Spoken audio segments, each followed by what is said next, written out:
can't stop. You know? I was taught to hustle through the pain. My body and soul, without each what will I gain? So many try to use me when I help pave a way. But man, that's just life, there ain't really much to say. I'm the one, I know I'm the one, everybody follow me. The one they all trying to beat, I know that I gotta be. I've been training hard, I'm ready for any rivalry. I lost it all but kept the fight in me. Now look, I've been laying low but speak on me and I'ma show up. My squad full of bosses, can't let anybody hoe us. Yeah, my life is sweet, I got the whipping doing donuts. Wanna live like me, well here's the contract, you ain't know what. I signed up to grind, I signed up to be the best, man. Chin up when I hustle, I can't focus on the next, man. They said that I gotta work, I said, oh yeah, I'm on it. Cause when it's said and done, we gon' see who really want it. Yeah, who really want it? Who really want it? Getting better and better and only focus on cheddar. Who really want it? Yeah, who really want it? Who really want it?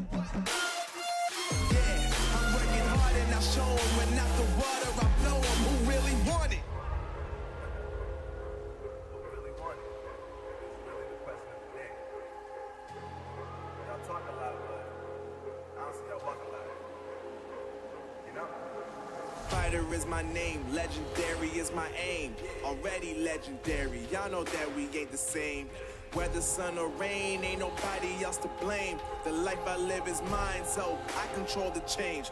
Tell me that I'll lose, tell me y'all don't see my vision. Tell me that I'm no one and I got some competition. I'ma show you what it looks like when you never listen. Open your eyes and pay attention. I'm on a new level. Hell no, I can't settle. Gonna be the best and I'ma show more than I tell you. I am not impressed because you got a little metal. I'm here to take you down and bring the heat like I'm the devil. I can show you light, yeah, I can show you heaven. I can show you how to win when you think that you're failing. What I tell you, yeah, you gotta work, yeah, you gotta be on it. Cause when it's said and done, we gon' see who really want it. Yeah, who really want it? Who really want it? Yeah, I'm getting better and better and only focus on cheddar. Who really want it? Yeah, who really want it? Who really want it? Yeah, I'm working hard and I show them. When out the water I blow them. Who really want it?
face.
Hi all, and welcome back to the final day of the group stage here in North American Challengers Split 3. Tenrek and Marks here to take you through the first 2 of 3 best of 3s we'll get to cover here on the main broadcast to see which of the final 4 teams will get those final 2 spots for the 8-team playoff bracket that starts off next week. Mark, how are you feeling, man? Get to watch some really great teams battle it out today, and under some pressure for some big prize pool bucks.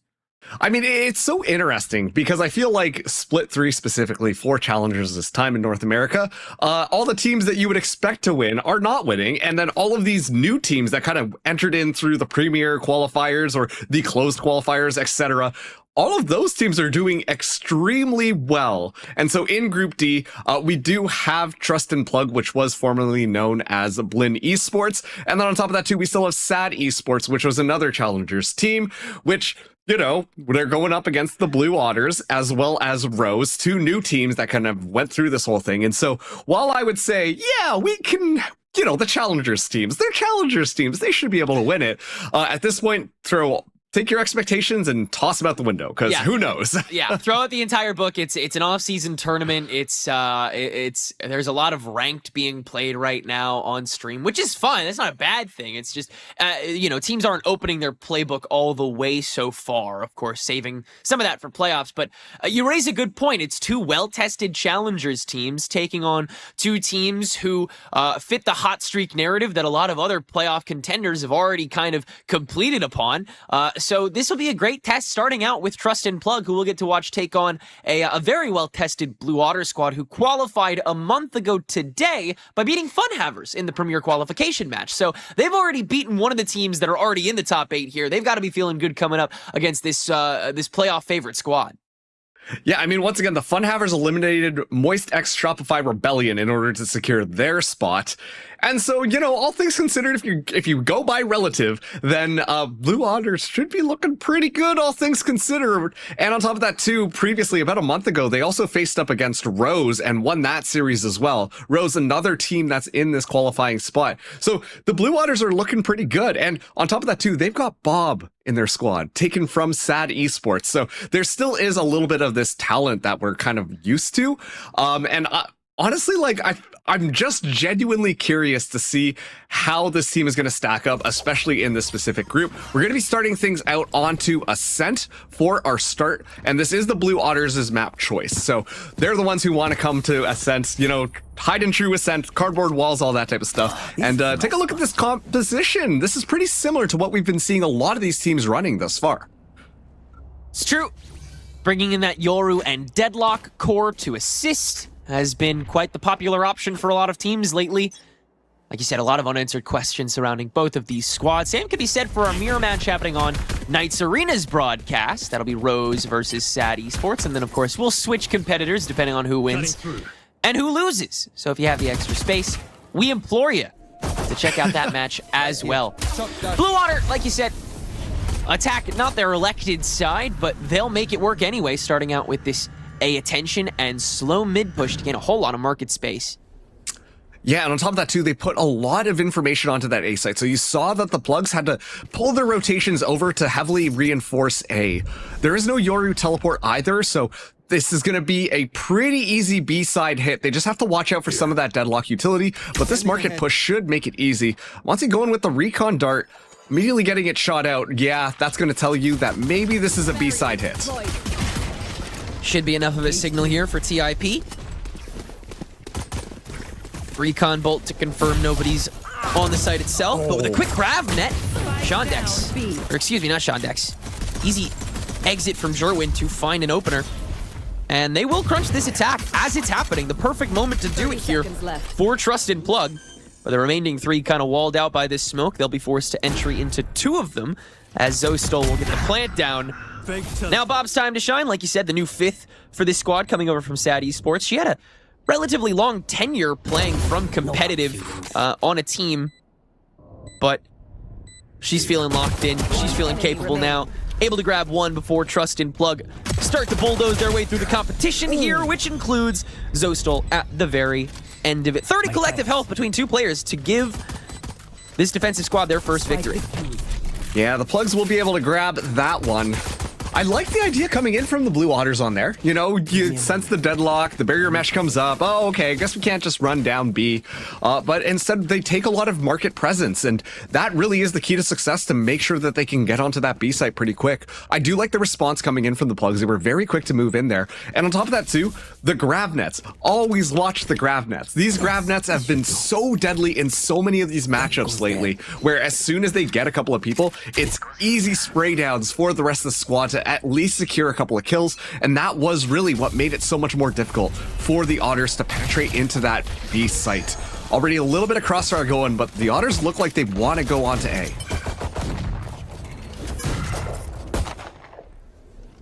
They do still have Shondex posted up on B main so that they can facilitate the rotation a little easier here.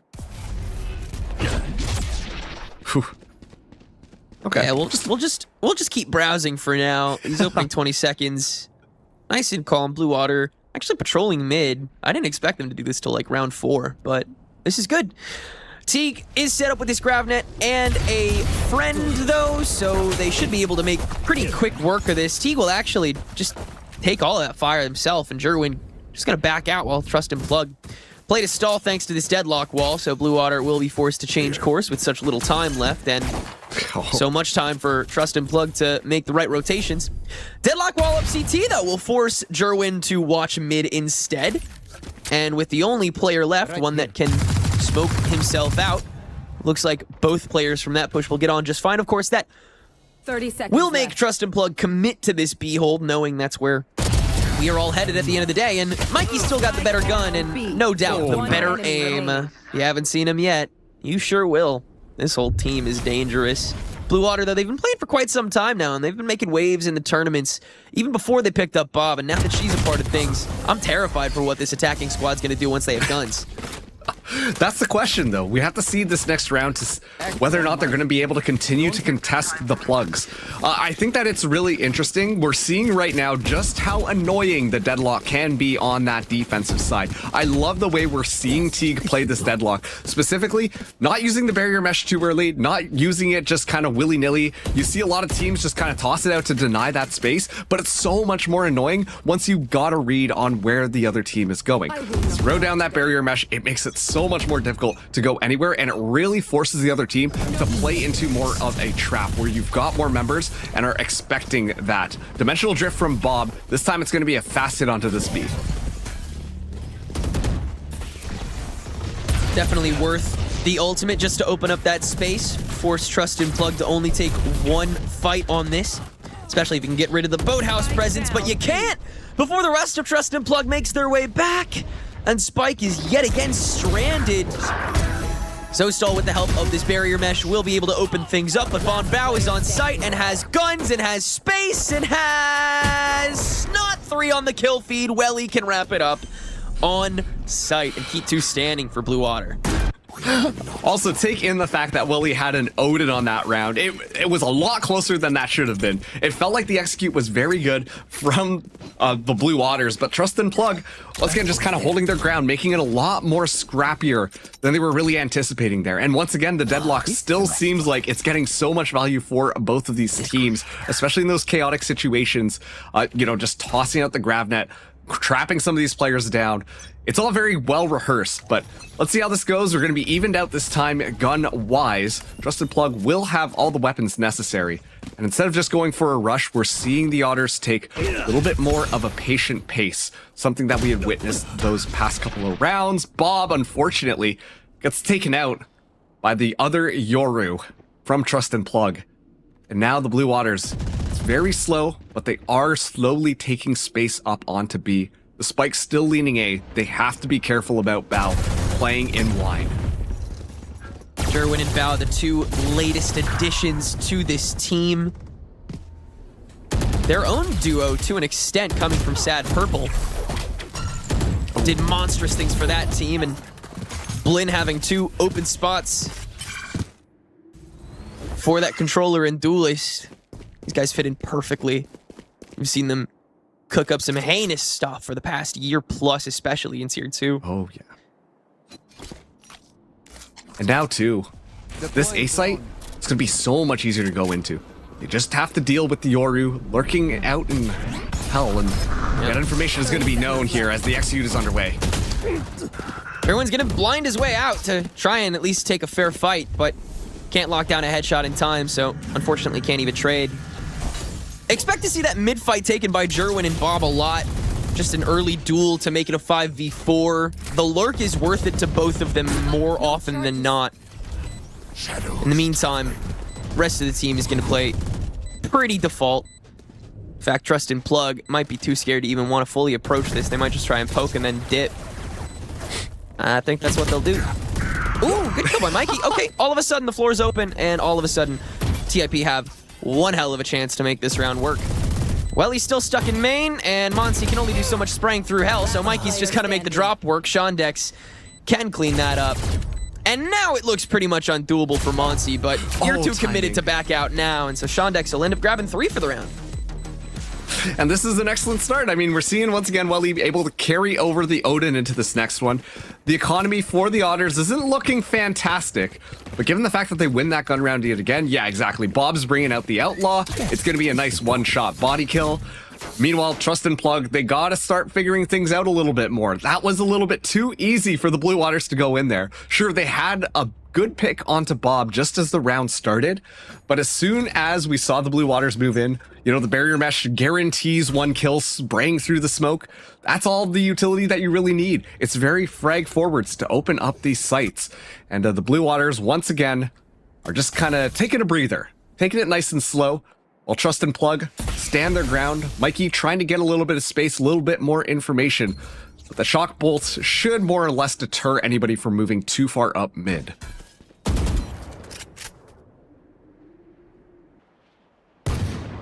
At this point, Blue Water only relying on that one sight line, so far too much uncertainty to push anything on mid. Solely watching it so that Zeke, or Welly, excuse me, Welly and Zostal can creep up A just a little bit farther and sell this pressure. Or perhaps give enough so that the rotation is on the other side, and you can just pile drive this with Bob now on your squad. Either way, Trust and Plug, they've already used quite a bit to try to play keep away here. Spike drop. And I like that smoke that they just dropped down there. Yes. It's a little bit more far forwards, but then it just makes it a little bit more difficult for the Otters to really understand what's going on. A couple more questions going to be asked here as Welly goes out for the side, aware of what's going on in line. Wow, yeah, just fully reading that hold. Well done. Bonbao is still not cleared, though. In fact, Welly had too much confidence that Zeke would be doing that. And we still have one more on site. Or no, excuse me, we don't. Monsi, 10 seconds step back, reset. Finds a Guardian to attempt to space out. You can get at least one here pretty easily here if you're Monsi, I think. You're not going to be watching main off rip, are you, Bob? Oh, no. He's just sitting in front of it. Never mind. Easy lineup, easy round for Blue Water. They have the lead. I'm sorry, Bao should not have been able to get those kills. I even saw, too, when the Otters were walking in. That corner was checked, but it was one of those classic fake checks where you look at it, but you don't think about it. And as a result, Bao just finding 2 kills makes it potentially a winnable round when it really shouldn't have been. But the Blue Waters still come out on top, and thus far, it feels like they're pretty good on their attacking strategy. They're kind of forcing the Plugs to move out a little bit, and then they're able to capitalize on that short advancement to secure 1 or 2 kills. They're not really yielding one site or the other and keeping the Plugs in check that way. The only avenue right now that the Plugs can go exploring is on mid, but they're not even aware that that is an option just because of the smokes that get dropped down. And so as a result, the Plugs, they feel nice and trapped in, allowing the Otters to really take their time, make their decisions, and drain out the utility of their opponents. Portal closed.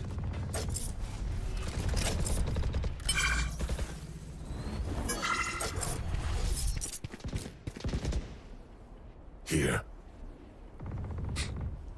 Very slow this time, too.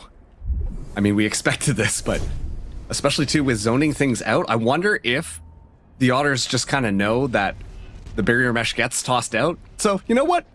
We'll make sure that it doesn't get that much value. Yeah. Recon start will scout out, though. And you're going to try and get on top of it with the Hunter's Fury. Welly will end up finding Jerwin. Just takes a moment. And for that matter, a trade. Zeke, I also think, tried to ult his way onto site.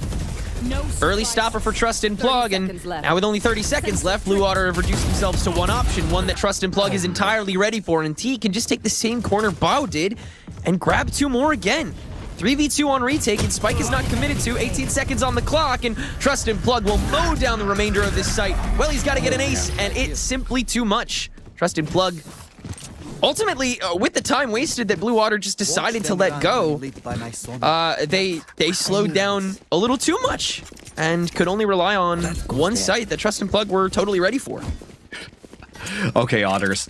If you're attacking that A site, you gotta check tree. You gotta check tree. We gotta check tree corner. Like, you gotta do that. Once again, just watching Teague walk out this time and get a couple of kills there in all of those smokes and stuff like that, none of the Otters looking that right way should not be happening. It's these little simple mistakes that are making these rounds a lot closer than they should be.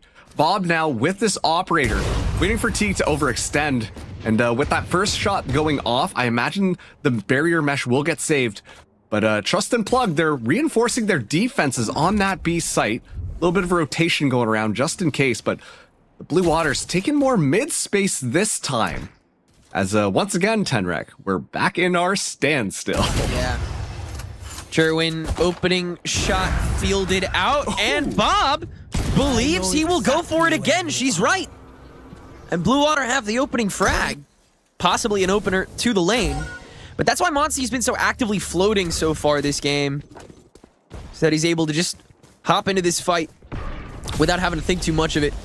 Can sacrifice himself almost to an extent, but really it's the Odin that's going to do all the work. And as soon as they're keen, oh, the paranoia will field him out though, and now they only have to worry about Mikey Welly. Good shot early on. Bon Bao once again has to play the waiting game, and it seems like everyone on Blue Water is lining up their shots. Can Bao save the day and the site? That's Welly gone, and Bob swung upon. And we're re-cleared with 25 to go, and Spike's still in hand. Mesh will fade away, so you can still re-up both sites, but everyone's in the back, and it's wide open! 2 more gone for Blue Water, and Zeke chooses to fight first, ask questions later. Sound sensor to wall away the remaining defender in Monsey so that he can't get there too fast, but it's already up to heaven. And the Hunter's Fury on default. Cancel? Has to reconsider, here's it again! Monsey cancels it, and walks right up to Zeke. Beautifully played timing here by Trust and Plug to get themselves the lead again. You know, we could talk about Valorant in the sense of like, what are the strategies we're cooking up here? How do we want to do our executes? But at the end of the day, adaptability is a huge factor, and Trust and Plug showed us that they are very adaptable as to what was going on. I like the Otter strategy. They're spreading themselves out, making Trust and Plug really double guess whether or not they're going one side or the other, or where they're exploring. You saw as soon as like one kill happened on one site, another kill happened on the other, and the floating agent on Trust and Plug didn't know which way to go. So there was a little bit of confusion going on. But as soon as things start to get a little bit more chaotic, Trust and Plug, it felt like just those fundamentals were a little bit stronger and they could collapse upon Blue Otter. Excellent work coming in from that squad, and now we're seeing that timeout come in from Blue Otter. They're going to take this time to really think about what happened on that last one, and yeah, honestly, this is a good time to talk about it because Trust and Plug are starting to get quite a few rounds, and also to have quite a few ultimates coming into this next one, Tenrek. Yeah. For my money, it just doesn't feel committal enough to a site. Specifically, Blue Water are way too concerned about all of the extraneous territory that they need to, like, outfight on first. And I really, unfortunately, it feels like you kind of have to save a lot of that for just the post plant. And just compress yourselves a little more on these tiny sites before you try and go for that off angle on Heaven, before you try and hop into Hell. It's just got to be a little more thought out here, and a little more together. I'll start browsing mid again. Smoke out to deter, which means we'll have somebody wander. This time it'll be Jerwin taking the fall with this outlaw in hand. Trying to find an easy outlier on light armor here. Another pretty proactive mesh as well from Teague, but with 75 on the clock, that'll actually waste a good deal of time if Blue opt not to play that down. But they might, considering they're checking out this A push as well. And honestly, I think that this is kind of an interesting strategy from Blue Waters, and I wonder whether or not this is just specific to trying to play counter deadlock, where you get the mesh out of the way, you don't have to deal with that, arguably one of the most annoying things to work with, and then by the time that it ends up going down, you still got enough map control to make a decision which site you want to go on. I wonder if that is the play right now, but Jerwin starting it out with a pick there should more or less guarantee that we do get to see the Blue Otter start to make their advancement onto the B site. Finally, options not searched for and instead hunted. But Shondex caught out, and it'll force him to retreat early on into the B crunch that Trust and Plug should already be quite privy to, but Mikey cannot hold down the fight. Shondex locks down the shots on the Sheriff and has a free swing onto Monsi now. But Jerwin is also joined in, and TIP yet again, they're here, but Blue Otter, they've already gotten on site, gotten Bob on Spike, and now it's all about reopening, but Jerwin and Teague are doing that just fine from the back line. Welly on the logs can get absolutely swarmed, and it's a 4K for this Yoru to get TIP to 5. And once again, we're seeing what the Outlaw did to the game. You add it in, especially too on some of these more eco buys, that thing is extremely deadly. Jerwin able to find so much value with it and still able to recover a rifle off of some of the people's bodies, some of the teammates' bodies. I do think that there was a real chance with Shondex just kind of popping off with the Sheriff, but unfortunately it wasn't enough to bring the Blue Otters across the finish line, especially on that eco round. So Trust and Plug, now they're up 5-3, still pocketed all of those ultimates. We're watching the Blue Otters get set up here. I'm expecting a little bit more of a faster rush. 2 ultimates online for them, specifically the dimensional drift from Bob could be what they need to open up that B site and completely storm it. I hope that lineup was intentional here as we see Bob going. Jerwin is going to just take this pressure, TP out quite early actually, and that'll be more of a go signal for Blue Water to aggro this B site. Really no excuse to default. This is another dimensional drift from Jerwin. That will catch out Zeke, Slurk, and Pizza as well. So you have no long-term hold in market. You've got a fully placed site. Annihilation to try and reopen things, but it's missed by Teague. Luckily, Jerwin is a little more adept here. And everyone is here from Trust and Plug. Everyone has made it to this party as Blue Otter still have yet to breach main fully. But Zeke is inside, playing the shack, Brock in the door, but market exec is completely empty. It's entirely site occupied. Lane will be opened. Welly spotting Mikey. Jerwin still not caught. And there's another op shot that'll connect. Still Blue Otter playing the distance, playing with time, a little too heavy. 35 seconds to go, and Jerwin once again re-ups. Here. The fountain of youth 30 seconds left. on this operator. Ahead spotted by Monsi as well in the boat household, and now the crunch can really come together here for Trust and Plug. Blue Otter has to put their foot to the floor even more than they did before, and with the few resources they have left, it still might not be enough. I have retrieved the spike. Do you want to give Jerwin 4? Shondex says, not just yet, I want some more creds. Planted the spike. Plants the spike down and lets this free swing come in, but the cam gives early intel, doesn't matter, can't land it. TIP up to 6. These are such chaotic rounds that we're witnessing here. Once again, I like the idea that we saw from Blue Waters. You'll notice right off the bat, the barrier mesh gets tossed out into the spawn, trying to just honestly plug a lot of the holes. Make sure that Trust and Plug have a harder time trying to rotate into the back of the site, but it just was a little too slow. Bob took all of that space, but by the time Zeke went over there and threw that barrier mesh down, it was too late. All the members of Trust and Plug on that defense were already into the back of that B site. And Blue Waters thought it was going to be a lot easier than they were expecting, and they just run into every single member from Trust and Plug. And honestly, right now, Jerwin is putting on an op masterclass. The snipers looked so deadly in their hands. And Blue Waters are having a really tough time just trying to figure out how to get into any of these sites. We're seeing them go back to that similar playstyle, play a little bit slow, get that utility out of the way before you execute. But it does feel like this time there's a bit more pressure underneath them, as it does seem like they are favoring this A site. Paranoia ready to go. Such a key strat to opening up an A site that is this occupied. Drone's gonna catch just one wire. The second one is so far in.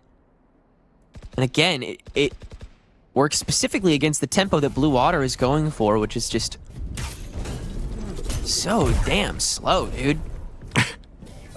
It's like we're watching VCT EMEA right now.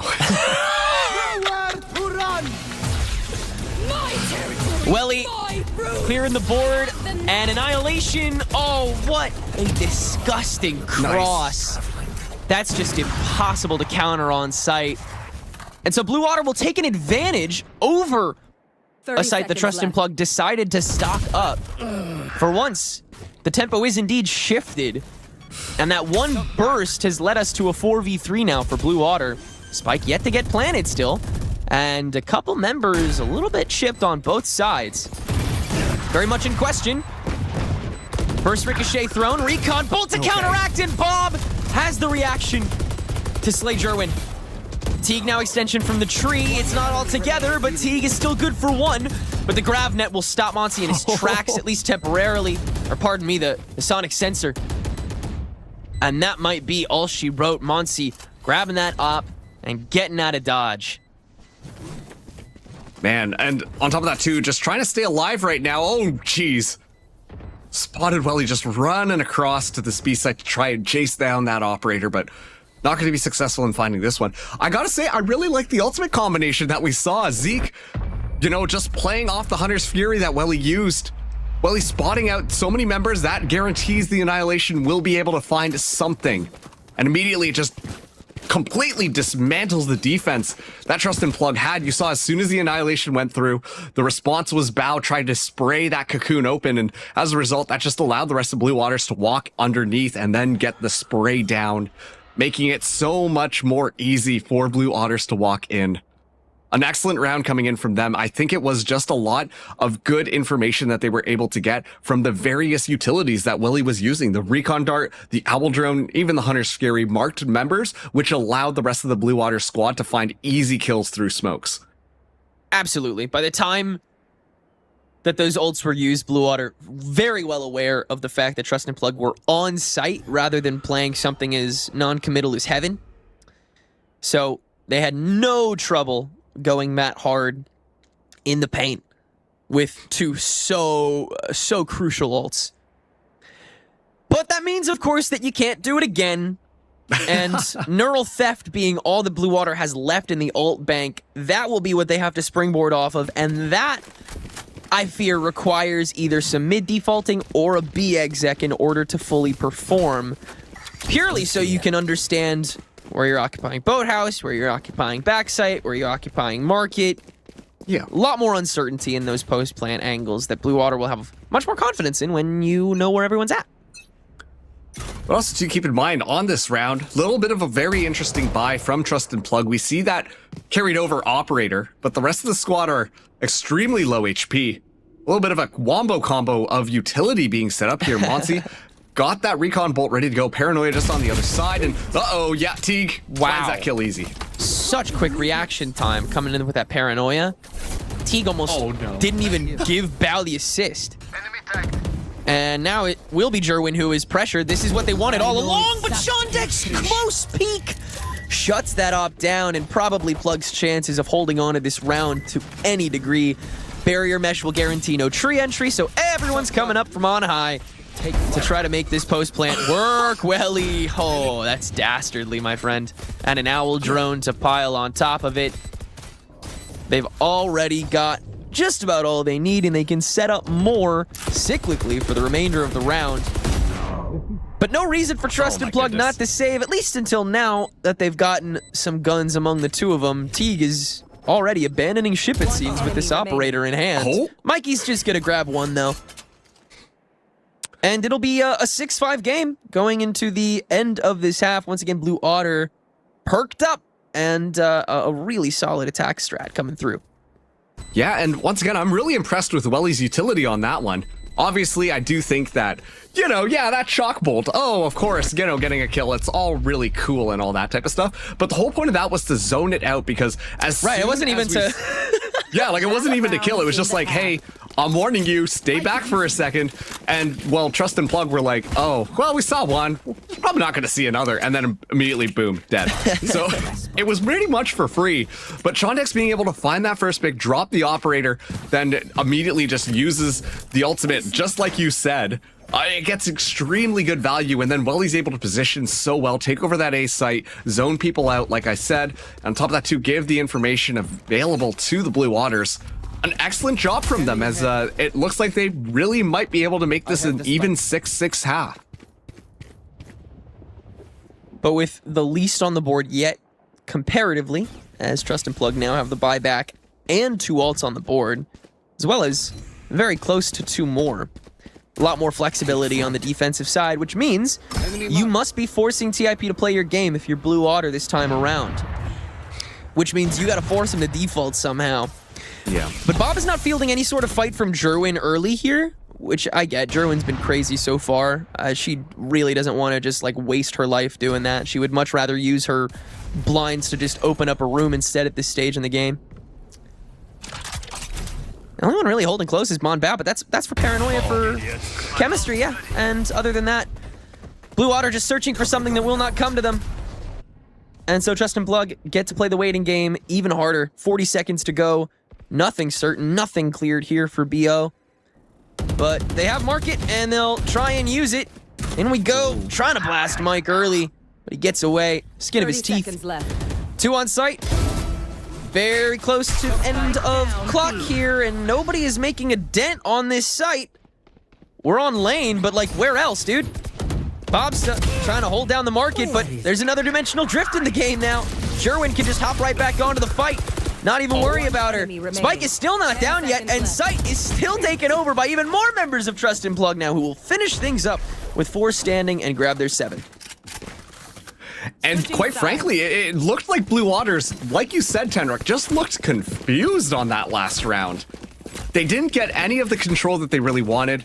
Were really forced to make that market push happen, even though that they felt discombobulated in going in, and it just felt like, well, what do we do now? I don't know, I guess we go market. And then they just walk into market, Trust and Plug ready for that one, and immediately you see all those ultimates start to trickle in for Trust and Plug, emptying the bank, understanding it's that last round. And just like that, Trust and Plug, 7-5 on the Blue Otters' map pick. Trust and Plug now on the attack. Let's see what they've got. I do think this composition favors the defense a little bit more. So I'm wondering whether or not the Otters will be able to turn it around. As Trust and Plug, the pings indicate that they will be going in onto this B site relatively quick. And wow, that could have been a lot more disastrous if many of those members were close by. Well, he'll have one more shot. Don't count him out just yet. Oh, but trading shock darts before we go in. How many does that hit?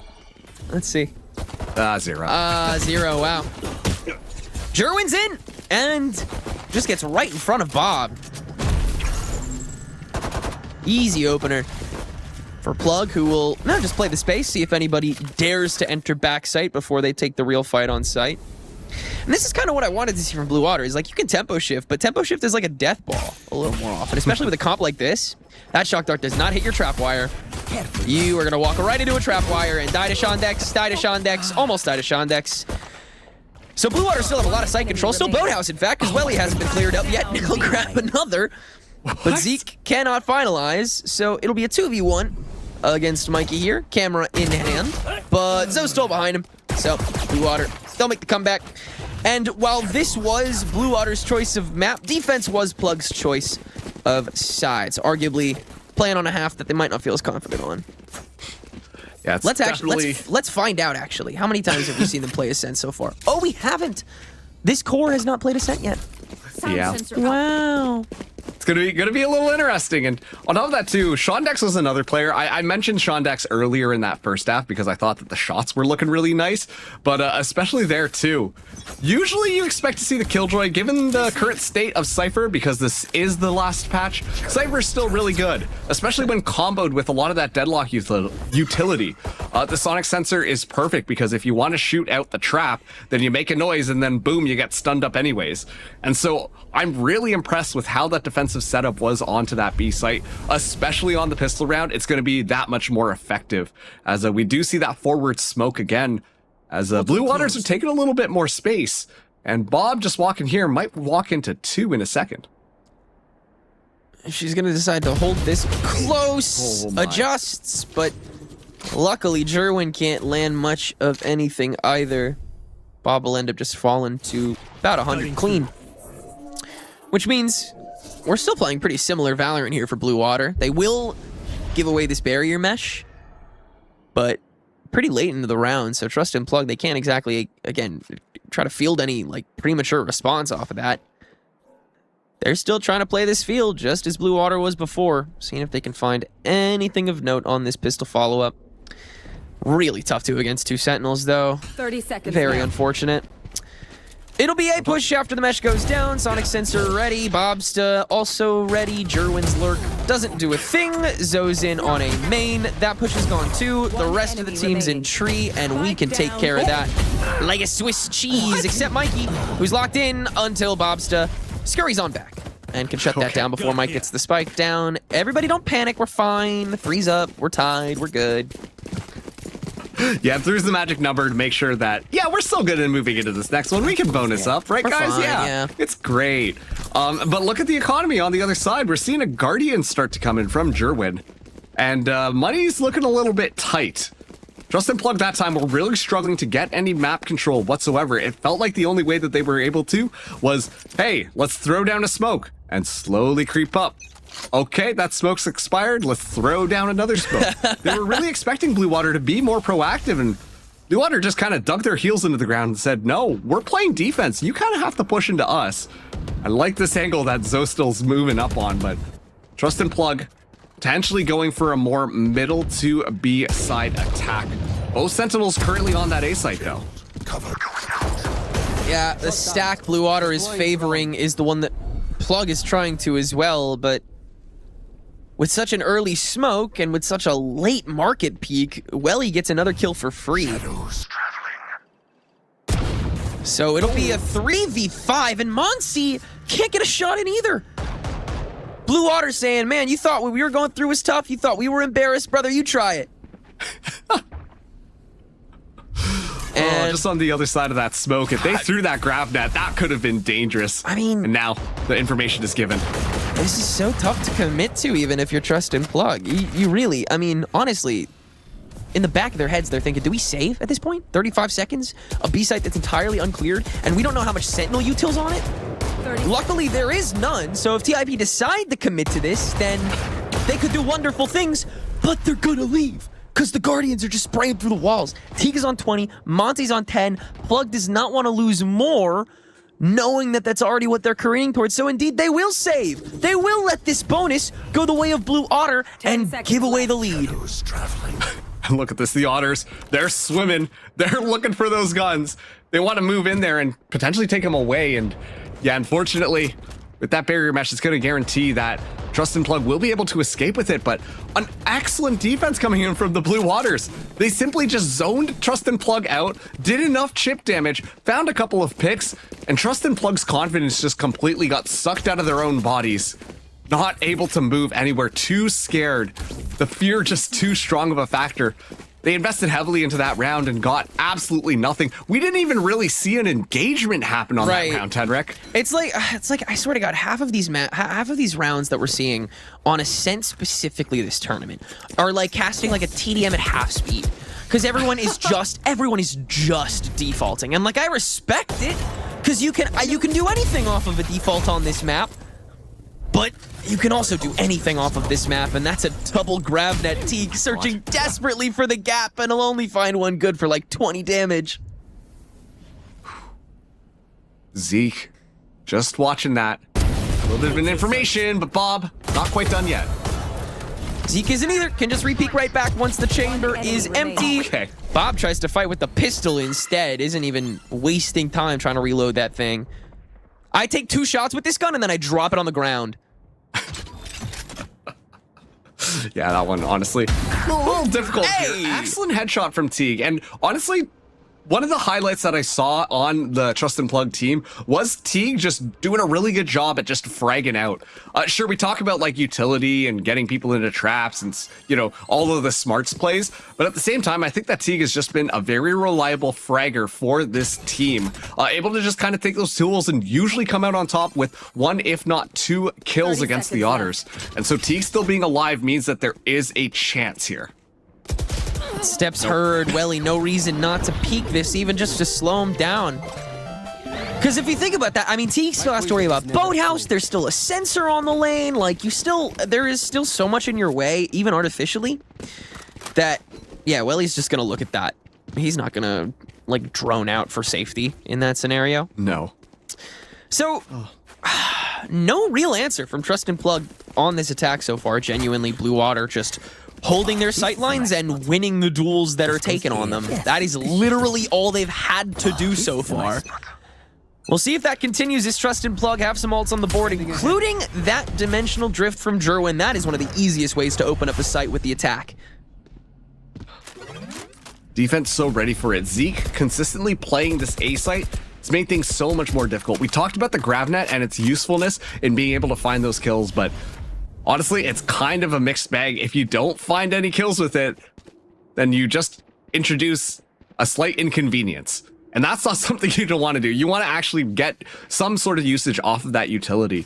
And I do think that defensively, the GravNet has been utilized so much better. Absolutely. The offense still a little bit lacking. And it's so funny because the offense is really where the GravNet's been blossoming as of late, as a tool to open up chokes and dry holds that so many of these egotistical tier 2 15-year-olds are going for. Not in this lobby. None of them are in this lobby or in this tournament, and I'm not talking about any player specifically, and I'm just joking, and it's just a joke.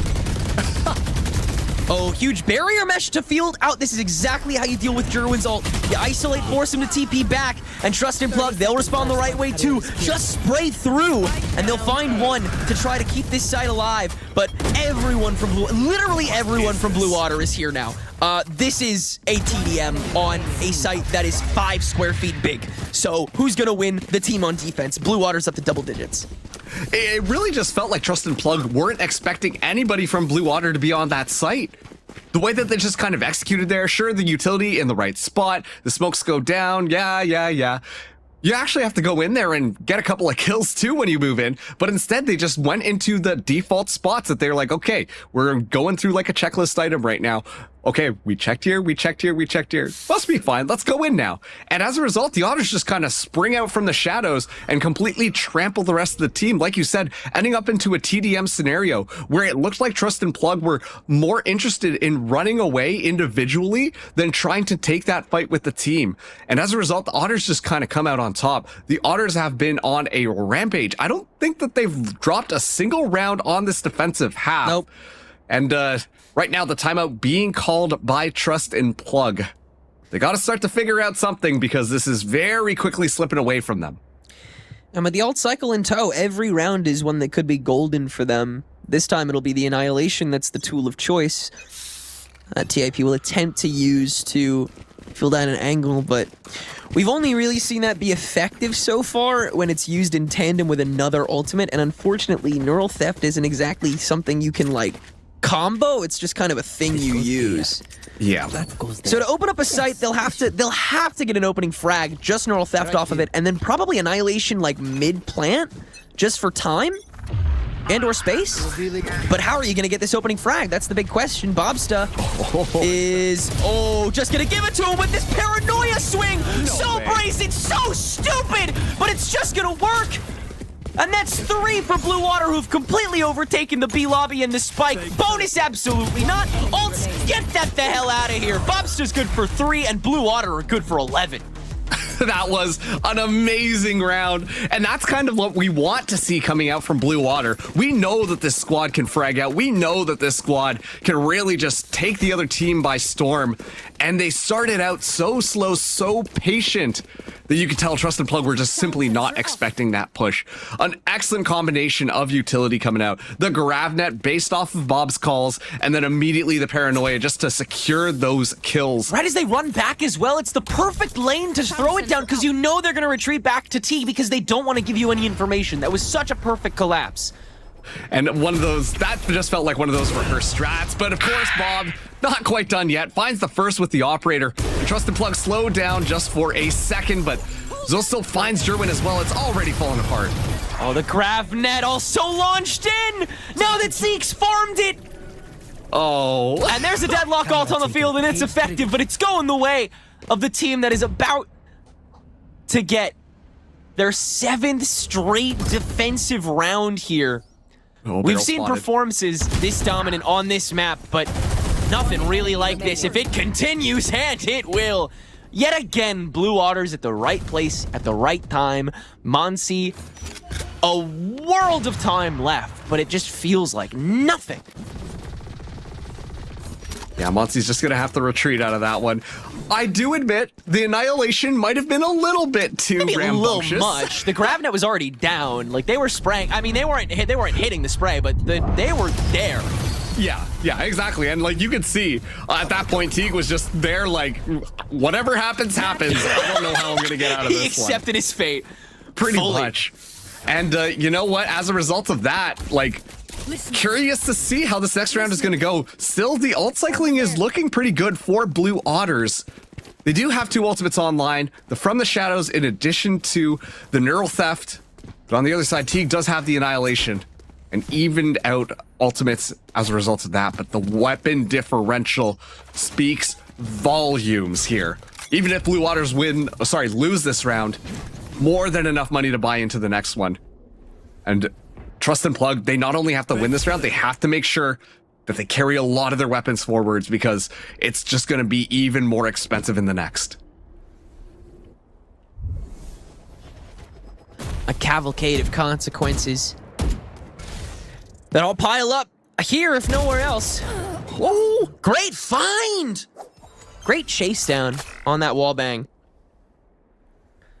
And that's what Trust and Plug were looking for the past 9 rounds, right? Like, easy opening pick off of a smoke peek. Blue Water finally does it, so now we should be good, right? You have 3 ults on you. You can open up whatever site you want to. And that's the thing too, though. The Neural Theft on the other side of the map, so can't even use that one. Given where the body was dropped, Bob evens out the numbers. Can't even rescue the rifle outside of A. Finally smoking it off, but that's a smoke gone just to grab a rifle. Mikey, though, finds a kill. Steps out way too far, but so does Mikey. Just walking right into Welly's sightlines. No smoke necessary, I guess. Blue Water, Zostal has been staying here the whole dang time. But now we'll use that Deadlock ultimate. GravNet to guarantee, and Zostal is no more. Welly quite low, gonna try and launch these recons on default plant, and it'll drag Monsi down to 35 HP. So this opener, again, can be a little early, which Blue Water is early. They are already here again. Shondex opener on full health to give Welly an easier spray on low health, and it's good for a 2-for-1, but Welly has to finalize, and Teague is still standing, so he can't do that. Trust in Plug will get 1 attack round on the board. Yeah, it is an attack round on the board. You're correct. However, once again, the economy isn't exactly ideal. This goes here. We're not seeing them being able to buy up all of the weaponry that they would want and all the full shields. We do see Trust and Plug try to go for more of the utility play, and I think that's the right move here. Blue Water, meanwhile, more than enough money to carry this one forward. 3 ultimates still available for them. If Welly finds 1 more orb, the Hunter's Fury is going to be available as well. And with how those Hunter Furies have gone, I imagine it's going to be looking good. Bob immediately just scouting out, but you can see Trust and Plug a little bit more cautious this time. It's okay. It's more of just a surprise play as Bob purely going for the intimidation factor. Just getting in front of him. Leading that uncertainty, and also maybe trying to sell the push onto A side to a degree so that there's more distance gained up B main and market. Sonic Sensor is taken care of here. But that should alert Zeke and by proxy rest of the team to this push pretty early on. Doesn't matter. They're here. And Trusted Plug is far ahead of the curve this time around. They'll jump on, they'll get 2-for-1, and they will get on site pretty safely here, not play backline for too long, knowing that there's basically the rest of the team coming from there. They're right. Sonic Sensors will just get set up in response here, and Blue Water will have to play the long game on the retake. Unfortunately, the paranoia gets used despite that information that all 3 were coming down there. So that's another tool that Trust and Plug will not have here. Bob has to get that first duel and finds just that winnable right now for Waters. Still the deadlock. Util up. Shondex! No way. The perfect swing to take care of that and more. All that's left is Bow, and Blue Water have no trouble dealing with that. An unfortunately unpracticed attack half for Trust and Plug. Look, I don't blame them. We're all excited for Fracture and Lotus. But it will give Blue Water the opening map of this game and really put the pressure on Trust and Plug. Absolutely. And once again, I'm really impressed with how the Blue Waters played that defense. I mean, the attack, it was a little less concrete, in my opinion. You could see that the attack was a little bit more stalled from the team. But when it came to the defense, making sure to push out in certain angles, going for the aggressive plays, swapping styles up, it just looked like Blue Waters were just so much more confident on their defense. And honestly, maybe that's the reason why that their opposing team decided to take that away from them and start on the defense instead. Really impressed with Shondex, as well as the utility coming in from Welly. I cannot take anything away from Welly on that round because that Sova was so instrumental to so many of those team fights that Blue Water found themselves in.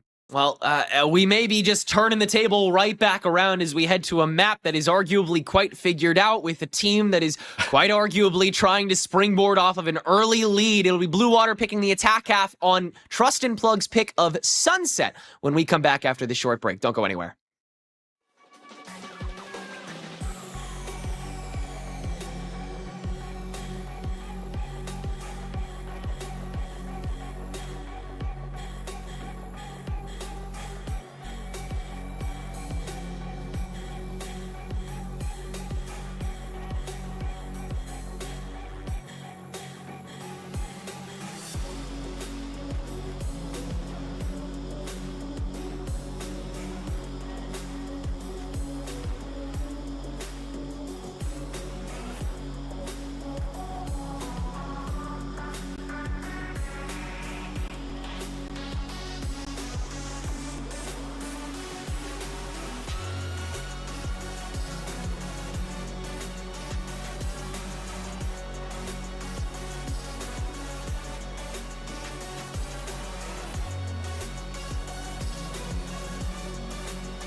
came through with it again.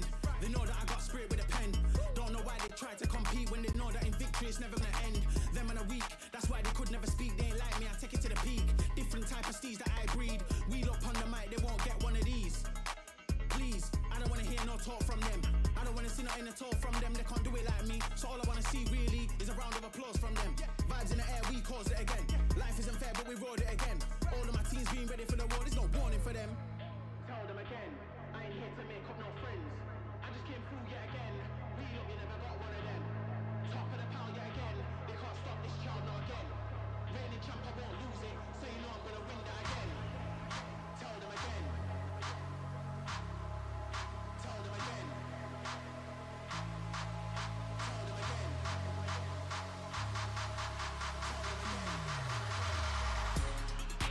Tell them again. I ain't here to make up no friends. I just came through yet again. We look, you never got one of them. Top of the pile yet again. They can't stop this child, not again. Reigning champ, I won't lose it. So you know I'm gonna win that again. Tell them again. Tell them again. Tell them again. Tell them again. Tell them again. I ain't here to make up no friends. I just came through yet again. We look, you never got one of them. Top of the pile yet again. They can't stop this child, not again. Reigning champ, I won't lose it. So you know I'm gonna win that again.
about time to get it. It's about time, not forget it. It's about time. Never gonna get up, never give up now. Never gonna stop now. Whoa, you roll with me. Whoa, you roll with me. Whoa, you roll with me.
We are on to map 2 in the first group stage of the night here in Group D of VALORANT Challengers North America Split 3. 10 Rec Marks. Sorry, I'm too used to my duo.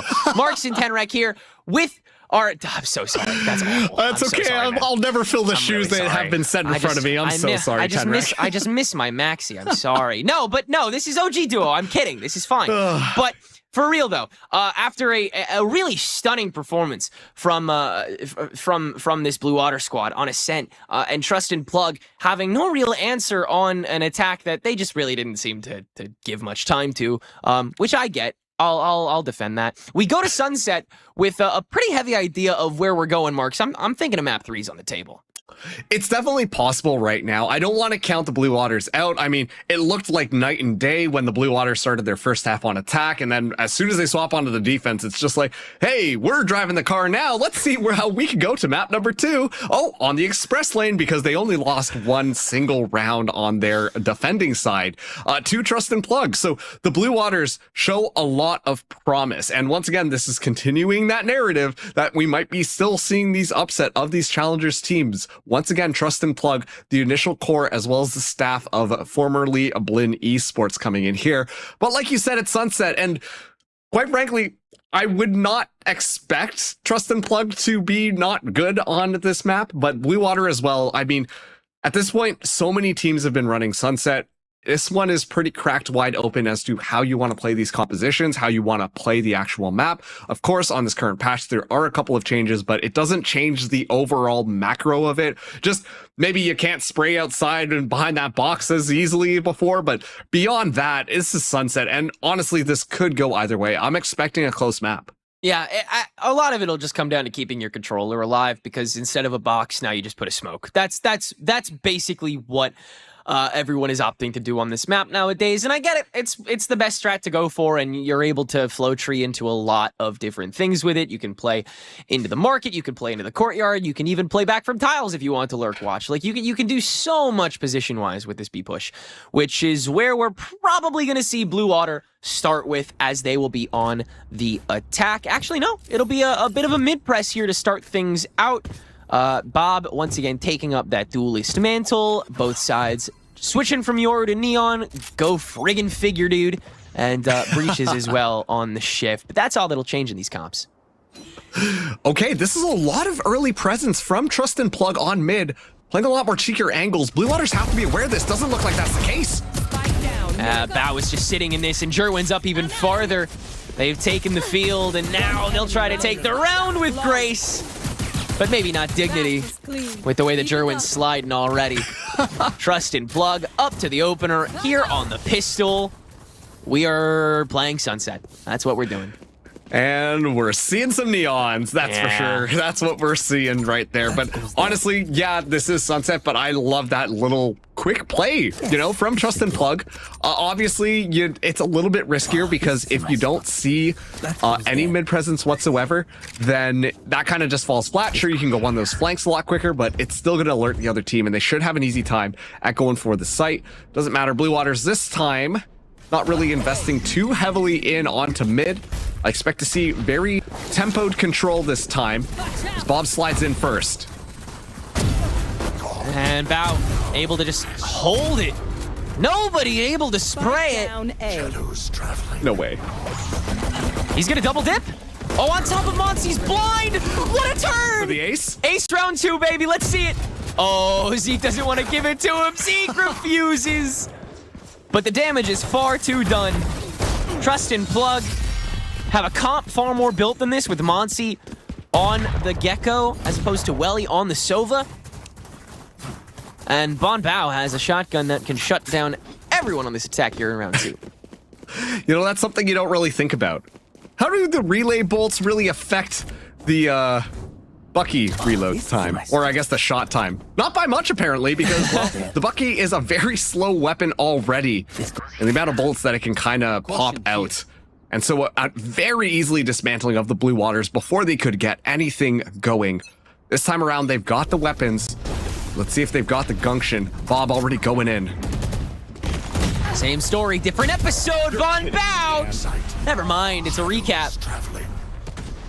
And he's just gonna keep this again. This is so disrespectful. Enough for Zoe to jump in on top of the paranoia and grab that back. But Trust and Plug still kicking and screaming through this round, making it a 3v2 before the post plant even connects. And Welly's on half, Zeke is fully chipped, Blue Otter have no presence on this space, and Jerwin is now unchecked! Why are you not checking for Jerwin? Too easy peasy for the Neon, and Shondex stands alone in a whirlwind of Trust in Plug. 3-0 on the defense.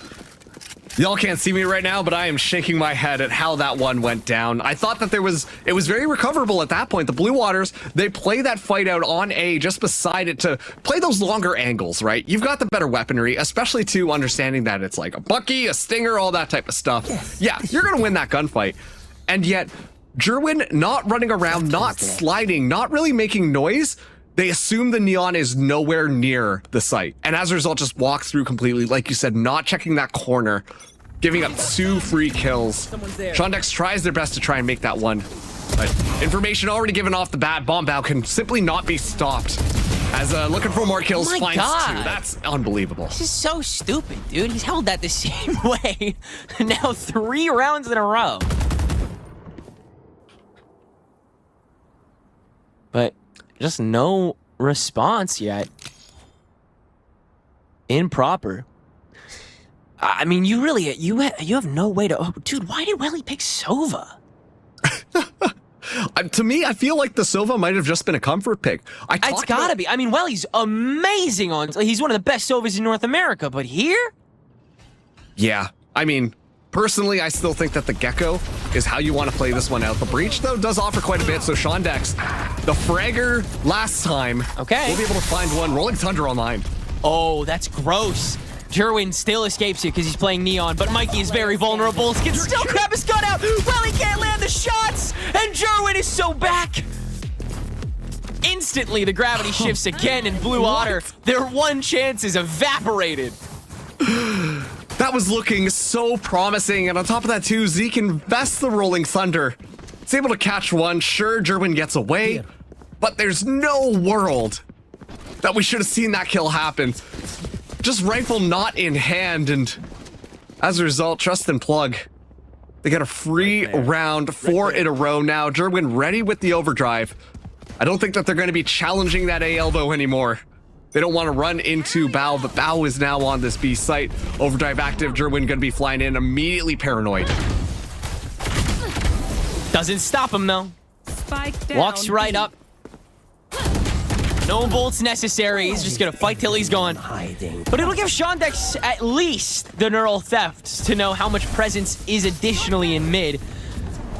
Too much. We've got to head into B site, and we've got to do it now. Plug is already here, but at least Spike is safely planted. Blue Otter can try to go for the bun set post plant for once this half. But Plug already here and already spraying through. They really do know this. And while this is the other map leaving the pool, it's clearly the one that Trust and Plug feel far more comfortable and capable on. As they will just hold down the defuse, hold down the angles, and completely negate Blue Water.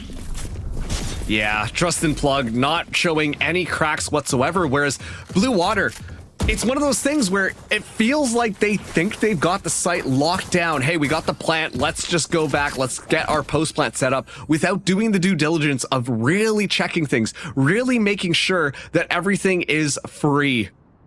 We saw just at the end there, just the retreat that was being called. Hey, just play that post plant. And immediately too, sure, I joked about the box being removed, but it almost looked like the Blue Waters didn't realize that that was the case. They went back there and immediately were just kind of sprayed down. It was so simple for Trust and Plug to win that one, and they've got 5 rounds in a row. Blue Waters, they call a timeout, much needed to discuss some strategy as they come into this next round still with a broken buy. Bob has not found a kill just yet. Really unfortunate stuff. But when Bob is the first person rushing in for each attack, and Bon Bao has just been able to intercept each time, it's not like she can get much done. Just not working this Neon as effectively as Jerwin is. And to be fair, Bobsta has not been known for her neon. In fact, she is more known for her Yoru, of all things.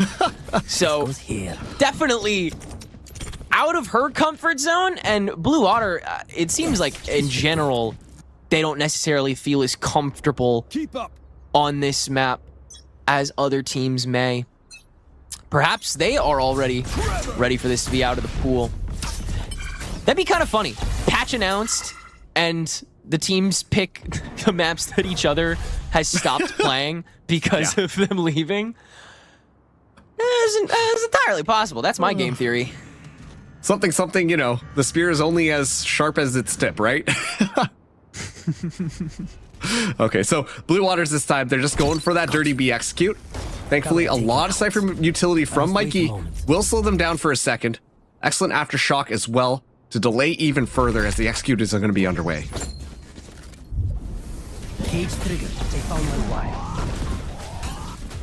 Another execution. Pretty by the book here, and that means it's what Plug's expecting. Good fault line. Better shot by Jerwin. Better shots by Jerwin. He doesn't always need the slide, but it certainly does help when you're trying to get a 3K. That was dirty. Jerwin still, even stunned up, is able to find headshot, and that is like, just crosshair placement. Like, Blue Water, like I don't really have any notes on that attack. It just didn't matter this time around. Yeah, Jerwin is frankly going crazy this match. 100%, and you know, this time they did their due diligence. They checked the back of the sights there, and they went for the TP. I thought that was an excellent TP by Zostal. Go behind, try and cut off those angles, and yet Jerwin just head on a swivel. Tap, tap, tap, and oh no, there goes the rest of the Otters. So Trust and Plug now up 6-0 with no signs of slowing down. This is going to be the round, though, that we expect to see Blue Waters change things up a little bit. This is why you take that timeout last round, see what you can do with your ultimate bank here, and you got to make sure that you find something. Bob, having that overdrive online could be what activates that attack on this A site. They are moving over to A yet again, despite the fact that Bao had pretty single-handedly closed the door on them round after round. But this time, they're going to try and make it happen again. Bob, big opening up to top mid, just gambling that they're not going to make it back to meet her on the back in time, and she's right, but she can't follow up completely. Jerwin on 7 HP is still kicking. Von Bao tracked. Now Monsi tracked as well. Shondex will clear both of them with the help of the Hunter's Fury to field away. And Blue Water, it took a lot. It took a village, but they're on site. They've made the space, and it looks like they'll be able to win this round out. Yup. They will hold everyone on TIP back this time around, and finally, they are here to play. But Tenric, I really hope that the story we're not weaving here is that Blue Waters need 3 ultimates to be able to win a single round on this. But like they might, though, is the problem, is that they might. At this stage in the game. If Trust and Plug are this confident in their chokes and they're this consistently winning them, then Blue Water might just be psychologically driven to dump 3 ults into a round to try and win it. And this is the interesting part too, because I don't think that they need to dump all of those ultimates. I think their stronger site is that A site, and yet they just keep on coming back to B. Thankfully this time should be a little bit easier. Only a Cypher in the back as the fault line goes across, doesn't find purchase, and so we should be able to see the Blue Waters get that spike down relatively uninterrupted. And all 5 of them will be alive for this post plan. And now it looks like Plug are going to try and go for a mixed mid-push. Shondex unchecked in tiles and can at least land one. Bob trying to use that as an excuse to crunch, but she can't finalize. And with Thrash proc, she tries to press it, but fails. Trust and Plug get all the momentum back, have all of their players still standing, save for Teague. And just like that, what looked like an open site was never really one in the first place. It was just one that didn't have enough members on it. Zostal stuck in the smoke, big spray, empty gun, get another one, 15 bullets left and 2 right in front of you. Can he save this? No.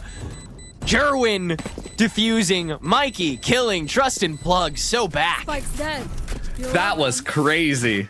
I actually thought that that was a really interesting move by the Blue Waters, and interesting in a positive light this time, where they take the proactivity, they go into mid, try to set up that crossfire, and you could tell that Trust and Plug were a little bit caught off guard. Obviously watching to make sure that when the Gecko ult went off, Monsi was going to be protected, but still, you could tell that there was a little bit of shock, and it just came down to pure gunplay from Trust and Plug. that made it a little bit easier for them to win that engagement out. Now the Blue Waters, they're trying to make this one work yet again. Got enough money to be able to buy most of their weapons up here. And now they're going to be going in. A classic coming through here. Bao nowhere to be found this time, so a little bit more confidence as they move in on A elbow. Beautiful swinging from Jerwin again. Exactly how you need to execute this if you're going to do it early, and Plug have liked doing it early. Now it's Bao's turn, and he has missed this choke so much. What has it been, 2 rounds since he's upped it? I know exactly. Now everyone from Plug is here to play it. They're just going to keep re-upping this fight so they can't grab Spike, and it looks like it'll work. Cyber cages both have to be used to try to field this out to even sell a slow walk, but with all the pressure that these last two are putting on, it's still hard to generate that space, which is why the Owl Drone is used as well. And that is enough to force this 2v2 away into a full reset that we'll just tiptoe on over to B site. Both of us, as Trust and Plug forced to check mid first, and then they will hear the steps, the plant, the round escalate to one that Blue Water yet again have a shot of winning, but nothing in the tank except a fault line. How proactive do you get on top of this, Mark? I mean, with that in mind, you have to just rely on being able to outfrag them. I think that, technically speaking, this should be easy for the Otters. They've got the utility to be able to watch that. As we see the recon dart go out there. 1 shock dart remaining. Okay, so both these squads don't have a lot of utility left. Yeah, it's not like you can play stall post plant. You have to get in front of this and fight, and Plug arguably know that, so they'll get in front of it too. Of course Mikey wants to fight first. Teague holding the line, Shondex to confirm, and both members of Blue Otter do their dance. There's your fault line to stall 1, and Mikey's gonna try and use that to open up, Huge. but Welly just barely contains the cross, and that should be all she wrote for Trust and Plug this round. Indeed, Welly, a 4K with the Guardian, and that was all because he was playing Sova the whole time. I'm so sorry. Hey, that shock dart did wonders, though. Imagine if he had just something stupid like an aftershock, right? This goes here. Well, not quite an aftershock, but... Well, that's Zeke's job. My bad. Yeah, exactly. They got the breach here. Don't worry. Yeah, we're fine. What's more important on that round, though, is we actually get to see that the Rolling Thunder is back online for Zeke. And I think that this is going to be a really impactful ultimate here. If they do decide to take the site by storm, Rolling Thunder's capabilities can really flush out that A site, make it a lot easier for this engagement to happen. Bob, especially on this Neon, needs a little bit more support in order to find some of these kills as easy as they would want. But still, it's slow and patient from the Blue Waters on their attack yet again. Gonna use that Owl Drone just to check that Bao is not there. That's how much respect Bao has garnered. But Blue Water will still approach it. So with the TP, immediate mosh, and I don't think Zoe's even keen to it. No! He got on top of it. Now the check from Bob to extend elbow. And Hunter's Fury on the alternating lane to give her that extra space to reopen and take down Jerwin. The problem is, we've taken so much time with all of that the rest of Trust and Plug is already here. So, really tough fight from here. You've just got to open it up naturally. Zeke going to attempt to with the W key. Good for 1. So is Welly. Muncie, can he lock it up, or does Welly give Blue Water a 3rd round? Wingman to stall, and Muncie makes it work. Plug her up to 8. That's so annoying. Oh no, do I shoot little bro? No, that's just a fake out. As soon as I aim down there, I gotta shoot the gecko. I should just watch for the gecko. Oh no, he's getting a little close. I'm gonna get clapped. Okay, I guess I gotta shoot him. Oh no, and now the swing happened. Perfectly timed by Monsi. Fantastic job on that hold. It was so chaotic on the actual site. And I think that, you know, when we talk about Valorant right now, you brought up an excellent point, saying that it tends to be a little bit more deathball-y, especially playing around that Neon. And what we're seeing is 2 deathballs just kind of collide into each other. And that's why these rounds are getting so chaotic and so close. The amount of abilities that are being tossed out, the amount of stuns that are being tossed out from both sides, it's so hard to really just tell what's going on, and you just have to rely on your senses to be able to find those kills.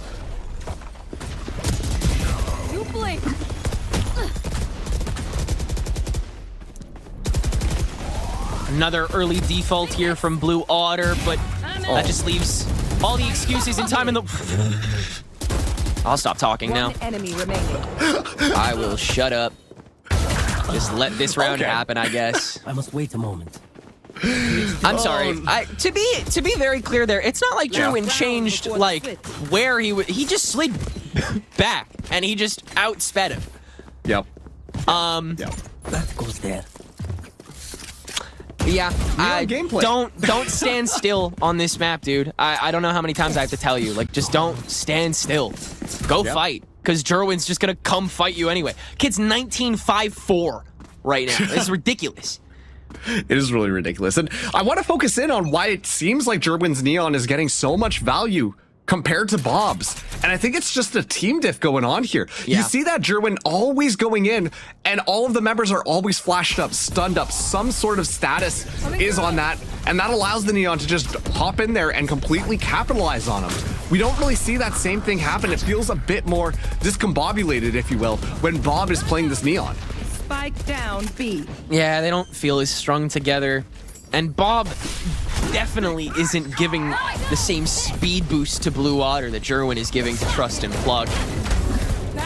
Oh my goodness. Yeah, I mean, any questions? I guess Zeke is technically one, but yeah, let's wrap up this half. Let's get in the meat potatoes. Yeah, I mean, listen, you called it. You know, really expecting a map 3 going into this 10-2 half. It's really looking like Trust and Plug should be able to do this, but we talked about this on the first map.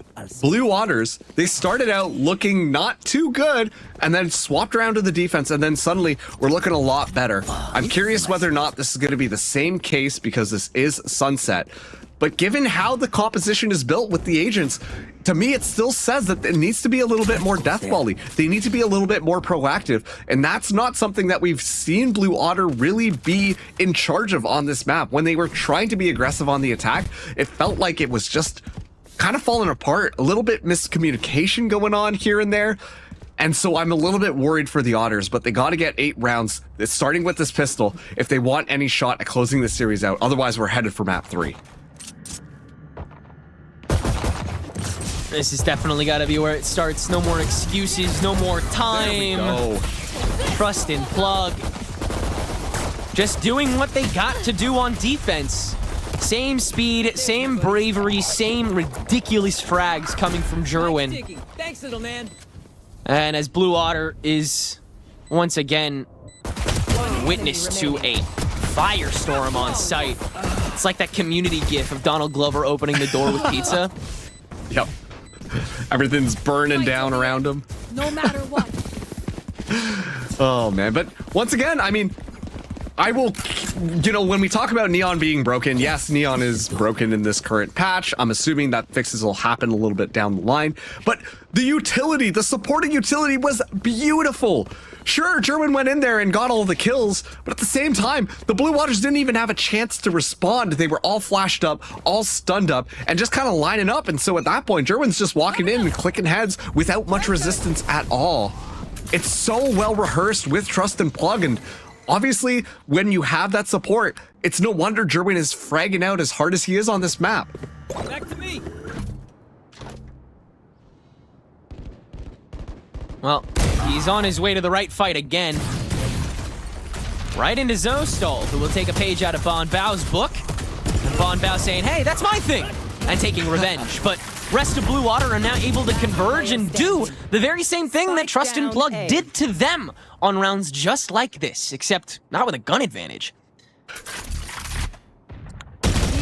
Big buy up that will work out in the end here for Blue Water, as just putting one player early on the elbow was enough to slow down Trust and Plug to a crawl. Apparently that's the strat, huh? Just tuck someone down A elbow, specifically your Omen on the defense. Give him a shotgun, you know? No, I'm really attacking. Yeah. Unbelievable how much value that's gotten, but that'll stabilize Blue Water, being able to find that second round. So Trust and Plug now on the back foot here. As, you know, maybe Blue Water should just steal from their playbook a little bit more often. That looked like a very solid round for them. And this time around, Bob going a bit more exploring, moving up pretty far into this spot that we did see Jerwin play on the very first round of this match. Readjustment to the inside of the pedestal, and that is absolutely gorgeous. Bonbao can still poke on a Shondex, Perfect. but Bob will clean that up real quick, meaning that it's just that certainty of B-site plant that Plug is going for here on the save. Jerwin holding early, caught out by the Owl drone though, so he'll be forced back his first time of many. He's kind of able to retreat a couple times. It's kind of his whole thing. But Bob, good for 4 kills this time around. Playing Neon her way. Very I've tried explosions. touch and go, Not the fan. and kind of preying on whatever's weak rather than just running full force into that fight. And if Trust and Plug are staying as separated as they have been from time to time on rounds like that, then that can work out for them. Yeah, I mean, it almost felt like that Neon style was like a very forward lurker. You know what I mean? Where it's just like you're not expecting the Neon to be alone in this weird position, and so you just kind of walk by, and then Bob's able to just feast on everyone being very scattered out there. An excellent little play from Blue Otters, but this is going to be the gun round for Trust in Plug. Seeing Bob be proactive yet again. Overdrive going to be activated. Everyone running out of B, but Jerwin ready for it. It is going to be a trade. But it's to get the remainder of the B hold up closer to lobby so they can take the rest of that fight early, and they'll at least trade that out. It does leave A-Site quite vulnerable, though, leading Shondex and Welly to take a far back seat to this push. Almost hand the site completely over. They'll have more faith in their post plant, evidently. Shondex could peek this if he wants to. And he does want to, evidently. Very much on. And steps are going to give him away. Fault line baited out. And it was all to give time on this plant for the rest of Blue Otter to get back. Very well fielded. While Zostal does some clearing in the rest of mid. Make sure there's no wanton rotation or lurk watch. It'll still be a post-plant fight, but with far less util. No traps on the back line either, so Zostal will be able to move up here on that flank. First pick off from Zeke. Plug attempting to re-extend into the back, but Blue are far too prepped for that. And Trust in Plug, deer in headlights here on A-Site. First by spotting Shondex, now by spotting the remainder of Blue Otter. Continuously backing away is Bonbao, who will find at least one more, but be the last defender on this A-Site to give Blue Otter their 5th round of the game. Yeah, and once again, I wonder if this is just a little bit more proactivity that we're seeing from Blue Water, which is going to be the solution on their defense. They push out fast out of mid and immediately garner the space outside of B as well, meaning, hey, it's got to be an A-site hit. And immediately you saw the defenders on that A-site start to rotate around, get ready for the shock, because as soon as Trust and Plug realized that all that ground had been kind of given up in that initial gun duel, they were like, okay, we have to hit the site and we got to go fast. And as a result, the Otters were just kind of ready for it. The fact that Shondex stayed alive in the middle of all of that as well is kind of unbelievable. Still, like you said, looking for that extra kill, but more importantly, able to escape with their life. And just like this, yeah, the early smoke to make sure that they don't give out that information early on. It is a a lower buy for Trust and Plug, but they move up, get Jerwin the ultimate, Overdrive now ready, which is a deadly tool, especially in Jerwin's pocket. Trust and Plug just getting a bit more clearance before they decide to take that middle space, as the Blue Waters might be thinking about pushing out of that A site, and that could be good info. Yeah, they could kind of take the fight anywhere they want to. It's going to be Jerwin who makes the call, though, and with Bob missing the shot, it's Jerwin who will open up with the overdrive, and Mikey on the quick follow-up after Shondex tries to save face. Plug rush B-site, and it works out perfectly. Now a neural theft to guarantee the other position of the two. Give an easy proc as to where Welly is, who is the biggest uncertainty of this round. No longer. Zostal already checked, and now Bonbao has an op in his hands. That's not going to waste anytime soon. A wingman to stall out Welly, who they know for a fact is at this lobby. It'll be Monsi first to check it with still a worse gun. Watch yourself. Okay, T cleans up. And Trust and Plug will get to 12 on the Thrifty.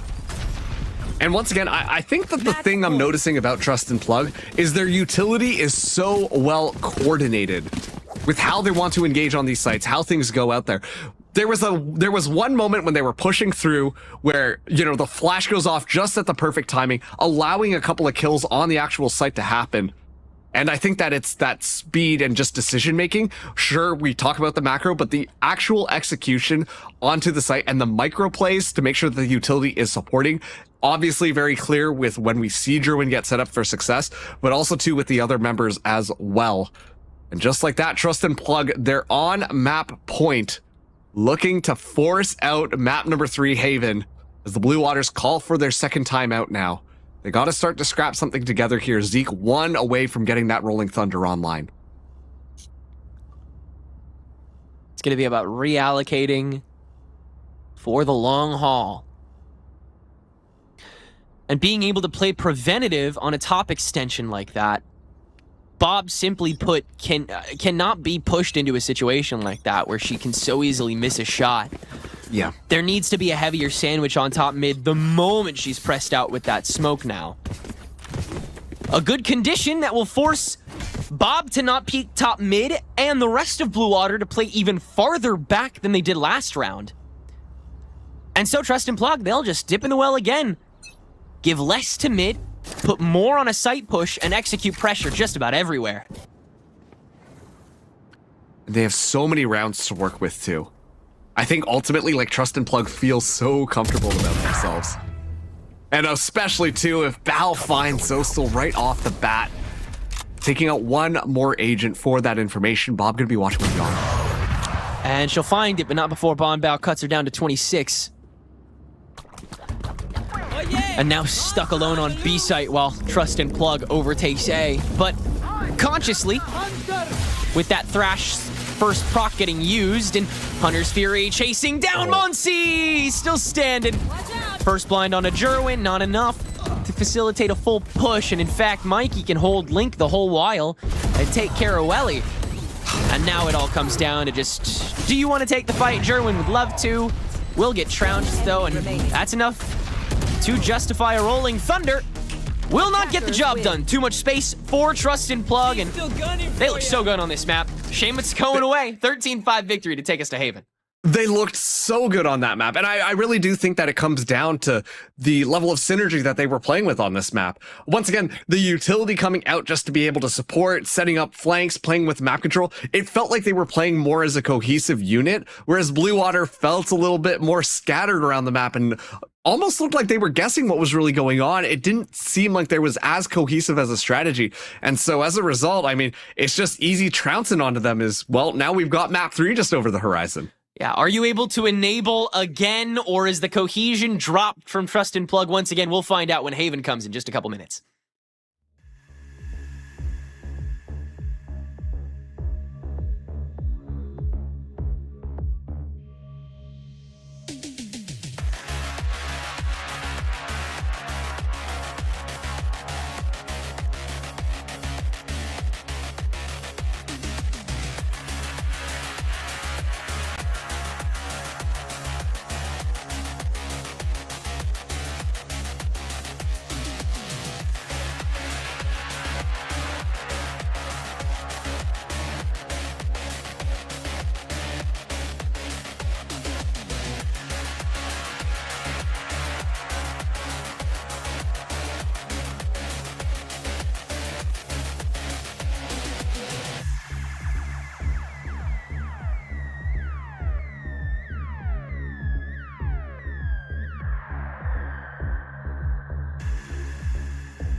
Came through with it again. They know that I got spirit with it. We are once again back for the third and final map of our first match of the night here in Split 3 of North American Challengers. Tenrek and Marks have gone through 2 maps of Trust and Plug and Blue Water, trading blows on stronger maps, but heading to the no man's land of Haven. It is really up in the air of who is going to move on to this winner's bracket and who will be in sudden death, Mark. It's so interesting to me how this one could play out, because what we just saw on Sunset, well, Trust and Plug more or less just dismantled Blue Waters, and I really like the way that they were playing. I talked about this before we went to break, the utility usage, you know, setting up for all of these plays. Every single time they did one of those types of things, it felt like it was successful. No utility was really wasted. The flashes were perfectly coordinated with when they wanted to swing in. It looked really well, especially too building around that neon. On the other side of the coin, Blue Waters, it felt like the stuns, the flashes, they were coming out, but nothing was really being followed up upon, which looked very different from what we saw on map number 1, where on Ascent, like, everything felt so coordinated. They were so on top of it. It all looked really good. And so as we come to Haven, like you said, kind of the no man's land. I'm really curious, first of all, to see what compositions both of these teams want to bring in. I know I'm expecting that we're going to see that Trust and Plug are going to be bringing in that Neon yet again. Neon first really making a debut as a duelist agent on Haven specifically.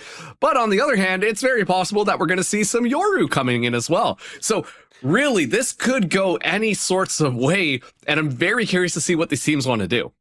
Yeah, well, Ascent is a place where, like we saw a lot of what Blue Water did playing, you know, using that util for space rather than kills first and then just getting the kills off of that space that they generated. On Sunset, Trust and Plug took the mentality of kill first, ask questions later. The great thing is on Haven, you can do a little bit of both of those. You can, it's a nice little mix of everything. And so I agree. I think we'll get a nice cocktail from both these teams of their very best walking into this third map. It will be Blue Waters starting on defense here. I think that's justified. I think Trust and Plug have certainly earned their attack half to start here. Yeah, 100% agreed. And, you know, this is already kind of interesting. We're seeing, first of all, Chamber coming out for Trust and Plug. Mikey going on to the Chamber. It's been a while since I've seen the Frenchman sniper, but really curious to see how they're going to play around that, because by adding Chamber into your composition means that you're taking away the Cypher. And we talked about this before. This is the last patch Cypher, still an extremely good agent, but once again, Trust and Plug, kill first, ask questions later. Chamber fits right into that mentality.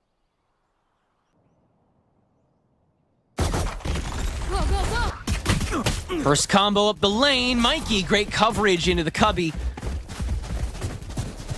And the first one to dare to peek this push will get punished. Shondex next victim on the table. Bob holding the link and can at least spray back to find Bao. But that smoke still permeating for a couple more seconds, giving Teague some free plant time, and Jerwin all the time in the world to take the link back up. Easily overtaken by Trust and Plug this first round. And it just feels like Trust and Plug, when it comes to those duels, mostly winning them out. I think right now, if you are the Blue Otters, you have to be a little bit more proactive in setting up these traps, you know, making it a little bit more difficult for them to execute, because we saw as soon as Trust and Plug moved up there was a little bit of difficulty, but overall it was a pretty easy just walk in, take the site, get the spike down, and then just set up and get ready for Blue Waters to push in. Looks like Blue Waters will be stacking the C site this time, expecting a little bit more pushing as Trust and Plug, they leave that spike behind. Once again, frag focus. Let's see if we can get some ultimate orbs is probably what they're more interested in as they back off now and take space other parts of this map. And just play this field while Mikey continues to hold that angle that he did so proficiently last time. Praying that this stack shows its hand a little early. Nothing doing just yet, though. So we will have to use the Owl drone early. Shame. Bob's ducking back into C site, and it's the right gamble. It's Garage that's checked into the B link where Welly's standing. Though that might be enough to guarantee that this is where the stack is held. Doesn't matter. Bobsta reinvests and collects. It's got to be the push now or never. We've got to just collapse on this. In Blue Water, they feel the exact same way. A flurry of blows that leaves Mikey standing on top of him with this Outlaw in tow. Just one more to go, and that's enough time to reload everything, get everything reset, and well, only an owl drone to be able to maybe just get like half the sight back, if that, but 30 seconds left. this looks really tough. Plug still taking care, though. Faking the plant, double-checking this just as Mikey gets in position. One outlaw shot down. Well, you gotta dodge one more, I fear. Double back as Bonbao TPs away, and lane is taken. This is when it should become quite a certainty. Recon dart available, though, to make sure that cubby and or main lobby is cleared. There they are. The one-way smoke makes it nigh impossible. It's got to be fights first, and Mikey has the better gun. One that can get that one shot and guarantee that second round for Trust and Plug. And that was such an interesting slow play coming in from Mikey. We saw originally when Trust and Plug swarmed out C, you know, they took that ultimate orb and then immediately backed off there, leaving Mikey alone watching C long. And as they started to execute into Garage, as they started to get that more information, Mikey slowly creeps up, not really matching the pace of the rest of the members, but still taking an appropriate amount of space. Once again, setting up for an excellent off angle to be able to just take pot shots with that sniper rifle in hand. Bob getting proactive yet again. Might just walk into, all the enemies, but spray through on the smoke, nothing really found. Not just yet. So they'll try to bum rush the other way, just to force some intel to reveal itself. And it'll work to a degree, but Blue Water really get to play non-committal with this until the spike is already down. And in the meantime, Mikey's the only one good for anything. Blue Water, they'll deal with the entire site before they even step foot in it. Jeez. Okay, guys. Monsi, let's see how much work you can do here, bud. Nothing. Darn. Thanks. It's tough. What we expected, though. While we're here in the middling of the bonus round, should be said that our alternative match on the bracket, SAD Esports versus Rose, is now going to map 3 as well, as SAD Esports got a 13-0 victory over Rose on map 2 of Pearl. So they're heading to split now. Yeah, it was pretty wild to be watching in the back while we were waiting for this next game to start. So, also up in the air who the victor of this will be going up against in the follow-up match that'll be right here on VALORANT North America. As Trust and Plug, their attack looks decent, but Blue's strike back looks quite strong. And I'm wondering whether or not Blue Water are going to be aggressive again, especially with that smoke and the relay bolts that kind of go out there. They are setting up for this crossfire, expecting them to move out of A. At least holding this long angle here should deter any of the members from Trust and Plug to move forward. A lot invested here. Hunter's Fury as well. Almost immediately. Very aggressive. Welly using it to just field out the main lanes so that Plug cannot get the early drop down again. They'll just, again, play the long game. It'll allow Blue Water to generate some real pressure. A very greedy smoke that Plug is forced to respect here. And that's so much real estate just gone. Has to be re-cleared. Mikey with the tour de force can get rid of the lurker in Zostal, but not kill. Both teams still standing, 35 seconds to go, and a lobby now cleared back up. Plug see it as the perfect opportunity to exec. Still at least this smoker on. No! They'll try to clear the board away and double back to C before Blue Water makes it back there.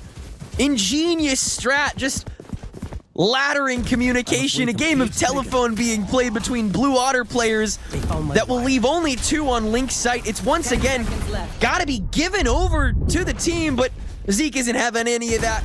Wants to get greedy, completely punished, and Jerwin now holding early on the logs. Bob swings in, slides through, now good for 2, and pops the ult for good measure. Bow staked in the smoke, good to stop Bob, great discipline for the hold. And Mikey on the off angle from Garage instead of ducking back to lane. But Welly's already taken care of Bao from the log push, and now they're able to inch their way forward here. Though inching is the most dangerous thing you can do. One shot missed on the tour de force, though. And Blue Water breathe a sigh of relief as they'll take their second round. Wow. Okay, if you're the Blue Waters there, I mean, first of all, excellent job getting yourself back into this one. Honestly, Trust and Plug, that was a bit of a bold strategy. I thought that what they were doing was pretty smart. You know, you see those smokes, like you said, playing a little bit greedy on those smokes. And so, hey, let's just wait this out. Now that Omen won't be able to smoke off any of these sites. And as soon as they kind of fake that presence onto A, they immediately backtrack and go to C, flushing all of the blue otters over to that A site. But it gives the otters enough time to realize their mistake, go in, and then they just start to capitalize on some of those kills. Trust and Plug didn't feel like they had as much time as they wanted to get themselves set up on that post plant, and so they just get run over one at a time. Excellent job from Bob being able to recover back into this. Zostal up top, though, could pose a problem for this attack. Not able to find anything, though, on that entry. Other than just some damage on a Jerwin, who is still kicking, which means he can still kill. How about one more? Nah. It's a little bit of wishful thinking here. Now it's Teague who will take the brunt of the damage, and that'll be easily finished off by Zeke. Flush, Blue Otter will beat Plug to the chase here and take over C-Site before Spike's even down, and the lead with it. And this is something I'm watching on this one. I talked about how Trust and Plug, their utility was very focused on like getting the stuns in the right areas, you know, doing the flashes at the right times, all of that type of stuff to really push in and capitalize on that to be able to find those kills. What we're seeing Blue Otters do is stop the momentum that Trust and Plug were going with. The utility that's coming out is very responsive, very, hey, pump the brakes a little bit. You can't just go in as easily as you expect. And it's really causing Trust and Plug to slow down a second, get all stunned up, not too sure what's going on anymore. And then it's in that confusion where things start to fall apart a little bit that the Blue Waters set up their crossfires excellently and then can just move in and flush the rest of Trust and Plug out. And so Trust and Plug, understanding what this means, they call a timeout, because these last couple of rounds have been very decisive by the Blue Otters. Curious to know what they're talking about as they move into this next one. Jerwin does have that overdrive ready. Monty and Teague also one ultimate orb away from getting the Hunter's Fury as well as the Rolling Thunder. And then they could be cooking. That goes there.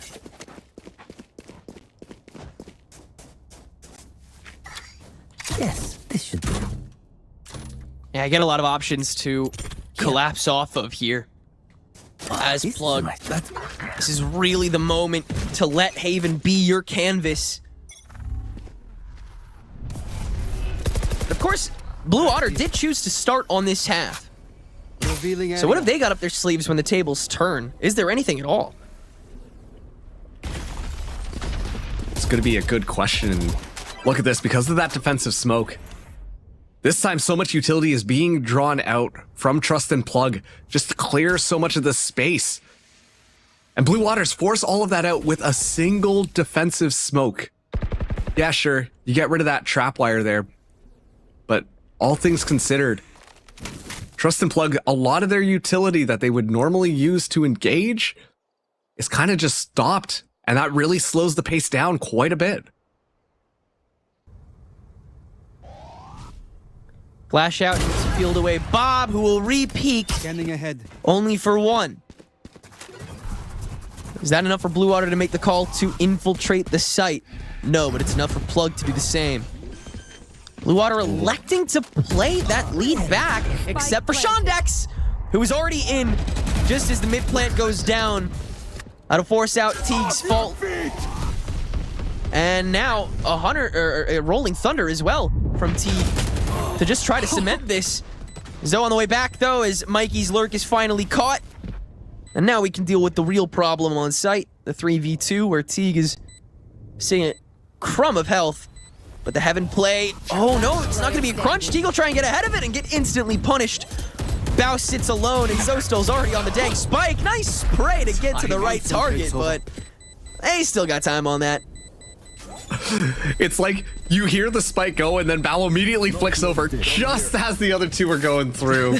And so Welly's able to find it, and you can tell that the bullet was actually meant for Welly because the bullet fires halfway through the flick.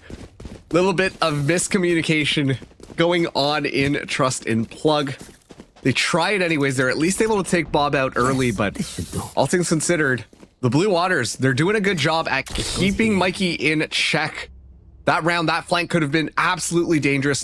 Thanks to the neural theft being online, gives that positioning away, and you see that Shondex is the one who flanks the flanker.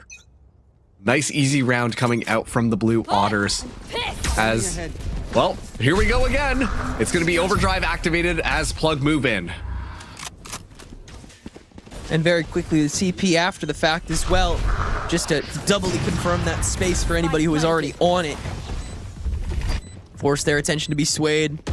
It's enough to guarantee an A site and potentially a round with it. We'll see how much Blue Water wants to invest in this. It'll start with a Hunter's Fury from Monsi just to stall, and it'll be aggressive enough to catch Bob up Link. That's a big separation to Blue Water this early into the post plant. Any more moves here could be enough to force them to save. And that might do it on that opening contest. What? Okay, Jerwin. Zeke is unfortunately not exactly able to leave here, so Jerwin will grab his third. And Blue Water, the streak will now end. But again, it took those two ults to guarantee that site. That being said, it's not like Blue Water have been exactly fighting for a site early on in rounds, so that's easily replicable for TIP. Yeah, I mean, Trust and Plug. Sure, you talk about those two ultimates being used in that one, and yeah, it was an expensive round for them, all things considered. However, it worked out well. They use, like, I thought that Hunter's Fury came out early, but it was actually perfect. It was a zoning ultimate, got value, found a kill, but also pushed them back. And then we see the Aftershock immediately invested, giving Trust and Plug just a bit more time to set themselves up. And that preparation turned out to be key against the engagement in the Blue Otters. Blue Otters were simply not expecting that. But this time around, Bob going aggressive outside of C to get all that information. So the Blue Otters are aware this could be an A side to be a hit.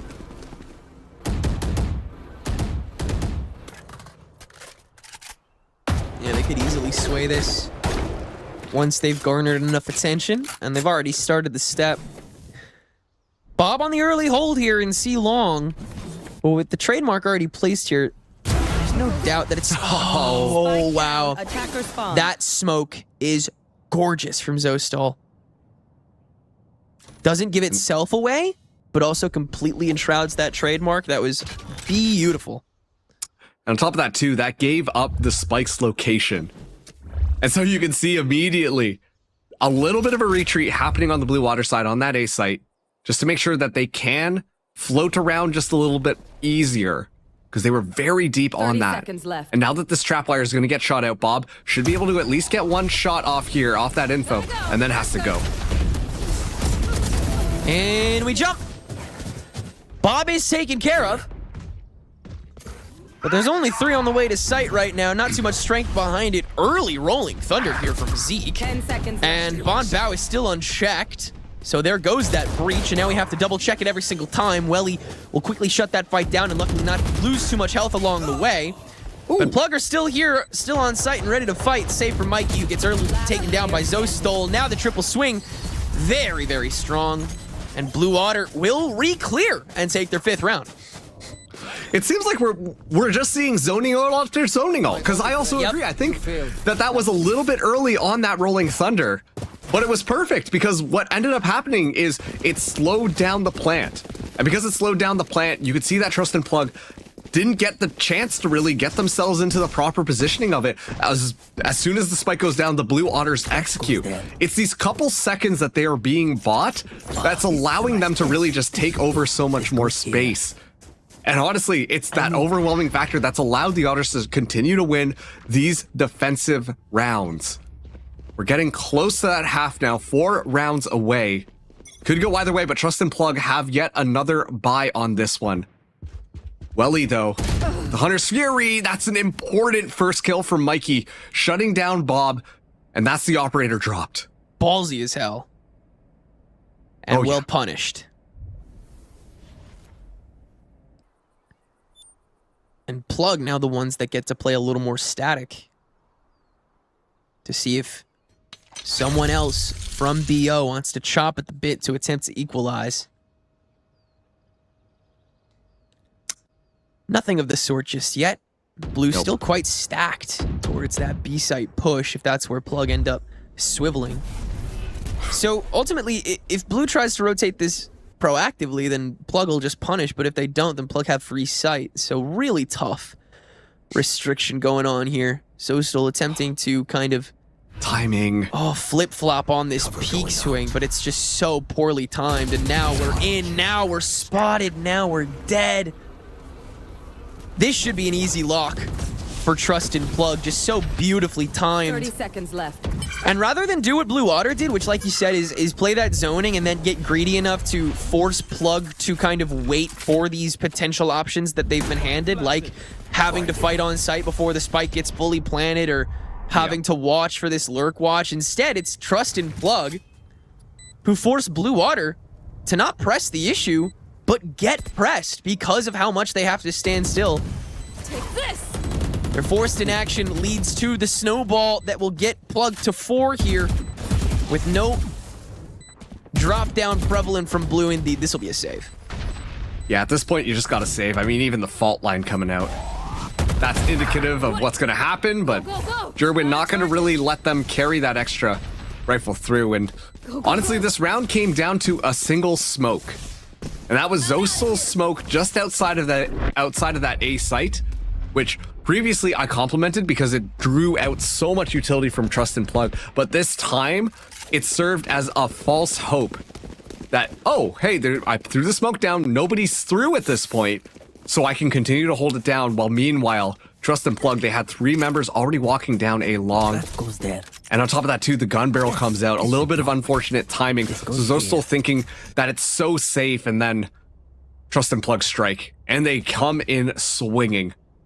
So you have to be careful playing around that smoke. If we see it again, you can't just assume that it is free just because you don't hear those footsteps. If they thought it was free, but it wasn't, and Bob already stunned up, but Welly finding a very important kill as Jerwin goes down first. Bob able to retreat.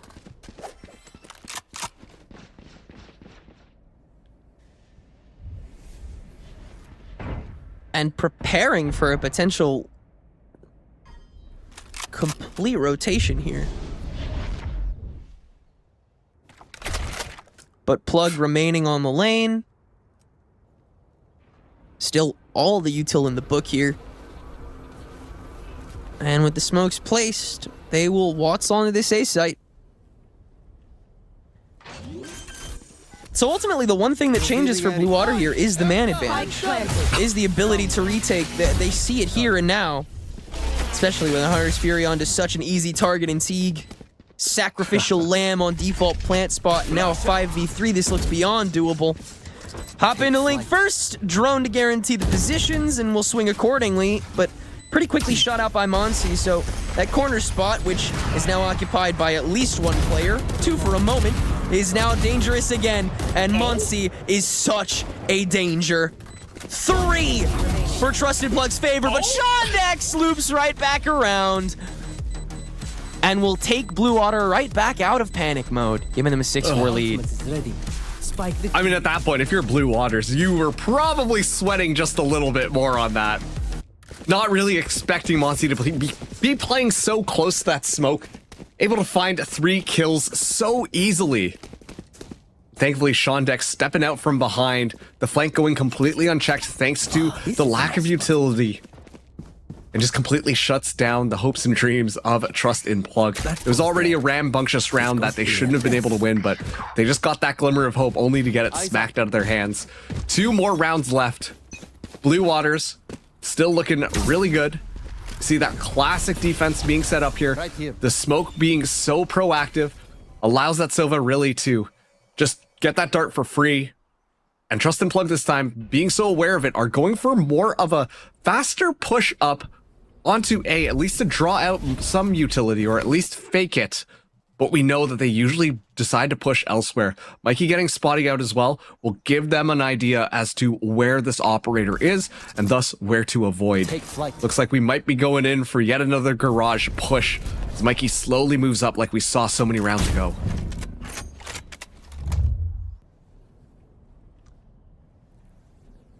Catching that tripwire as the smoke didn't fully cover it. But Zoe very confidently just sitting on top of it as Garage is pressured But fault line to keep Zoe from getting that extra attention. Now the Rolling Thunder to attempt to guarantee, but everyone from Blue Water's already backed up. Trust and Plug, they'll have to make it work off of what they've got, and Zoe still concussed, I do believe, able to grab the first, and now he and Zeke are just gonna go insane on the lineups. Monty, though, is snaked through Garage and is good for 3 before Bob silences him again. And it's just these moments where members of Trust and Plug slip through the cracks, and every single one of them is beyond dangerous. But Blue Water, luckily, they once again have enough to shut it down and go to 7. It's so crazy to me how when Blue Water are just like, okay, we're going to play retake now. Let's move in. It's so decisive. They immediately find a multi-kill. And yet Trust and Plug, like you said, one member sneaks in through the back line and then just has free reign over all of them, and you can tell that it's a bit of a panic. Not exactly how you want those rounds to go, but Blue Water on these retakes have been looking really good against Trust and Plug. Now, as we go to this timeout, Blue Water are the ones who are going to be calling it. This is the last round in this half. With how this defense has been going, I like the reads that the Otters have been doing, trying to understand how Plug have been playing and patching up those holes appropriately. We didn't get to see any of those shenanigans, and even the Rolling Thunder from Teague comes out, which is a huge ultimate to pull out of Trust in a Plug. Monty does still have that Hunter's Fury, and Jerwin as well with the Overdrive online. If there's a round that you want to be rambunctious, one to take it and just kind of run with it, this is going to be the one, especially considering the buy that Trust and Plug are bringing into this one. Yeah. You can do a million different things, a million different ways. Start the round really whenever you want. Exec wherever you want. The world is your oyster here in round 12 if you're Trust and Plug. But if you're a Trust and Plug fan, you're holding your breath for that 8-4 scoreline anyway. Big recon dart that gives Welly an opening sight, but guess what? The Neon's already through. Hunter's Fury to pile on top of it, and Welly's got to avoid that until the Neon comes in to give him the real pain. Not even using the Overdrive for that kill, and in fact, Mikey will be the one to get the credit, but Plug will blast onto site and have a 3v2 on the post plant, with Bob still forced to hold this operator as the Owl drove a firmer position. Should be all she wrote from here. Run! And reposition to where Zoe's at, on top of this spike and the smoke. Spike planted. Trying to corner one at a time, but Plug have all the sight lines pretty much covered. There's not much time for Blue to approach this, especially with the smoke still timed out. Zoe gets ahead, and Mikey ascends to grab a 5th for Trust in Plug. It was indeed enough, Marks. Yep. I feel like the Trust and Plug rounds where they were able to actually execute properly on their attack outside of the earlier rounds were really relying on those ultimates. And we talked about this earlier where it's like, yeah, it's good, but they're still very proactive with those ultimates. And I think that that was one of the ways that they were able to flood in onto the site and get themselves set up.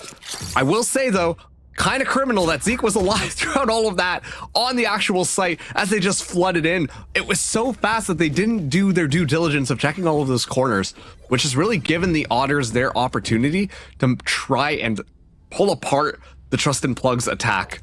Now that we're swapping over onto the defense, the Blue Otters all going to be potentially peeking window here. Oh my goodness me. Jerwin just on the other side. Oh my god, alternate angles are crazy, dude. Jerwin gets unpunished for 3, and Shondex is all of a sudden by themselves. Camera taken out. Early watch here from Mikey, early watch here from Bao. And that was a fun pistol round. I'd love to dissect that, but oh, we just don't have time. Oh man, the next round's already about to start. Oh no! I mean, I could totally go in depth into color on that, and I could talk about every single player's intention there, but I won't. I'm making the active choice not to. That's why I'm here. I got you. And I'm pretty sure that was just the Resident Evil 4 shooting range. Because they all just walked out. 4 members go for the peak, and it was a combination of Jerwin and Mikey just taking pot shots there. And sure, they do inevitably die, but still, the Blue Waters, they just lined themselves up, and so the round was over as quickly as it started. Now Trust and Plug on this defense. It's a little bit faster, but already the first couple of kills go, and who else but Val with the Bucky? Yeah. Just poking and prodding, it goes unpunished. You can wall bang half of this entire map So pretty easy for Plug to get that opening damage, especially with the guns that they're opting to choose this round. Oh, what are we? Okay. All right. That was a fun little game of follow the leader for a second. You gotta chase him down. You never know. You know, the game's not over till the game's over. That's so true, yeah. Zoe really had a shot there. Yeah. It was an interesting move by Blue Waters that time. Just let's try and run as fast as we can. And to be fair, you could tell that Trust and Plug were not expecting that level of aggression. No. And not whatsoever. Nope. But that's why they shot into it so much. They got like 150 damage before they got even looked at, and they took one shot and they got killed. They were like, huh? I did that much damage before they even talked to me? Yeah, that's crazy, man. And so obviously the weapon diff makes a big difference on that last round. But moving into this one, this is where we get to see the Otters really show what they've got. Rifles in hand. I'm wondering whether or not we're going to be seeing that very slow style. Try and get the Trust and Plug members to move up and then play for this trap play. But wow, that's a headshot right off the bat. And Mikey also was able to escape as well alive. Shondex trying to take space as you would want for your Cypher, but you shouldn't be having your Cypher be the tip of the spear. You want that Neon in place. Fault line is ready to go for Zeke though. This one still could happen.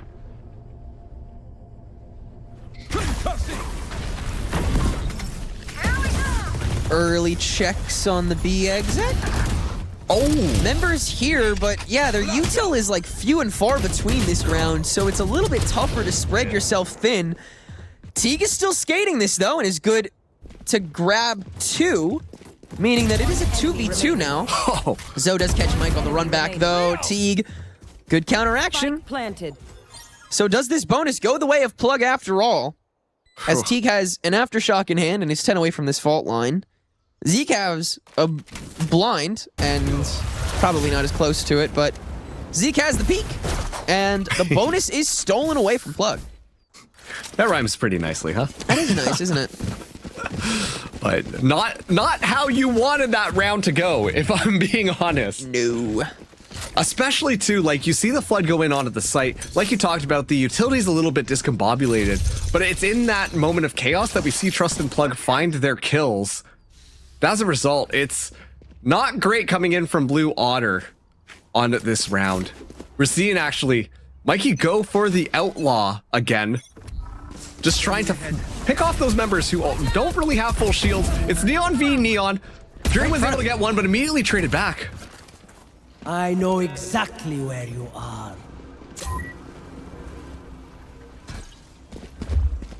Another weird fight taken by Neons, but with one no longer still standing, the retake game looks a lot more unlikely, which is why Plug are staking out A site far heavier than before. It does not work out very well. Attack looking beyond solid so far from Blue Otters. Their exec game looking pretty clean, and Plug, they'll be forced to save these 2 rifles with how shoddy their eco looks. And then moving into the next one, now Bob also has the overdrive online. And yeah, I mean, we saw Trust and Plug, they went for it, but at the same time, Blue Otters, they had enough money to really buy up a majority of their rifles, and I think that's something that Trust and Plug was not really expecting. We're seeing these attacks be a little bit more aggressive, and I like this style from the Blue Otters. When they really just want to hard commit onto one of these sites, it feels very well rehearsed, I guess is the best word, as long as they're the ones who feel like they're in control of how it's going. As soon as a wrench gets kind of thrown in from Trust and Plug, that's when you start to see that foundation from the Blue Waters start to be a little bit more shaky, and that's when you have those kind of close call moments. But the Blue Waters still win another round, still leading by 2 rounds here. As a Trust and Plug, the buy is going to be scattered at best because of those 2 phantoms that got brought over. Yeah, that's all that you can really carry into this. But like you said, it could be enough to stop a team that isn't able to fluidly call as well as they would like to be able to on a map like Haven, which is arguably the hardest map to fluid call. Cage trigger. With Okay, a little bit more of a default. Yeah, much more of a from the default. Otters. Much more. They don't want to get sprayed early on by some stupid BS guns. They want to see if Learn there's their an early lesson. peek from Plug, which there could be. Jerwin is not going to be the one early holding, but Mikey could easily step out into this with a headhunter, and they might just be waiting for that. Yeah, look at that. I mean, He's just watching lane. at a moment's notice, Z could just kind of pop the fault line. And at the same time, like, Trust and Plug, they're like, listen, we know what kind of goes on here. We don't really want to push into you. And so everybody on both sides stand their ground, finally some momentum being picked up by the Otters. What I'm worried about, though, is it's Bon Bao tucked into that corner. And we know how much of an impact Bao has had on some of these rounds. Previously on Sunset, completely shutting it down, but this Owl Drone should be able to flush that out. Yeah, Shadow Step will make sure that that doesn't get caught. Here we go. Easily able to field this, so Bob is just going to pop this overdrive, but yeah, no. Bao unchecked, beautifully punished. Zo can pretty quickly shut that down. Jerwin only has a shotgun. That's too far for you this time, buddy. Sorry about that. And the inherent weaknesses of this round for Trust and Plug are starting to reveal themselves, namely, guns kind of suck. So Blue Water, they'll confidently take that space, confidently take the fight, confidently take the round, 10-7. Yeah, and you can see there was a little bit of a feels bad moment there from Jerwin. You know, shotgun in hand, slide it across the ground, just like, even if I pull the trigger, I'm not going to be able to get close enough to make this a kill, and then just gets headshotted mid-slide. Gotta hate to see it happen, but that's the gamble you play sometimes with the shotgun. So Trust and Plug now are going to be calling this timeout. The Blue Waters have really picked up their momentum on these last couple of rounds. The executes have looked fairly textbook, and it's working out well. There's a reason why they are textbook. And quite frankly, I think this is probably because Mikey is on that chamber. They're missing a lot of control, specifically because of those cyber cages, specifically because of those trap wires. Trust and Plug, they don't feel like they have a really good defensive hold of any of these maps. They have to wait for the Blue Waters to push into them and then try and get them. But usually if you're the attacking team, you're going to line up your utility to make sure to stun them. The fault line, the flashes, the paranoia. It's looking really good from the Otters, and Trust and Plug, they just don't have the utility really to foil any of the attacks. I absolutely agree with that.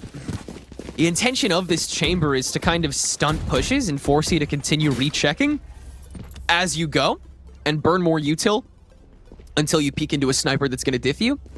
The problem is, in this meta, it's better to have an agent that can do that en masse across the entire map. And right now, both Neon and Yoru do that far better. We're seeing Jerwin do it almost every round anyway.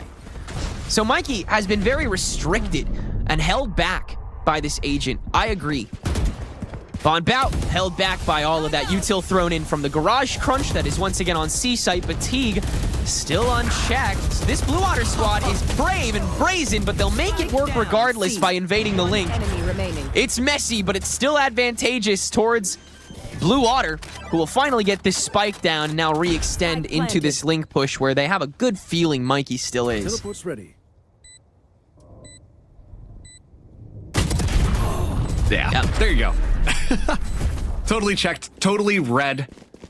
And that round was just off the back of Zostal, who... This was a little bit interesting because you could tell Trust and Plug, they were holding back, let that spike go down. Sure, we yield the site. You know what happens. Let's get ready for the reset. And then Zostal just very brazenly walks into the smoke and immediately just catches them off guard, goes for a little bit of a spray, finds so many kills. Monty almost ties that one back, as Monty has been doing this map quite a few times. But unfortunately, it's just a little bit too late. The Blue Waters, they get all those kills for free. Rest and Trust and Plug are not really set up to really do anything else about it.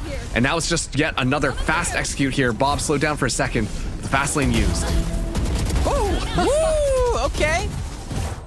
Bob's warm now on this Neon. Feeling herself a little bit with those opening two frags, which single-handedly, honestly, might be enough to make Trust and Plug safe until 12. This is, that's holy, dude. This character is nuts. Oh my god. Like, I get you had a whole team behind you, but that is nuts to do that in like 10 seconds and just have Trust and Plug say, better luck next time. I mean, it almost felt like that was some of the executes that we saw on Sunset, what Trust and Plug were doing. It was just very rehearsed and very well executed. Shondex able to trade back Mikey drops that rifle, and so yeah, Trust and Plug, they really have to make sure to hold on to those rifles, but it was just a very clean execute coming through. Blue Waters going for the fast attack is something that I'm really enjoying seeing, and I hope they continue to do that because I think that it could really seal out this series as they are on match point right now. Match point. And with several ults in the bank to tie them over if they lose, or boost them to winners finals here in the group. That goes there. Now, how do you start this? Because you can't exactly exec with the same speed that you did last time, but this Garage Crunch looks pretty faithful, so it looks like they'll stick with that. Yeah. That's why Mikey's finally set up over here, dude. But like, how much value is Mikey going to be able to get? As long as they shoot that out, it should be all right. Mikey now looking with it. Okay, that's the value you needed. Yep. And I'll hop right back to Link. Those tiny walls, able to kind of weave in between chokes. Off your feet! And now he'll look for another one. Rolling Thunder allows the approach into Garage, spots the rendezvous, knows at least one of these players has to be nearby. Will make the call for Welly to go for the Hunter's Fury post plant now. And spots Cherwin up Link as well. Wanted to poke him, but that's a little greedy and allow Mikey to poke back in and grab Shondex. Now the re-up up the garage window. Mikey now good for 3 and a Rolling Thunder back into sight to give Plug enough time to make this work. But see, not checked on the lurk, and now the wraparound might be all that Blue Water need. The blind back as Mikey presses. Another blind, Teague playing the distance. They can't spray through onto Spike, and Trust and Plug will get away with an 8th round. Wow, I mean, okay, you know what? Maybe the chamber does work, but the chamber is so focused on being able to get those kills. You have to get kills in order to make chamber worth it, and that is what we saw Mikey do on that last round. It felt like Mikey was like the last person consistently going in on to C. And was just like, okay, I guess I'll 1v3 or 4 now. And usually it not working out at all. But as soon as Mikey finds a couple more frags, shuts down Bob, uses the chamber utility to its full potential, Blue Waters are left absolutely scrambling. Excellent stuff coming out from there. But this time around, it's a different side that they are going to be pressuring early on. I don't think that they commit, though. I think they just want to try and force out the utility and pull players away from the rest of the map to make it a little bit easier for them to move in afterwards. Agreed. See that extension from Shondex first. We see this garage lurk all the time, just to make sure nobody gets insane on that peek back to window. But it does also precursor a lot of the time those B window pushes. So we'll be watching for where this Spike is headed right now, still in the court. But Welly playing with time well here, as it looks like they'll just default their way to an opening frag again here. But with Plug so packed in and still playing behind structure, doesn't look likely that they'll hand anything over. Of course, being so packed in and being so unwilling to play for anything means you can't play for everything. And that'll leave an open A site that Blue Water can walk onto safe and sound. They will certainly make noise to clear it, that's for sure, but is it enough to 30 seconds left. pierce through Plug's attention span? Doesn't look like it. Okay, there's the Link watch. We're heading back, but I think it's far too late. I think Blue has this. Yeah, I mean, at least the site. They will be able to get the spike down, and Zoso watching with the operator makes it so much more difficult for them to move in. Paranoia is still available, by the way, Tenrek. Yeah, can play that so late into this now.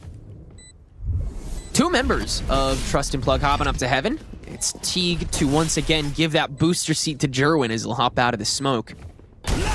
All or nothing here for Trust and Plug, and it'll be the first of many times. Instant stopper from Zoe and Welly, and from there, it's an absolute collapse. Blue Water, their attack half is once again beyond deadly, and it'll lead them to a 13-8 victory, a 2-1 victory, and a winner's finals berth that we'll get to watch in just a moment. Man, it's so crazy to me just how different this Blue Water team looked.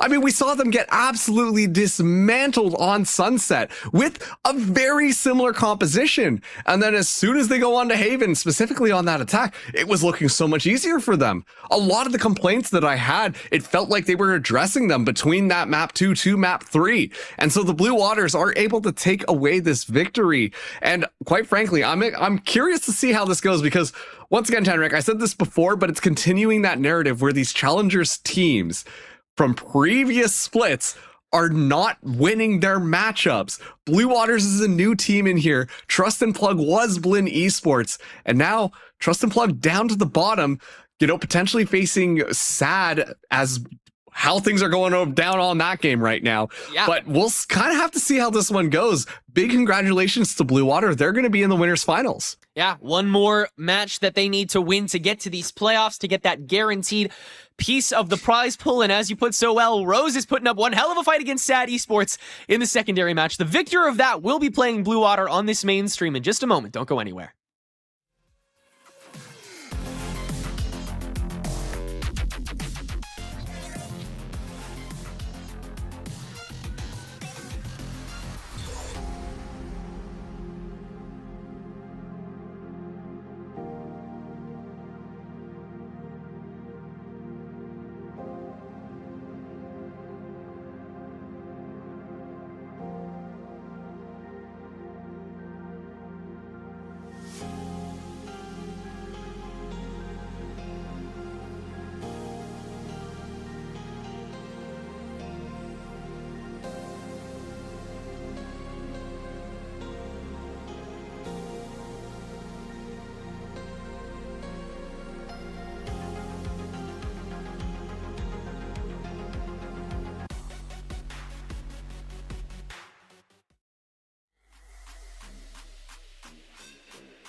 came through with it again. They know that I got spirit with a pen. Don't know why they try to compete when they know that in victory it's never gonna end. Them and a week, that's why they could never speak. They ain't like me, I take it to the peak. Different type of steeds that I breed. Wheel up on the mic, they won't get one of these. Please, I don't wanna hear no talk from them. I don't wanna see nothing at all from them. They can't do it like me. So all I wanna see really is a round of applause from them. Vibes in the air, we caused it again. Life isn't fair, but we rode it again. All of my teams being ready for the war, there's no warning for them. Tell them again, I ain't here to make up no friends. I just came through yet again. We up, you never got one of them.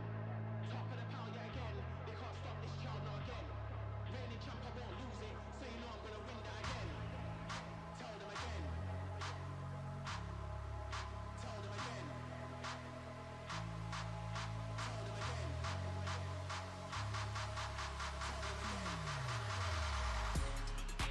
Tell them again.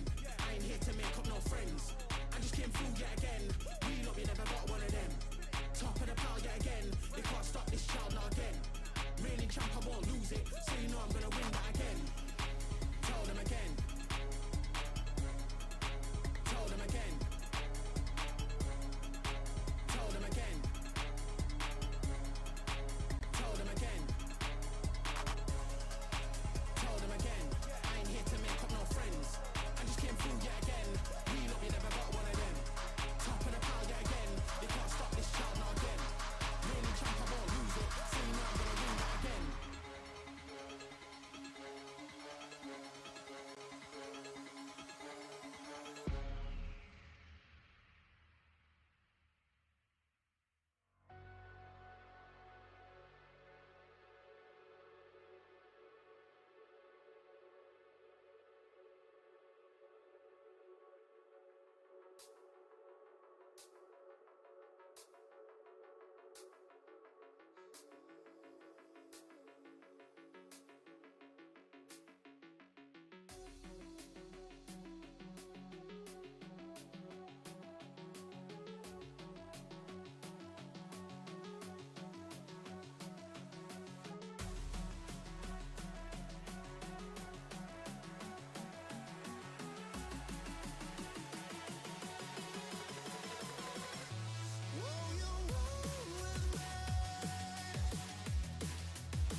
It's about time to get it. It's about time, I forget it. It's about time. Never gonna get up, never give it up now. Never gonna stop, never gonna stop now. Whoa, you roll with me. Whoa, you roll with me.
We are into the second of the 3 matches we get to host here on the main stream as we dive into the 4th group here in Valorant Challengers North America.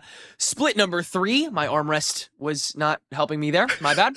10 reckon marks here for the victors of the match that we got to watch. Blue Otter taking on the victors of the match on the alternate stream. SAD Esports, after a 13-0 decimation on Pearl, they managed to crack out a 13-9 victory on Split. So we'll see them taking on this BO squad. Marks, how do you feel about this matchup, man? You think anybody is a clear favorite walking into this? I don't know about clear favorite, but if I know something, Tenrek, it's that this is going to be a fun one to watch because, as we know, SAD Esports, they've been in the Challengers circuit in these previous stages, but you know who they had on their roster previously? Bob and Zestel. Guess who's on Blue Water? Bob and Zestel. So it's a nice little family reunion for this matchup for sure. That's fun. Yeah, just on the other side of the team. I was going to say computer monitor, but that doesn't quite make any sense. But I think that there's a little bit more emphasis on this match because once again, Bob and Zestel took a step back away from SAD Esports. And as a result, Blue Water kind of scooped them right back up. So we're starting things out onto Abyss first. And this is SAD Esports' pick, and so we're going to see the Otters decide to start us out on the attack. No more neon on this one specifically, as we see Bob now locking the jet. So a lot more standard Valorant to what we've been seeing lately. Yes, very, very standard old head comp here for Blue Otter. Meanwhile, SAD Esports, who should not have their new additions counted out, despite the fact that they've still been in kind of a gestation phase ever since that split in the middle of Split 2 here in North American Challengers. They're molting now. They certainly have, and they're starting to show a lot of versatility and color in their plays. Ferbs in particular has really picked up the mantle of duelist well. Ooh, this is actually really smart right now. We see that the fake smoke goes up, and on top of that too, given the fact that Bob's adding additional pressure, immediately pulls most of SAD towards that A site while the execution happens for the Blue Otters on B. Ascent was SAD's immediate ban, as was Pearl for Blue Otter. Hey, go figure. You just watched him 13-0 somebody. So it'll be Haven that's map 2 after this, and then Bind will be our decider in this series. As Darkest walks up to Bob. Bob finds Darkest, and we'll scurry on back to the rest of the fight, which is just now starting. Ferbs still able to lock on to Zeke here, and Ooh. one more as well. Bob tries to save the round here. Can definitely do so here against Benji. Nice shots, Bob, So heavy. to give Blue Otter the first round. A little bit of a clap back against SAD Esports on that one. An excellent round from Blue Otter. I really like the way that they played that one. You saw that the fake happened there, and it completely foiled SAD Esports, and the flood goes through from Blue Otter onto that B site. It is a little bit difficult for them to be able to move in there, but they're able to find the picks necessary, Shondex being the ones to really start to move things forwards as it becomes just a quick, decisive round with a little bit of gunplay. Excellent timing as well, as Bob just gets back to the site, watches that spike, and is able to gun down the remaining members of SAD Esports. Now, we do have a little bit of a technical pause. And yeah, like you said, we've got Haven as our map 2, Bind as our decider if necessary. And once again, given the fact that we saw an absolute decimation from SAD Esports on Pearl, I think it was really smart for the Blue Waters to take that one out of the map pool. Yeah, very justified. I completely understand. But the problem is, a lot of Pearl's attack prowess from SAD Esports just came from the raw speed that they were projecting, and I'm seeing echoes of that here on Abyss. They're really just blasting onto a site and then blasting Blue Otter. I mean, Ferbs kind of just walked up and grabbed an easy 2 before getting shut down. If SAD are this adept at taking space this quickly, then this will be a very fast match, I think. Yeah, and also too, once again, talking about the Yoru on the defense. You've got the gate crash. It's very easy to navigate from one site just directly onto the other.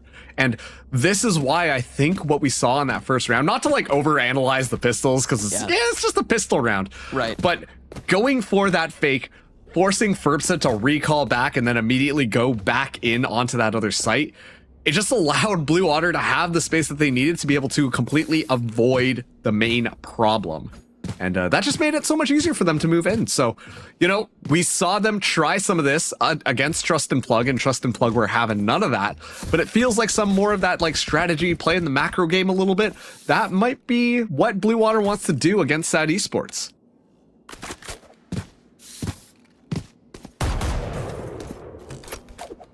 No more time to consider it. As we will jump back in. Blue Water, sight set on B. SAD's gamble stack, the very same. This round could take 20 seconds or 20 years. We're about to find out. SAD might walk right into this. They are on the front lines, waiting for that barrier to go down, and it does. It's a full clash, and Blue Water wins it handedly. One of those moments where, you know, the weapon diff really pronounces itself when you just kind of go head to head. One of those types of matchups, and yeah, Shondex watched in the back. Very decisive round from Blue Waters, but given the weapons, that was to be expected. This is going to be the round where it piques our curiosity a little bit more. I'm curious what SAD have cooked up on this defense, deciding to bring the Vipers, an agent you don't usually see that often on Abyss, specifically to set up that wall in mid to deny a little bit more space and a little bit more sight. The Blue Waters, though, they've been pretty good at just yielding mid thus far and really pushing in onto one side or the other. Yeah, they've been able to narrow their focus pretty easily here. And if you're at least able to get on, then even if the whole team is here, getting that spike down half the battle on Abyss. Headshot. Big approach from Bob here, who is still going to be catching some players off guard with this OG jet pick. And now the rest of SAD can jump back on. Ferbs with the back door for one to give SAD a nice opening. Now it's a 2v2. Bob ducking back into Link, though, and this has been turned on its head. Pressured from potentially Heaven, but Nabil still has to get watched. Bob is good for that as well, and the Star is able to stall away the plant itself. Benji's attention is split, which means no doubt the fight is 2. And Blue Water will get their third on the attack. Yeah, an excellent round coming in from them. I was really scared for a second. I thought Ferbsa had prime Valorant timing. Just be able to peek out there, but only gets one. Excellent job to Welly, I believe, who shut that down completely. Made sure Ferbsa was damage controlled. Rip Benji and Nabil, though, on that re-execute, push back into the site. I was looking pretty sharp, but at that point, Bob, you know, similar to what we saw with the Neon play before, was just kind of running rampant in the backline, using that movement, taking so much space that SAD Esports had a really hard time being able to really trust that their backs were going to be safe.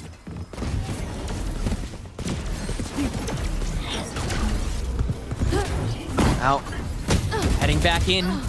Bob will not be able to do this every time, and she will fail this time around. Nicely placed blind as well. Forces Zeke into the 1-4, and now it's a cavalcade. Blue Water, gun diff still shining through, and there's just enough to get the job done. Nice shock dart for some poke here by Dip, but is also quite low at this point. So it'll have to be Benji on the front line, and Dip just letting all that util fly before actually going in, and once again, predicts correctly. Shock dart onto Shondex right on top of that spike. Shondex will be forced to smoke himself in, but it'll work! He'll save the smoke, and no doubt the round from any more interference. Blue's up to 4. Shondex, One step closer. such a good aimer. Such a good aimer. And obviously in that last one, yeah, you just get the smoke off. Sure, it's a little bit chaotic, is able to find the kill. But Shondex on these previous rounds as well has been just doing an excellent job at being able to find all these headshots. And I think that that is a really important thing to keep in mind, because while the rest of SAD Esports are busy worrying about Bob, it kind of allows Shondex to just kind of sneak in there and find a bunch of kills when they're just, you know, heads turned looking for that jet. This time it's going to be a potentially faster take onto this A site. With the 0 point being tossed out, immediately SAD start to recall their Viper to make sure that that mid presence is real. Welly, though, gets the ultimate online. Perfect timing on top of this CD. And some attempts at keeping Bob trapped inside, but she's just too quick. SAD Esports will get on top of this Cosmic Divide early to attempt to engage some pressure, and it'll succeed to a degree. Fragment is placed on top of Spike for now. The more time wasted as the seconds tick away, which means SAD is going to try and fight their way through this Hunter's Fury from afar, though, for Welly to just keep that pressure on Spike. No one is on Spike, though. Zostal, witness to everybody smoking out. The kill on to Dip before the Cosmic Divide goes down, and Blue Otter spring the trap right back. Zeke will invade the Spike to make sure that Nabil cannot hold, and Blue Otter, it is eye for eye, but not round for round, as it's a 5-0 scoreline. Okay, I got to talk about some stuff on that last one. First of all, Bob using the excellent mobility abilities that Jet has here to just navigate around the pillar, not falling off with the Blade Storm activated to really push back SAD Esports. I mean, you could see that there was a moment before the Cosmic Divide went up where it was like, oh snap, wait, Bob's over there. Easy spike plant, doesn't even have to go through the main entrance thanks to Jet's abilities. And then immediately we get treated to what could potentially be a Shopify Rebellion style post plan, where it's just let's just back up and use all of our utility and make sure they can never touch the spike or even get close to the spike. And the response that SAD Esports had was, hey, let's just push into it. And then Welly popping the perfect timing on the Hunter's Fury, really forcing the SAD Esports to push out into the grinder.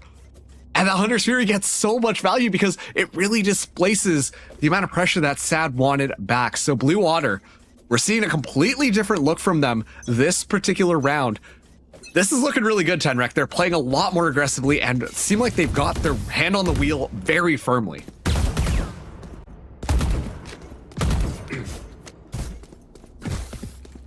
And still a lot of ideas to be had here. Nothing to cycle through this time, though. And with SAD Esports, a lot of tools at their fingertips. Of course, sans good guns. Scary round to be had, which is why we'll see some mid-attention paid to make sure there's no one lurking or watching said lurk. Recon bolt early to catch out Welly as well. Don't know if it caught Zo too, but with that smoke, it'll basically be your guarantee. But it's all to flush the sandwich from the flank, which Bob is watching with a hawk's eye. Ferbsa falls early. Go figure, the Yoru's the one searching first. Nabil's cam to guarantee the peak, but Bob is checking the boxes instead. Giving SAD a free kill. Potentially some free ground here. Now Darkest an approach of his own. Welly caught alone. And Blue Otter trying to do too much at once this round, leading to a full collapse. It's so interesting, that last round. Or sorry, what we just saw there, because it really felt there was this standstill happening between these two teams, but SAD Esports were the one who were moving up with the smokes. And that first kill was so important. We're not able to get that neural theft offline, because then suddenly those smoke screens, more like it. Dark is still able to get one. Shondex finally shuts it down, but Zoe's still in a bit of trouble here. Last player standing. TP back up, and Zoe is chased down by Dip. Thrifty. So it's down to Shondex, who cannot re-enter. And SAD Esports do execute the Thrifty by continuing to dip into and awaiting Blue Otter. This team just needs to stop standing still. They are so weak when they wait. It's so interesting, isn't it? Yeah. Because it feels like Blue Otter are trying for these, you know, interesting plays, interesting strategies, play the mind game and all of that type of stuff. But if I'm being honest with you, I like them better when they just decide to go for those plain old executes. Yeah, me too. I think that the synergy that Bob is really just pulling away from the rest of the team, taking that heat off, and then the rest of the team can just walk in and completely bulldoze the site. It's always looked so good, but they consistently want to play slowly. This time a little bit faster, though. No command activated. Yeah, touch and go, but the trap wire not cleared by that null command, and well, Benji gets a whole lot for free. Darkest is still sitting on this smoke too, so yeah, he'll just fire right back on Zeke's corpse. And not aptly punished either. Blue Otter is looking sloppy again this round, not doing their homework, and it's leading to some great punishment here from SAD Esports. Nabil and Ferbsa exit and should complete from here. Shondex does elongate, but not for long.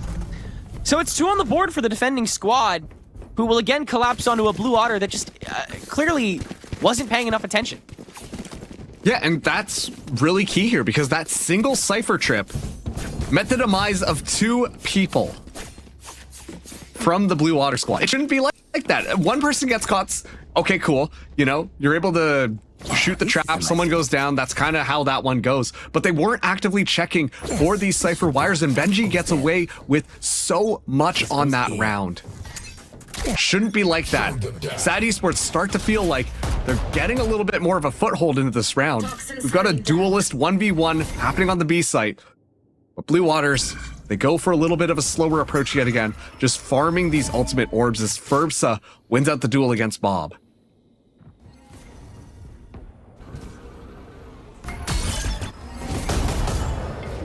And the Owl Drone forced to be used to search for these trap wires. But it'll alert all of Sad Esports to this A presence. Good! Blue would love to move house. We've taken up B side entirely, but in the meantime, Zeke will also fall. And now this push is not strong at all. They'll weakly back away, and with the fact that they can't sell noise, Sad Esports will know what's going on pretty quick. Which is why Zoe's on the move, attempting to poke out as many extra angles as possible. Dip holding way back, though, so second Zoe pokes his head out here. It's going to be found out and sprayed down. Nearly. Zoe actually wins the damage trade, but still standing is Dip, and so the only space gained is the one on site.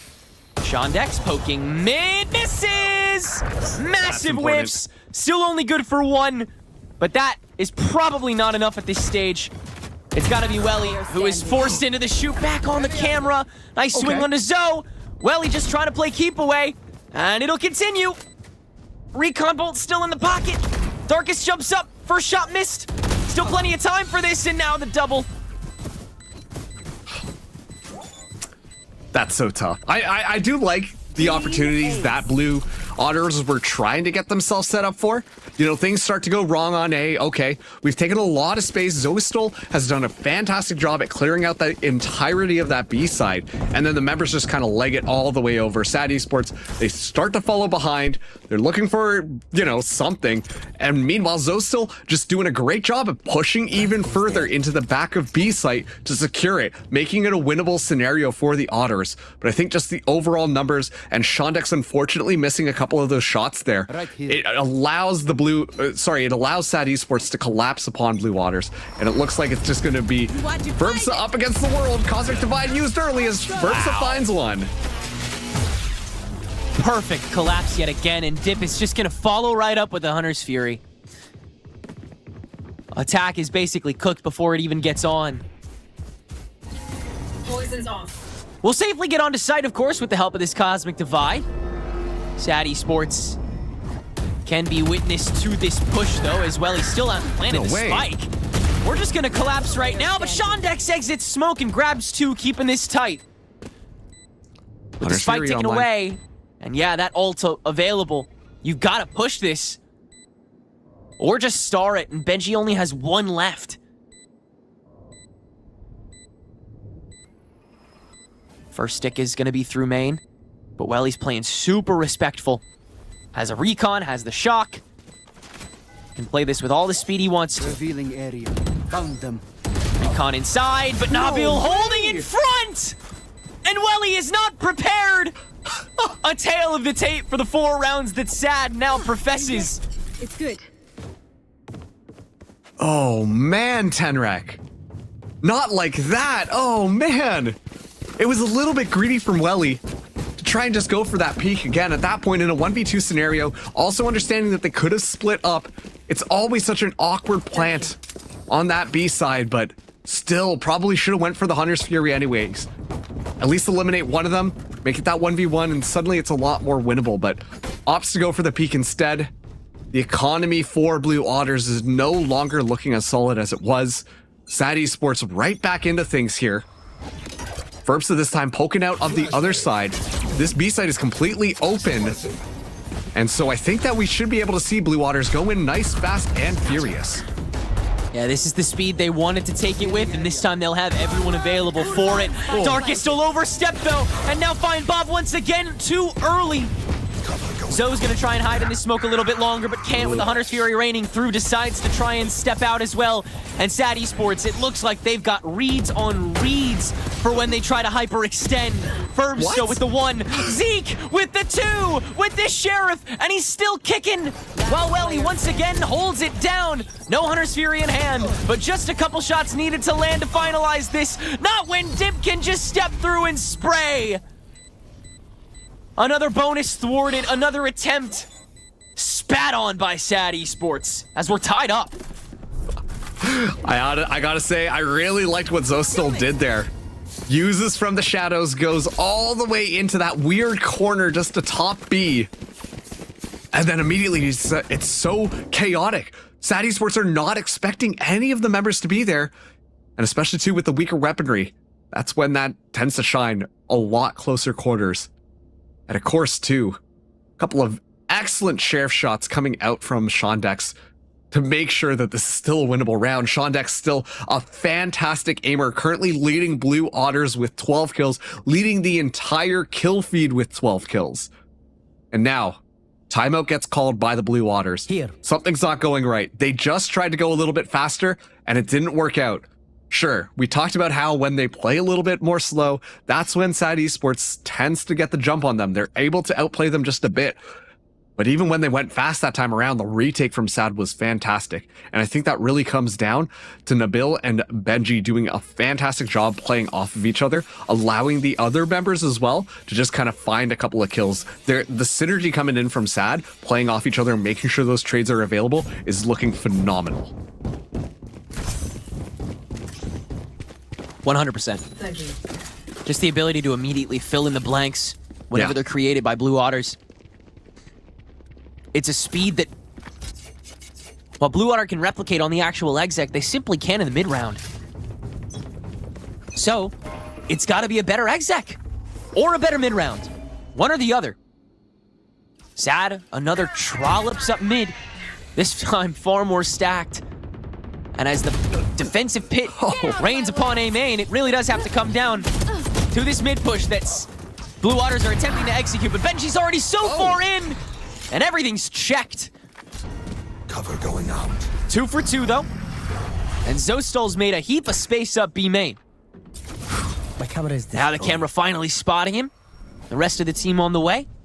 SAD will once again be prepared for this, of course, without a Viper or its pit.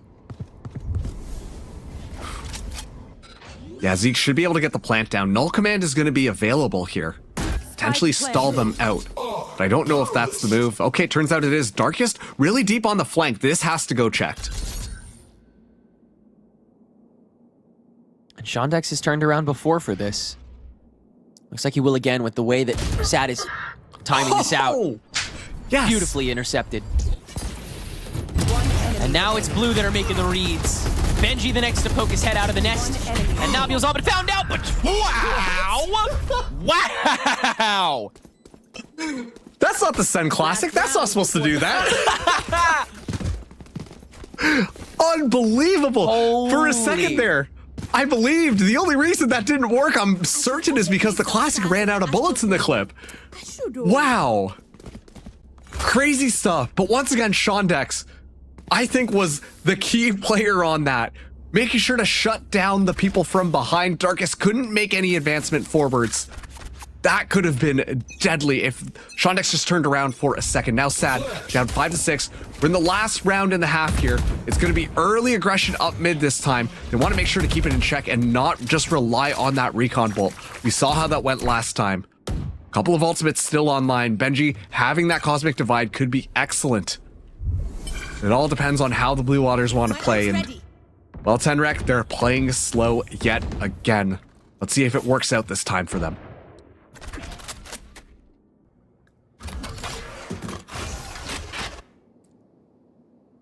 The walk-ups from SAD this time. In fact, no one at all playing mid. Bob. In a bit of a situationship with the peak, but he'll now creep up. Time to jump. This B-hold looks pretty secure from SAD. You gotta breach it some way. That's a way to do it. So, Darkest is gonna scurry on back. but over the line? Or do you just strand Ferbza here and play on a 5v4? Especially now that Bob's dead, I think you can get your hands dirty a little bit. Welly on the lurk also found out. Nothing works here. But Blue's still going to try and rotate over to A. Yeah, this is, again, just working on multiple fronts here.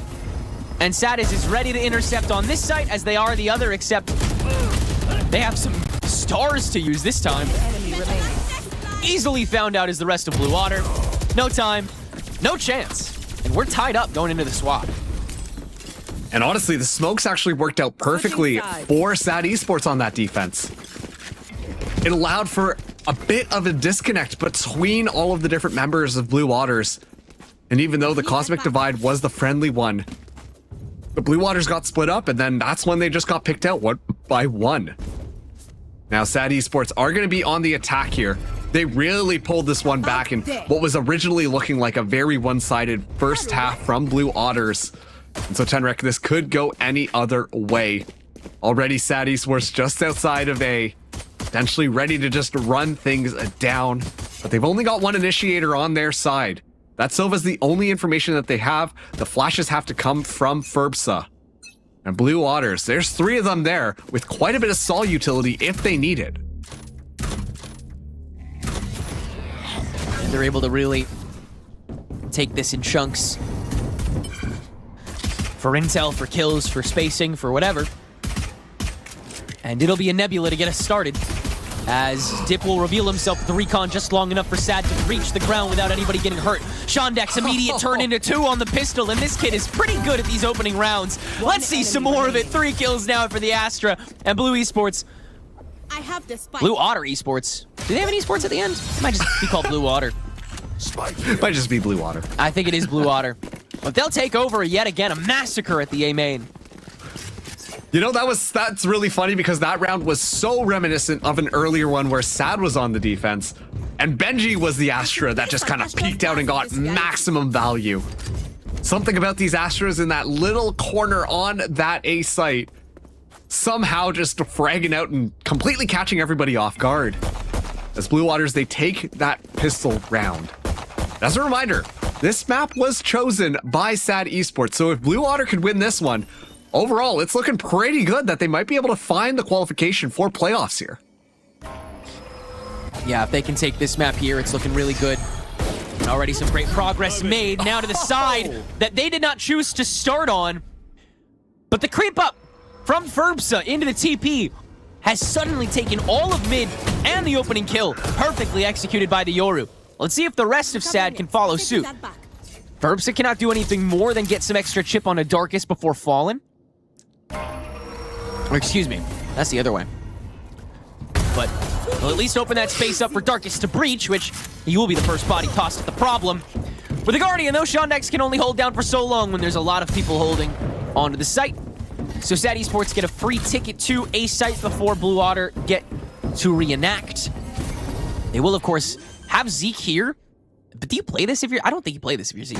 Spike planted. Yeah, I think you wait until the rest of your team members get into position. You still have the weapon advantage here. Benji only having a classic, but very low HP as well, so one shot will be enough as they tuck back into spawn. Nabil turns into Zeke. It was only a matter of time. And now it is once more for Blue. They have to cut through. But Nabil's cam spots Welly, procs Welly, drives Welly to the ground, and Zostol, yet again, a turn and burn, no checking to shooting from this Blue Otter squad. They get punished in the worst way. A steal of the follow-up and a once again tied game. I have no words here, Tenrek. There is no way where Nabil just turns that corner, Sheriff in hand, finds the headshot. That is unbelievable. Blue Waters, you can't get too frustrated after how that one went. SAD get the eco, and so they will have better weaponry here. I'm looking at Ferbza having that outlaw, but the Blue Waters, they just got to be able to overwhelm something, and it looks like they might just try and overwhelm out A. They've gamble stacked on the wrong side, so they're just going to run into Nabil. But even if they're able to grab that singular Vandal, that could be enough to start to get something going here.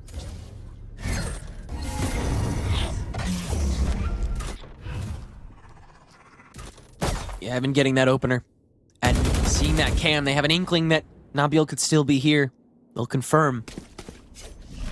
But with no intel beyond that, they already have a pretty good idea that Sad is going to head to B site. They can't do anything to stop it. They won't. Instead, they'll just make sure that Nabil isn't following behind them to get something easy. And they'll all head back through CT. And I wonder if the call right now is just to try and die close to the spike. Don't give up any more ultimate orbs. Just go off to the spike explosion. But Sad Esports, if they do decide to push in, they might be able to find just a couple of here. It looks like Bob is at least trying to find Nabil along the way, but kills that trap wire, and yeah, turns into it! Still finds the kill. Is that enough to let Blue take that chance? I don't think so. There's no time. No. Yeah, no way. Oh, they'll just go in and give him the orbs. And Benji will get a whole lot of them. Oh, man. That kind of hurts to see, not gonna lie. Oh. Yeah, I think you just wait next time, guys. Yeah, I think so too. And on the back line too, Dip is able to find a Bob. So even economy-wise, you're not able to carry the Vandal into this next round. But finally, Blue Water, they'll be able to have their weapons that they need. Cosmic Divide available for Shondex, who is still absolutely fragging this map. But not enough to really secure any of these round wins for Blue Waters on their defensive side just quite yet. Now, this time the engagement from Sad Esports looks a little bit more patient, a little bit slower, as they do take more middle presence. Something we didn't see Blue Water do quite a little bit on their attacking half. Ooh. Attempted dispersion, but Bob catches it again. Welly, good to check the TP this time. Shadows traveling. And the decoy will very casually travel past him. This should sell a snake to B, which is where Sad is going at the moment, but Spike is not grabbed, and a lot of time on your hands here, so Blue Otter are going to stay put for the most part so far. And using that Owl Drone to clear out mid allows Bob to take a little bit more space, which could get an early flank on Nabil moving forwards, but the execution should be red. Verbsa TP's on, no room for a fake anymore. Dip, pot shots from the window, well, he's just better. No, you're not moving from that spot, what are you talking about? Verbs is still implanted and good to get Zoe. And half of the Blue Water squad still, isn't here. So, bit of an awkward fight for the defense, but Spike isn't planted, so no reason to fully fight. Oh, no. Unless you're begging to. Verbsa, easiest kill of his life. How about one more? Zeke, you gonna pick this? Oh, once Verbs is gone, it has Spike in hand. Goodbye. Perfect. Spike down B. Well managed this time by Blue Otter. Good discipline, good patience, and great aim. That being said, Sad Esports, I mean, their approach game is crazy, dude. Their exec is strong. Blue Otter might just have better luck playing entirely for post-plan, especially with Bob on your team. You can go for that same strength of just W key, pinprick exec onto a specific pressure point and just snowball off of that. So honestly, the reason why that round worked out so well was because Bob was just kind of like, hey, okay, we got Bob, a little bit more space. She can go do whatever she wants. She goes all the way into the spawn, wraps around, finds the spike. The rest of Sad Esports are already onto that site, and suddenly Ferbsa has to be the one to challenge Bob to go back, grab the spike, and somehow make it back, buying up plenty of time for the Blue Waters to get themselves back into position. This time around, a lot of utility burned right off the rip, as Zostel gets the information but not able to secure the kill. And Dimensional Drift going to be online, Ferbsa getting info everywhere. Oh, the swing back for one. But one of each member is still standing over on the A site. Now, Dimensional Drift expired. Bob caught by Darkest. Before the Cosmic Divide goes down. And Sad attempt to guarantee this plant for the better. Well, he laying in wait for this to fade away. Drone right on the outside. Tries to fight it first. He somehow succeeds. Ferbs' reaction time is great, but Welly's aim is just a little bit better. With Zeke and Welly both low, though. Free shock darts. Free recon they can spray. Oh, that's so good. But a Cosmic Divide from Blue Otter now will force Sad's hand forward yet again. Benji stuck in the smoke. Blue's got to have an idea that they're inside this, right?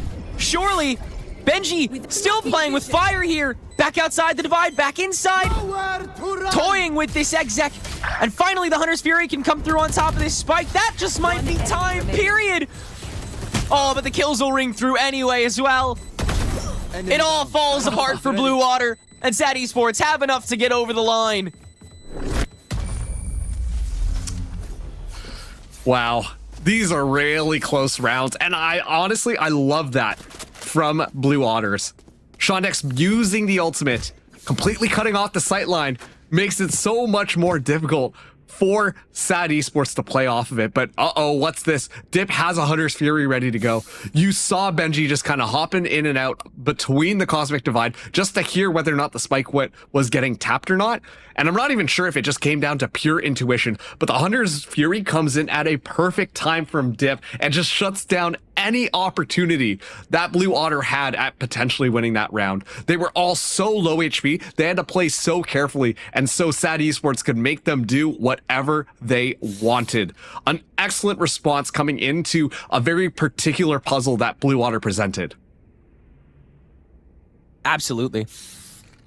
That Cosmic Divide, to an extent, almost impaired Blue's take back with that Hunter's Fury in tow. So, really tough shot call.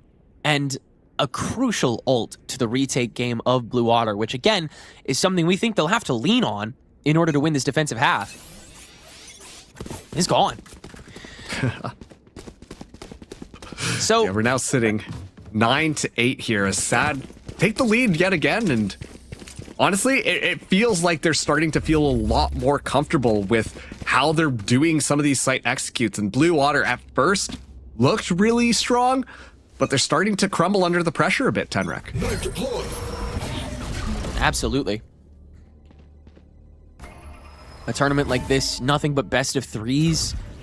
It's so close to sudden death at all times. It is a pressure cooker.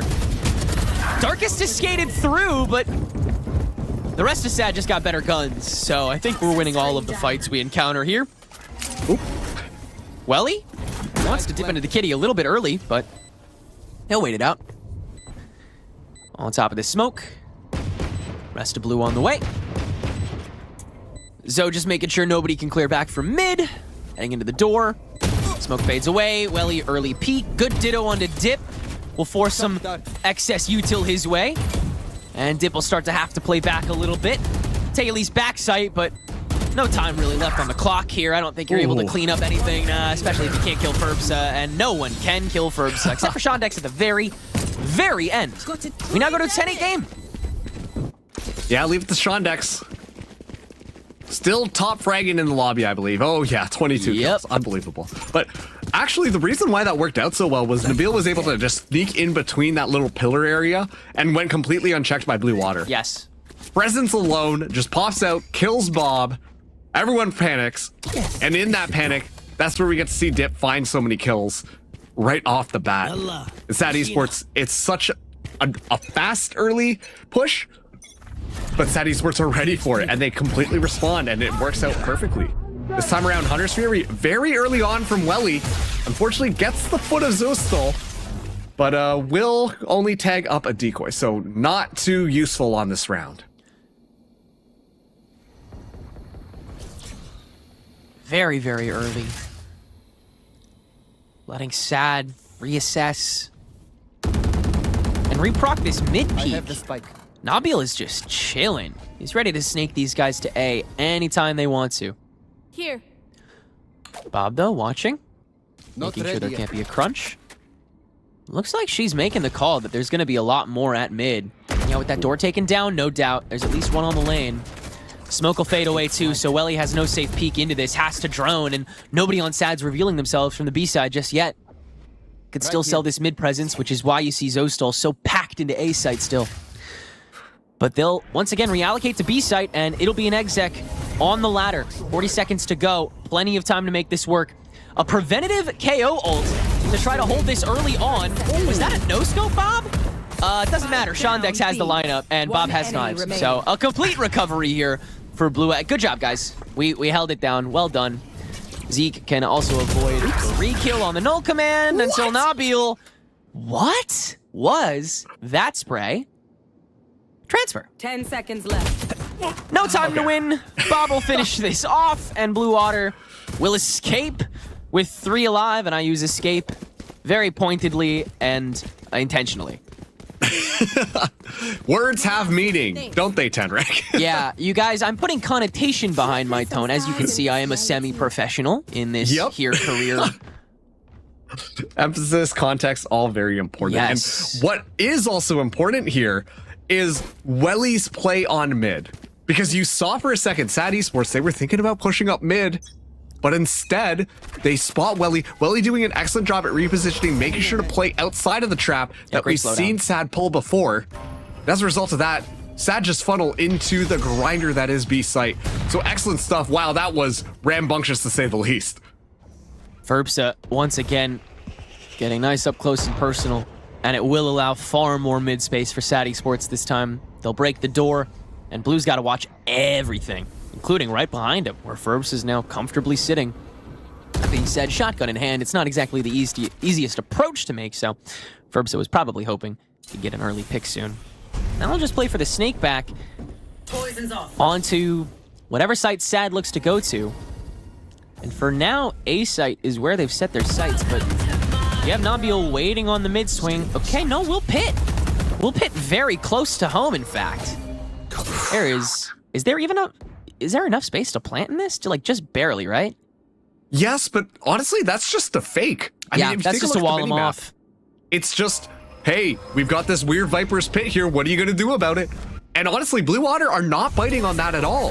They continue to surround mid, which ultimately could be the downfall of SAD Esports. But SAD Esports, they're moving in fast. Oh, Welly instant stopper before the concuss comes through. Benji's timing just a little bad.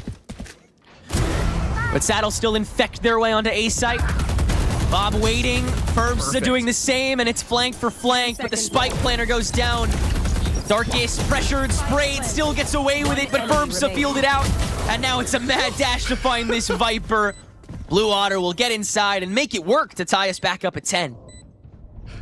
Okay, I mean, you know, it was kind of funny because, like I said, that pit was not, I'm not saying cosmetic, but it was more or less a distraction, right? Blue Water were more or less confused. They didn't really know what was happening. And that's when you saw SAD Esports take all that space in mid. Blue Water just surrounded them, ready to go. But just the pure numbers coming in from SAD allowed that execute to work out. They simply overpowered their way in onto the site, got the spike down. But at that point, you can't even play inside of the Viper's pit. The spraying from Blue Otters, the remaining members that never got flushed out, makes it impossible. So Blue Water, they tied this up 10-10, going blow for blow with SAD Esports on a little bit of a save here, specifically Ferbsa, but Dimensional Drift is going to be activated. I'm excited to see what happens now. Yeah, that's why he's saving it, because he just needs to get close to one guy. But there's two on a cubby, so he'll try somewhere else. TP right back to mid and hold right in front of the library instead. Good thing, too, because SAD have crept their way up to B site. Gun spotted early, though. And so, Blue nowhere to pay their attention. Now doubly so with Zostal TPing right in the middle of the team. Toxic Screen does a great job of just forcing Blue Water to play the waiting game, and the waiting is now over. Darkest has to let himself be known, and so does Benji. Zeke shuts them both down. And the Recon Bolt, too, for that matter. No intel for you guys. Cosmic Divide on top of the site, and this time no Hunter's Fury to acquiesce it. Ferbsa, though, still creeping up, and Nabil still fragging out. Ferbsa has a rifle now in the 1v2 and keeps this interesting for supply and demand. Oh, you spot Bob! How many you kills those, sir? Oh my God, Ferbsa does it all for this team from the brink, and SAD take the lead back. I am in utter disbelief. That's just excellent aim coming in from Ferbsa. First, we see Ferbsa go in deep, you know, has the Bucky in hand, gets spotted out really early as well, so that's completely kept in check. Ferbsa can't even escape, and at that point, too, you saw Blue Water were like, oh, he's got a shotgun. We're just going to play a little bit far back, but that ends up being the dagger in their back, the classic kill into a rifle, and then just one taps. And Ferbsa has fantastic aim, but it's a fast execute here, as well as he's able to find dip first. And that's excellent mid control gained for Blue Water. Cutting through. There. Poison's off. Lot of space also now being taken so much just outside that B site. And at the same time, I say that SAD Esports, they're all the way in mid. The spike finally getting recovered here. But this could be dangerous if Bob spots him out. Yeah. There's a pot-bellied push from Blue Otter. And now they'll actually respread, understanding that it's just mid-presence they have. So if they can fully contain that, put this push in a little terrarium, they should be fine. Oh, But that's why SAD wants to explode from A site. And slowly the rotation from Benji comes through. What a risky spike to be held right now. Quivering between the two sites is both squads. And Bob is met with far too much. SAD Esports, take the money and run. Run, run, run, run, run. Zeke on the fragment. Only good for some chip. Darkest with the swing back onto Zeke. It's disgusting. Spike now gonna get planted here. Welly, 1v4, needs the ace to win this one out. You could tell the emergency beacon got called for that spike as it was trapped. SAD deliver. No way to breach this. No time to get anywhere else that's a good, decent spot to fight from. So Welly will elect to go for a frag, just to try to keep this economy in mild control. And then, I don't know, dude, maybe pick up a gun? But it's looking grim. Ooh, the full shields. Prevent that from being a kill too. No outlaw need to get picked up. SAD Esports have pulled up their pants on this one. And are now ready to win out map number 1. 12 to 10. Blue Otter on a save. This is not how you expected this map to go if you are Blue Otter, but honestly, just once again, fantastic calling coming in from SAD Esports. Oh no, Benji stuck with the spike around a pillar. Let's just get the rest of the squad to roll up, and then we'll just go to the other side. No big deal. They're expecting us to go the other way. And VALORANT is a team-based sport at the end of the day. Great stuff going as the execute under happens.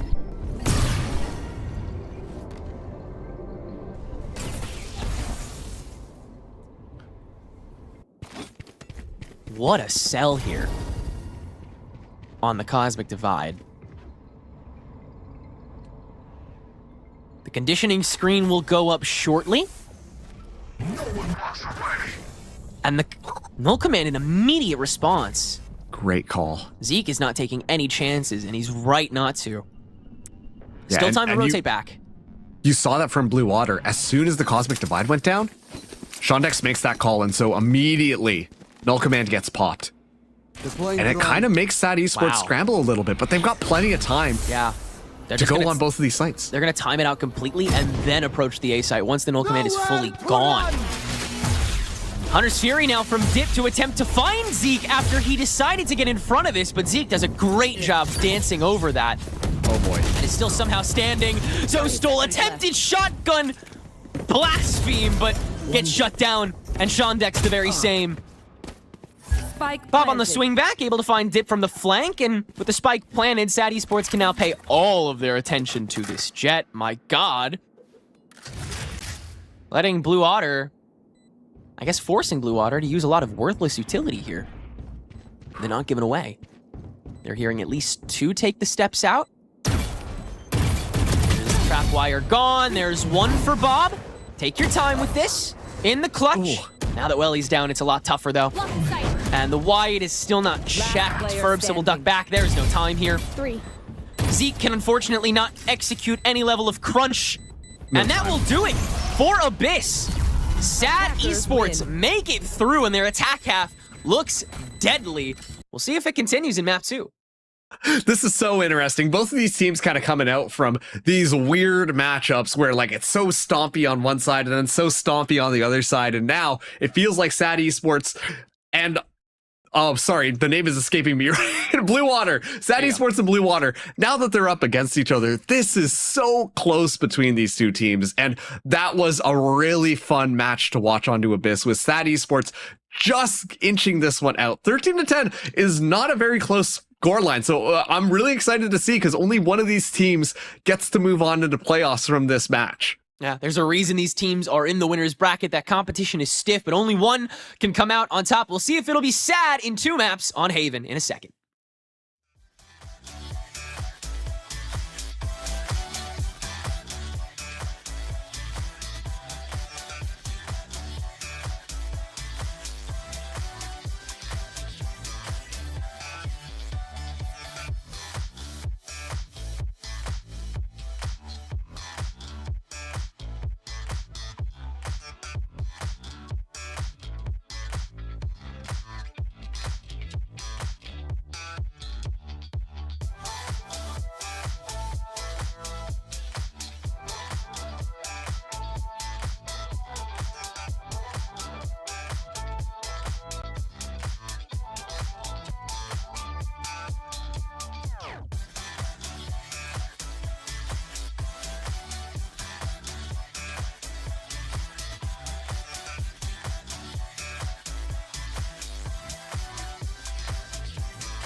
I was taught to hustle through the pain. My body and soul, without each what will I gain? So many try to use me when I help pave the way. But man, that's just life, there ain't really much to say. I'm the one, I know I'm the one, everybody follow me. The one they all trying to beat, I know that I gotta be. I've been training hard, I'm ready for any rivalry. I lost it all but kept the fight in me. Now look, I've been laying low but speak on me and I'ma show up. My squad full of bosses, can't let anybody hoe us. Yeah, my life is sweet, I got the whipping doing donuts. Wanna live like me, well here's the contract you ain't know of. I signed up to grind, I signed up to be the best, man. Chin up when I hustle, I can't focus on the next, man. They said that I gotta work, I said, oh yeah, I'm on it. Cause when it's said and done, we gon' see who really want it. Yeah, who really want it. Welcome back, everybody, to Challengers NA. My name is Marks, and this is still Tenrec beside me, and we've got Sad up against Blue Otters. Map 1 out of the way, and now we're going to map number 2, which is Haven, which is Blue Otters' map pick.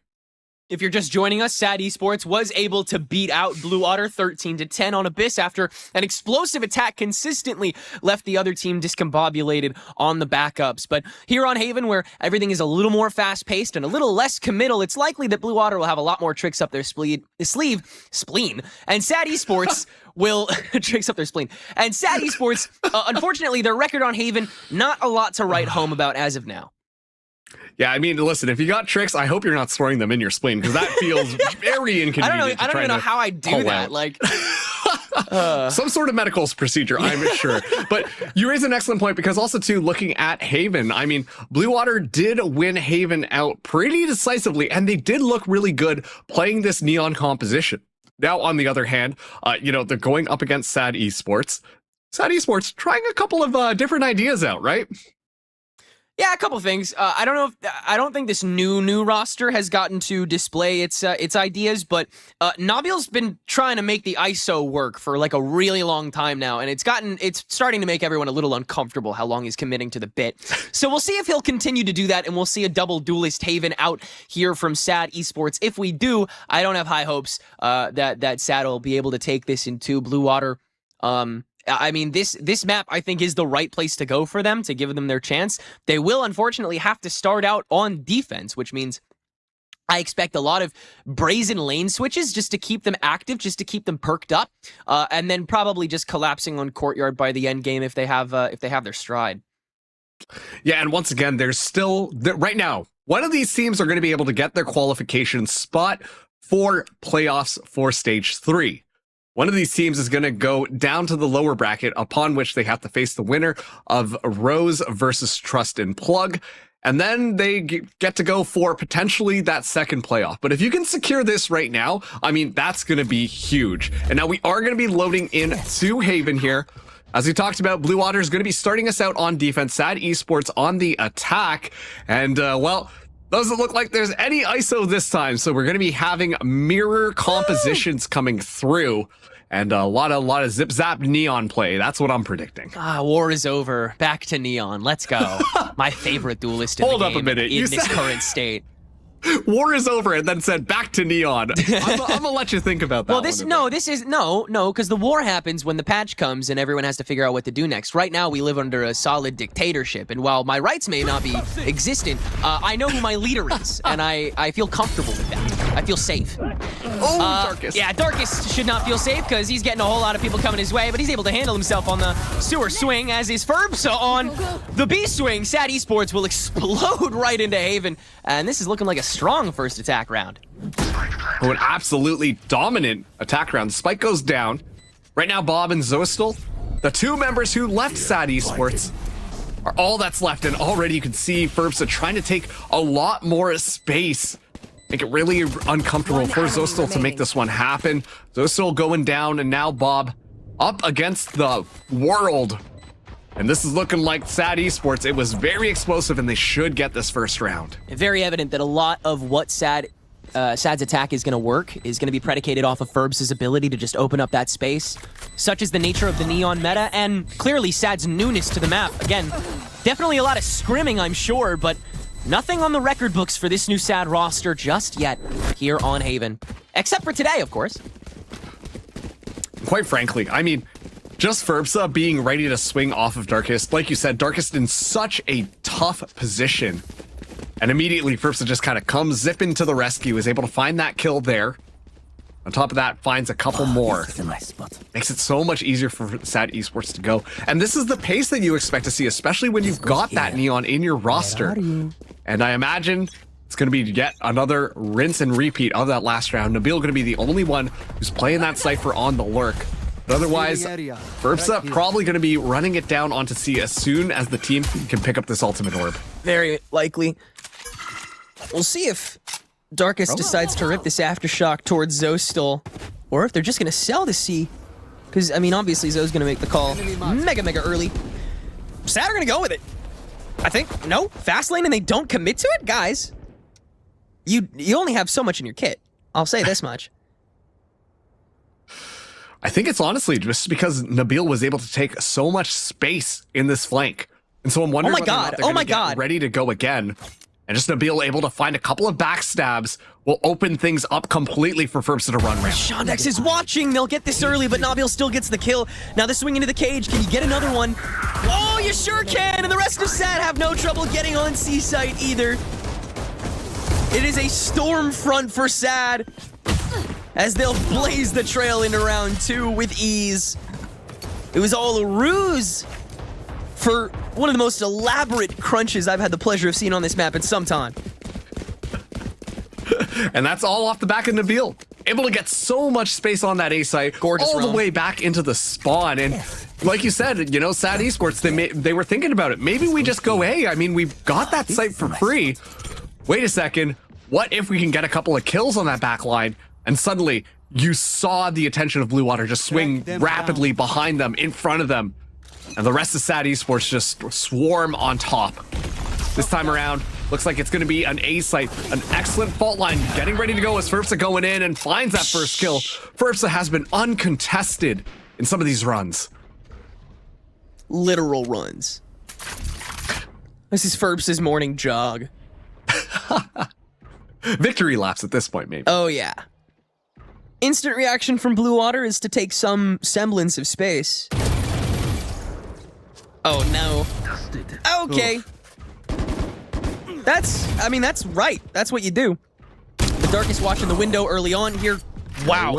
Amazing spray timing, Darkest. Well done.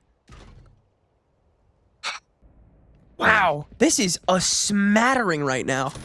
Yeah, and keep in mind, too, this was the gun round for Blue Otter. They came into this with the superior weaponry by far.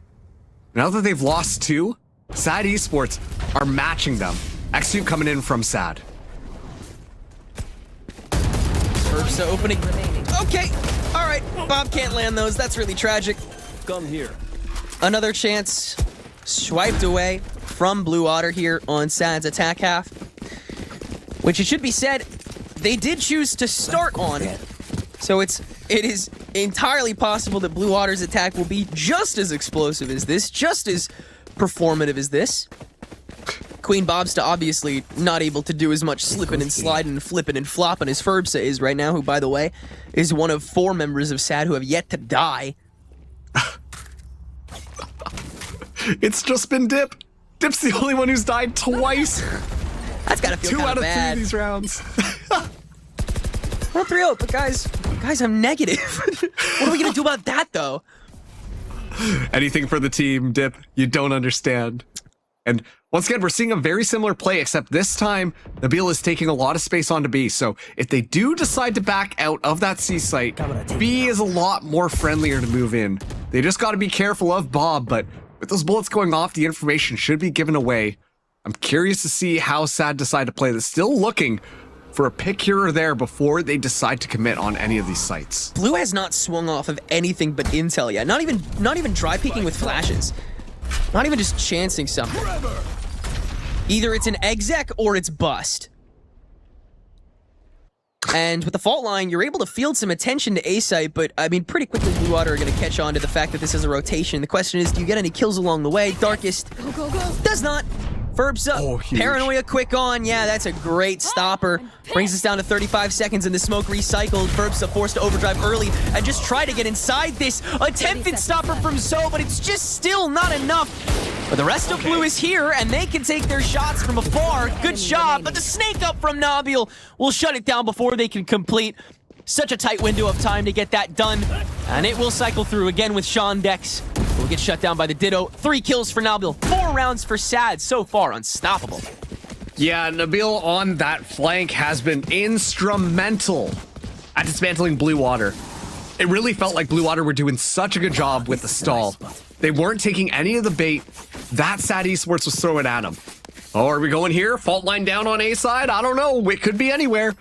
And yet still they hold all of their ground, holding on their utility as well to stall things out as necessary. And the Paranoia is such an excellent timed Paranoia to fly out and completely destroy what Sad Esports were planning. Unfortunately, it's the Nabil in the backline, still unchecked, still as dangerous as ever, just as Ferbsa gets that first kill and is looking for the next. And Welly is still getting tracked after taking down Darkest in revenge, but can somehow escape that. I know exactly where you are. Blue is pretty committed to this, which means Sad does not have to be, but Ferbsa is really making A-site tempting by clearing it out all his damn self. Right here. But C-site is the better move, by all accounts. And so Sad Esports will migrate, while Nabil will threaten and probably execute another glorious roam. At this point, if you are Blue Water, you have to be aware. C-site. If all else fails, they're going C-site. But please watch for flankers. Those are the 2 things that have to be going through your brain right now, just because we've seen Sad Esports do it every single time. Now with Sad Esports, interesting call being made here. They're going to make it try and seem like it is C-site. Yeah. As they start to move their way around, they might be going for an A execute, which should be pretty quick given the neon as well. Nabil has gotten to be so perfect on these checks. Everything is clear. So Sad at this point have really nothing to hide. Cover going out. They'll hop onto a free A site with 13 to go. Another perfectly managed rotation here. But they have to watch a hell of a lot of angles, including the back, where Zoe will have to clear all of spawn before he goes for the site itself, and that's blocked out by a trap wire, so have to use your first TP for that too. Resources consistently expended by Blue Water. But Dip whiffs. Ferbsa in wait for the shock dart. And Blue spot an opening. Easy drop down on the dart from the Owl drone. Benji cares not. Still catches him before the Ditto enshrouds. Nabil, 1v2, trying to save for time, but also whiffs himself. And Blue Water will survive and have just enough time to get this spike defused. And see, this is what Sad Esports are playing around right now. Nabil's just domination of that A site.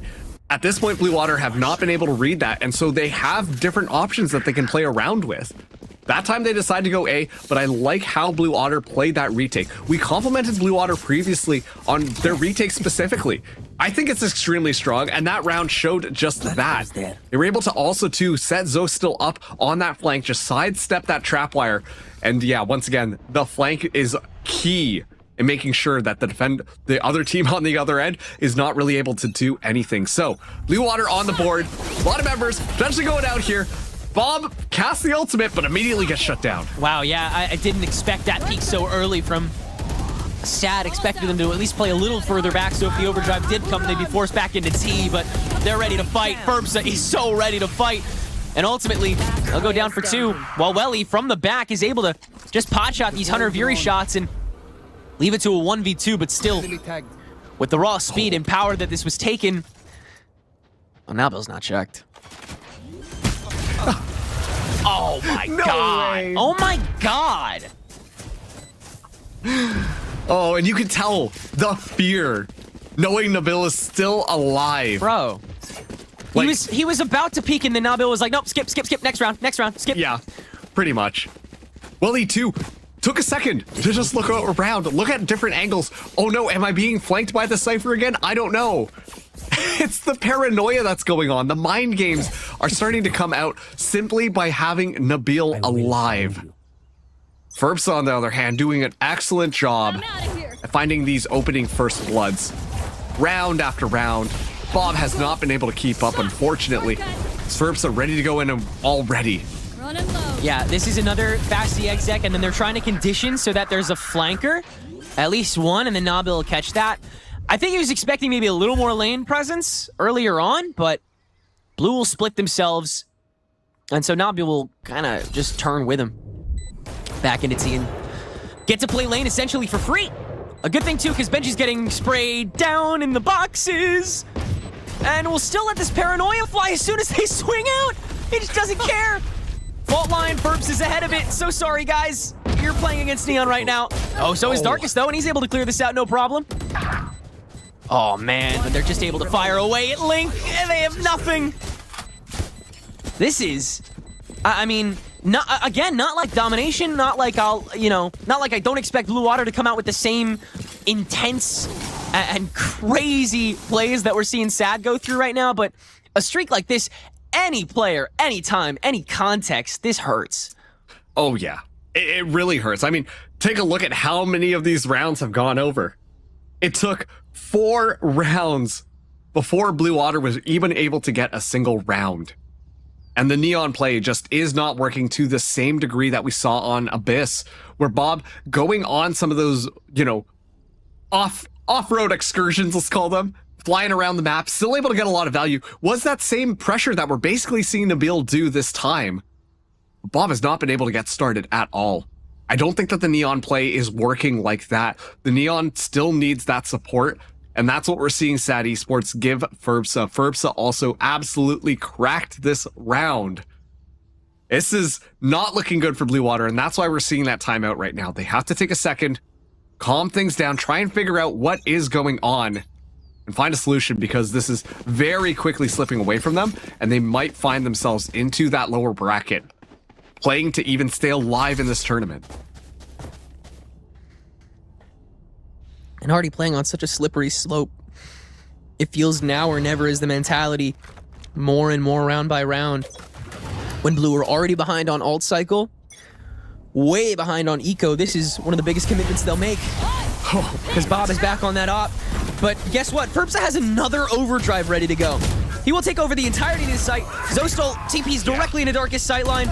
Rolling Thunder is blasphemously early, but it's so Z can at least deal with Ferbsa. Thankfully, though, Sad weren't pushing with Ferbsa. They were just going to A site while Ferbsa was killing everybody. So we'll head on to A site where not everybody is, but Welly is waiting, and on Link he's able to take out Nabil before the rest of Sad get on site. Owl Drone to allow additional pressure, but Dip is unfettered by the neural theft that's executed upon that peak.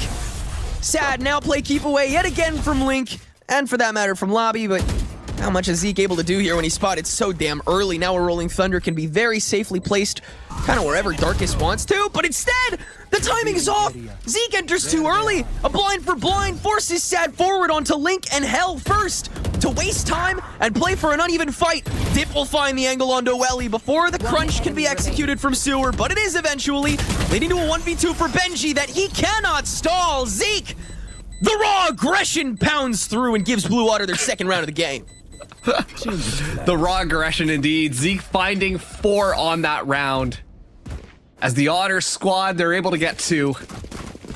Sure, the Rolling Thunder did come early, but it more or less guaranteed that they're able to deal with the threat onto that C site, setting Blue Water up for success on that retake onto A. One of those risky maneuvers where you do split yourselves up on the attack is that you leave a little bit of a weaker offense on another site.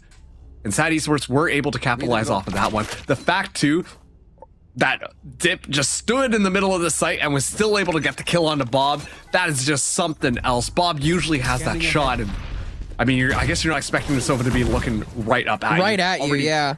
Fast aggression coming in. Ferbsa already on the site with the fast lane. Yeah, they got a feeling that with no ults, there's no way Blue Water, even though neither of the ults really had any, premise that round, they still think that they can do the exact same thing and get away with it this time. Because they got ults too now. Darkest didn't get to use that Rolling Thunder before, got caught off early, and that was kind of the only real blemish on the previous round. Just snowballed from there thanks to Zeke's insane-o aggression, which you can't exactly do again because he ain't got a Rolling Thunder this time, so. Oh, Shondek spotted early though, easy kill. Bob spotted, Ferbs are gonna try and swing it, I guess, but It'll allow the Hunter's Fury out from Dip with basically no repercussion except you don't hit anything because Bob's playing Neon, so he can just kind of run around it. Ooh, Zoe holding with a shotgun to at least play it out a little bit longer, but yeah, far too much in your way this time if you're Blue Water. No way to really get inside without somebody else seeing you. Thing is, though, Blue Water forced Sad Esports to dig deep into their ultimate pocket. If I'm being honest, I think Dip might have been a little bit quick with that Hunter's Fury. Wait until you at least hear someone on the bomb defuse. Guarantees at least a little bit of value, stalls it out for a little bit longer. Maybe you can stagger with Darkest, not using the Rolling Thunder. But instead, Dip getting a little bit proactive. Sad Esports, to me, that shows confidence. And what confidence brings usually is better shots. They secure the round win regardless, which is a good thing for them because Blue Otter's economy is not looking good. Bob, the only one with a rifle on this round. Sad Esports, meanwhile, they're swimming in buckets of credits. Plenty of guns to go around here. And Bob actually pushing up gets a little bit more information, and you can tell Blue Waters are ready for this A-side attack. They back off completely, let the utility drain out of Sad Esports. And Bob is not afraid to threaten this flank early, knowing that there's a good chance Nabil is also still on the roam. That'll be a fun fight that Bob will win. So she'll be able to rush into this kind of willy-nilly, forcing Sad to recheck lobby basically the rest of this round. And Bob, it looks like she'll end up going there. Just wanted to double check to make sure there's not a second flanker. Oh, re-entry from Shondex. Gorgeous first shot onto Ferbsa. Had a lot of training with Neon sliding at this point, I guess. All of a sudden, Zoe still alone, except for Bob coming back from sewers still, who is the only Vandal holder, and she'll make good work of it. Dip goes. Darkest can spray through for the 5 damage. And Zoe, woo! Yo, the classics are nasty tonight, for sure. But Sad will get an 8. What is going on? The classics are nasty tonight. Yeah, that's unbelievable. But still, Sad hold on. A little bit closer than they were probably expecting. As Blue Water feels like they're not letting up yet. They still want to keep this one competitive. They haven't given up. That's going to be important if they want to find themselves back into this one. A couple of ultimates available. Bob as well as Welly. 2 very impactful ultimates, actually. But if Sad Esports play their cards right, get 1 kill, Nabil could use the Neural Theft, which would give a lot of information away to the squad. Huh. Well, okay. Ooh, Bob's here early, though. And she'll just... Tracking. Wow. Gun here. All right. Last round in the Is that what it was like? Watching Emperor Palpatine just kind of go around and electrocute people? Now die! Yeah. Oh, Pretty my much. God. Clinic from Bob. Goes here. Yeah, and that was gorgeous, but it was interception. I mean, that was what Blue Water was holding so much strength in the previous match, and then they abandoned ship the moment they realized that Sad was up to speed. But all of a sudden, everyone's here. So why don't you just do that every round, man? Guys, it's that easy. Just do that every round. Come on. Just win the round. You know what's stopping you? Just kill him, guys. What are you doing? Now actually we see Sad Esports on their back foot. Not full weaponry bot up here, but Bob going down first. Not how you want this one to go. Hunter's Fury in response. And it'll only be able to tag 2. Another early Hunter's Fury here from Zeke to try to zone out the B push and to let them again just catch it. And it'll work out pretty damn well, actually, unless Dip is able to just mow them all down. Zostol, never mind! You only need the 1! And Zostol is not one to be trifled with. Darkest can hold out the storm and give Sad a 9-10.5. Switching sides. Okay. 9-3.5. That's looking good for Sad Esports, but Blue Water, I was really impressed when I saw their attacking side on Haven last time. Here. Curious to see if we're going to be able to see that. Because last time they were pushing into a chamber, which was a lot easier to do. You don't have to worry as much about these random trap wires slowing you down and giving your location up. This time around, they're going into Nabil, who's been quite formidable on those flanks. Regardless, you know what? With the playstyle they've been using, I wouldn't be surprised to see Ferbsa just kind of running it down off of Darkest's fault line. Yep.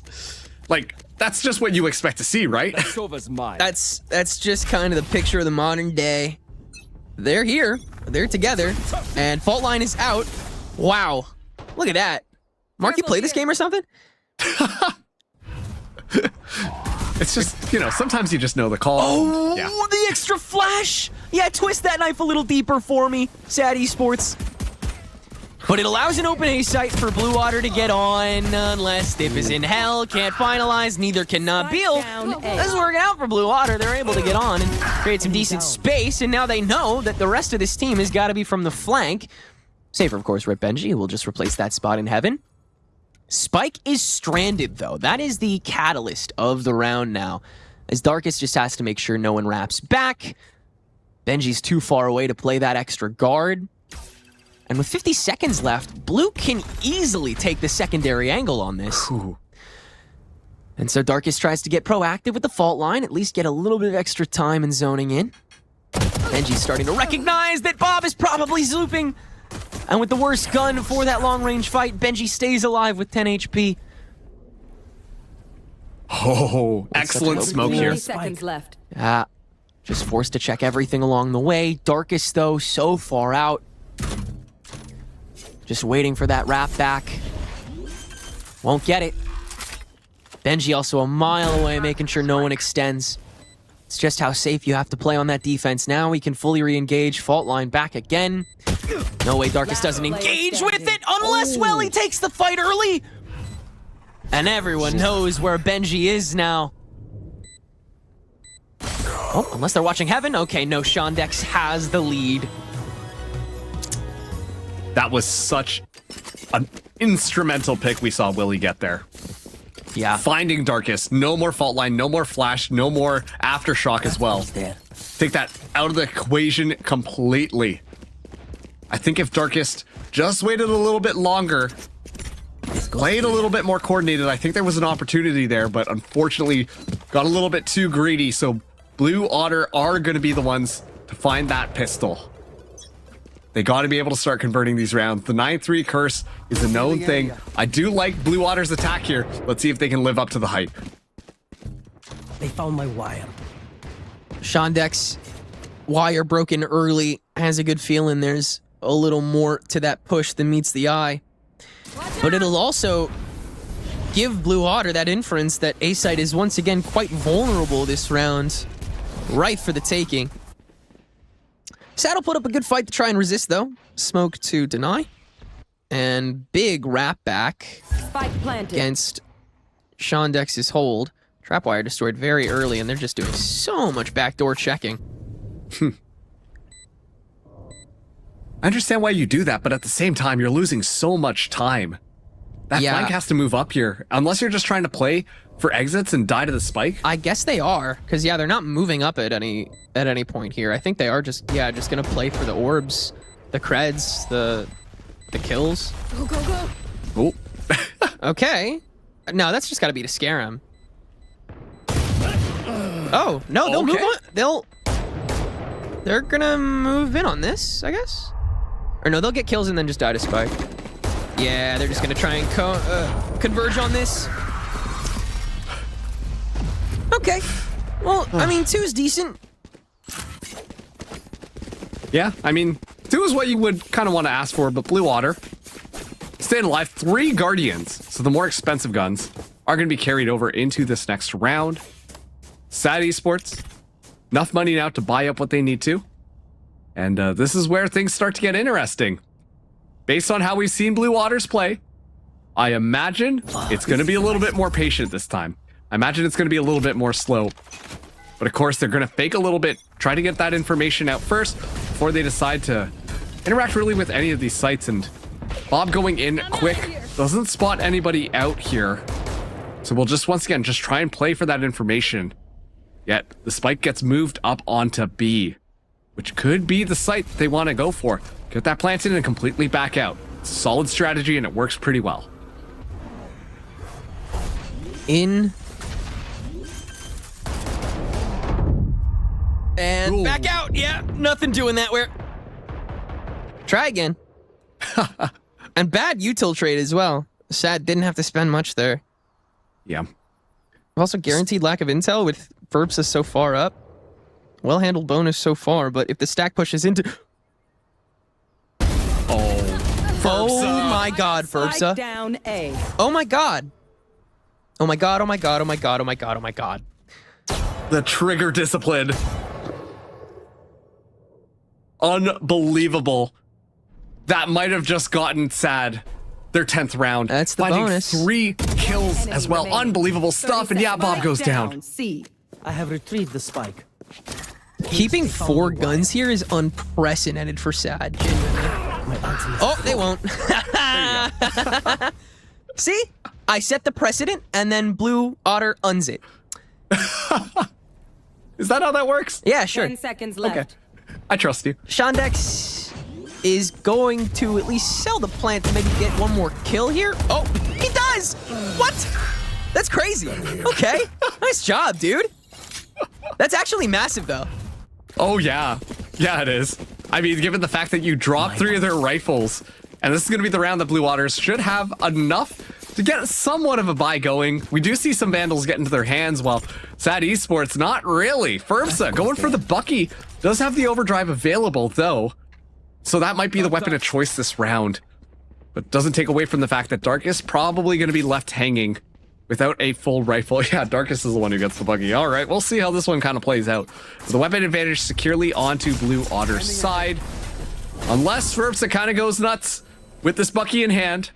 A little bit unlikely. Overdrive still available as the Ultorb gets rescued. I just try and, yeah, just refurbish this into an overdrive push. Oh, no, he just went for a one and done with the shotgun. That's... I mean, I would say unlucky, but you're playing Neon, so I'm not giving you that consolation. Blue inserted into A lane. Not committed, though. They'll wait for the neural theft to do that. Great booster seat to get them in this round. Oh, Owl Drone instant connection. Zeke is way too far up for that kind of shenanigan dip. Come on now. Playing right into Darkest hands, though. Opening frag and the smoke out to get out safely, with a lot of util having to get burned in the process here by Blue. Wow, a lot of util having to get burned in the process here. Easy swing, easy frag for Darkest. Intercepted, but still not cleared. And SAD only good for one. Nabil has to deal with the rest, and already getting watched like a hawk. By now, 2 initiators, uncertain of where Zeke could transfer to. Now he knows, well, he's still figured out, and Nabil gets it done! That's all the information you need to absolutely decimate! Oh, it's not there. It's not very often you get to see a clip highlight like that. Nabil wins that one out. SAD now at 11. Just going around the corner, taking those peeks. Rifle in hand, one tap, done. Unbelievable stuff. SAD Esports poised to win out the series and secure their spot in the playoffs, breaking the narrative that has been set, breaking the usurping that we've seen from so many of these Challengers teams thus far. It isn't over yet for SAD, or sorry, Blue Otter. They're going to be on a little bit of a discount buy here. No ultimates really available for them on this one. Ferbsa still has the overdrive, but more importantly, Ferbsa has the outlaw. Given all these light shields, that's still one shot, one kill. Take flight. Anyone spotted by this outlaw is dead. But anybody spotted in general by SAD is pretty close to it as well. Shondex, that's why you go unspotted. That's why you go undetected is the Cypher. And that leaves more than enough space for lane to get re-cleared and Sight to do the very same. Blue Otter tossed to the wayside, but they should not be out of consideration just yet. Zostal, early hold on the blocks, and Welly playing keep away with the Hunter's Fury. Shondex up close and personal on the window, but Dip is inserted early and has gotten 2, and Shondex down to 1. He saves the day anyway and keeps the party going for Blue Otter. I am in disbelief right now. Shondex single-handedly is picking up Blue Otter and dragging them to the finish line right now. Shondex has been playing so damn well this entire series, even in the previous series. The aim is just unbelievable. And it's in these moments that we're seeing that step up really make a difference. Blue Water win a round that they had no business doing so. Sad Esports are now the one who are forced onto the save. Zeke has the Rolling Thunder online as well. Things are starting to swing back for Blue Otter. Can't count them out just quite yet. Not by a long shot. Early lane control again from Sad up A. Early lane clear on C again from Blue. No guns bought up except that shotgun by Ferbs to try to get that early punish. But the gamble stack will once again guess wrong, and Darkest is found out by the recon. Nabil will make the opportunity to swing known, and is good to at least clear out that W key demon. But no more. And Sad, still gonna opt to play for distance and lurk peaks before the site itself. The right call, just to keep this Blue Otter economy scratching and clawing, which it most certainly is. All the utility being tossed out right now, so Sad Esports are aware of what's happening. Overdrive going to be activated, Rolling Thunder ready to go, but first it gets one. Zeke still on the boxes, Benji will extend, Zeke still on the boxes, Dip. Well, Zeke is no longer on the boxes, but Dip has seen him, is concussed by the fault line, doesn't care, can drone safely to pop out onto Zostolar, can you? He'll just spray down the origin point, and Dip's extension is now so dangerous. One lone move will crush you in the eco, and Blue Water crush Sad with only one man standing. Both of these teams are going for the win here. Oh my goodness, it's so close down to the wire. Blue Water within striking distance of Sad. If they can continue to keep this going, they could force out map number 3 bind. But not quite yet. A lot of ultimates online for Sad Esports. Blue Water have quite a few to respond with, but unfortunately, a lot of them will not get the value that they are looking for. I think that this is one of those rounds that Sad Esports really could just use all of their ultimates and pretty much just win it. They just got to make sure that their executes are clean like they've been doing thus far, and it's been looking really good from Sad thus far.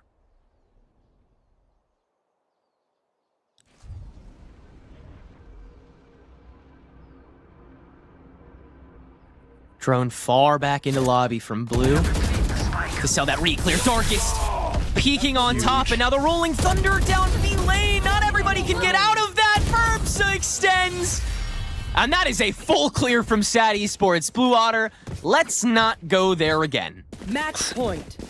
Yeah, I mean, to be fair, they did force out the Rolling Thunder, but more importantly, Sad Esports hang on to the rest of their ultimates. They had 4 ultimates, they only needed to do 1, and then they just ran on top of them. Sad Esports right now 1 round away, booking their ticket to playoffs. Blue Water still fighting. Not a lot of money to go around, but they're going to try and make this one work. We've seen them do a thrifty before. They need to do it now. Question is who is going to be the hero? It's mostly been Shondex. Shondex is going to be having the Vandal here, as Bob is going to be going in deep. And immediately trampled by Nabil. Blue Otter, they just have to stack on top of this, fully commit to the bit, and it's not funny, guys. I know exactly. It's not working with a crowd. Shondex and Zeke will get the space back, though, and on close range can make these shots work, field out the site, get the spike down mega early in the round, forcing Sad to reconsider. Oh, Zeke. Where is Zeke going? Excellent, How has he got this far? Flush him out. One enemy remaining. Oh my goodness, how do they find these? That's incredible. So overwhelmed is Benji. But the smoke will reduce this to 2 1v1s again, and we know Hassout has dealt with those before. Shondex, nope! Not ready for Shondex to breach that. You should be. This guy's insane. 3 now for Cypher. How many is that now for Shondex? 18? Where they're down 8-12? Oh my So impressive. It's so good. And look at the score line now. I mean, once again, that was a thrifty round coming in from Blue Water. They did not have the weaponry to make that one work, and now Sad Esports are on the bargain buy. Using a couple of ultimates as well in that last round. Not how you wanted things to go. It felt like they were using those ultimates in more of a reaction, a panic, trying to turn things around. But now all they've got left is that Hunter's Fury. Oh, we have a tech boss at the worst time. Dude, come on. Oh, we're back. We're good. Okay, we're back into it. Tech pause, get out of here. First set, already going in deep and stunned up. Back to round 1 formula, but quickly shunned and stunned. Now we'll just try to get in a window! And Bob, another punishment for the Neon v Neon. It's clear Ferbs has been labbing this just a little bit more, I think. Hunter's Fury now from Dip. So early. Try to clear this board. Yeah, especially when Blue still have opportunities to engage. And Zeke and Zostal will take those with pride. Reopen B, and for that matter, A site as well. Blue Water have a lot of options with this rotation, especially since Zostal is holding on to this TP. They can really pressure anywhere on the map right now. And so SAD will focus their occupation on the C lane that they know well, and the A site that they'll probably need to end up guarding. Benji with the paranoia. This one could be huge. If they walk forward, the information is given away. Yep. Oh, here we go. Now spray down the boxes. Benji has to hop back in. Aftershock is still going to pressure him a little bit farther here, but it doesn't mean the Blue are committing. They're just contesting. With 30 seconds still available, they'll walk back and potentially prey off of Shondex's lurk that is extended all the way back into A lobby. Did I forget to mention Dip left that site? This is good. The flank is underway as well, but yeah, A is completely open. Open season. Smokes are going to be tossed out there, but keep in mind, Zeke still has a Rolling Thunder available. 10 seconds This is left. so easy for Blue Esports, but don't count SAD out yet. Dip's picked up a rifle. If anything, the spread is anti-Rolling Thunder specifically for that Nabil. Great attempt, but still taken down, and Shondex has far too much space to call his own now. It's a quick as quick can be shutdown. Benji almost thwarted by the shock darts here, but we'll extend just a little bit longer. Maybe try and get one more pick here because Blue Water's still not out of the woods yet, and their eco still is not the best. Not quite yet, but more importantly, I'm taking a look at the ultimate economy that just happened there. We saw Dip go for the Hunter's Fury. It felt a little bit undercooked, a little bit under pressure, under stress. And as a result of that, found next to no value. That is an ultimate you wish you still had online into these next rounds. Especially too, as SAD Esports will have tied up weapons. This is when you want to use those ultimates to make sure that things are going to work in your favor. Blue Water 3 rounds away from potentially tying it up. I don't know what happened in these last couple of rounds, but they've really stepped up their attack. Yeah. And they still have ways to cycle through, especially if Welly is able to pop off this round. Oh, here it is. We really thought we were done. Okay, who has to go to the bathroom? Let's be real. Come on. There's just that much pressure. Like, seriously, guys? Who just say you have to go to the bathroom. I think we can all respect it. Nah, but I don't think there's necessarily a concrete answer either way to this, because Blue Otter, they've just amped up, and SAD Esports, they've tried to adjust round by round and just try to, I don't know, maybe get back in like the firefight groove, because that's where they feel really good from backlines. But Blue Water's getting into backlines like way too often. They've been wrapping, they've been flanking, they've been snaking, they've been roaming, almost more than Nabil was first half. So it's really tough for SAD to make a concrete choice without spreading themselves out because of the fear of the Rolling Thunder, or the fear of the Overdrive, or the fear of the Hunter's Fury. It's hard for them to not take fights by themselves. And what's also too, like, we're watching the Blue Water offense, and it's so clean. Every single time that they go in, it's very quick. Go in there, get the spike down, and then figure out what we want to do and get that underway. We didn't see that speed necessarily come from SAD Esports on their attack. Of course, they did win out the half, but overall, I mean, right now the defense for SAD Esports is kind of crumbling under the pressure of this Blue Otter offense. Blue Otters, they've got their eyes set on map 3, and it's looking a lot more possible than it did earlier, Tenrak. Far more. But still 3 rounds away from that contest.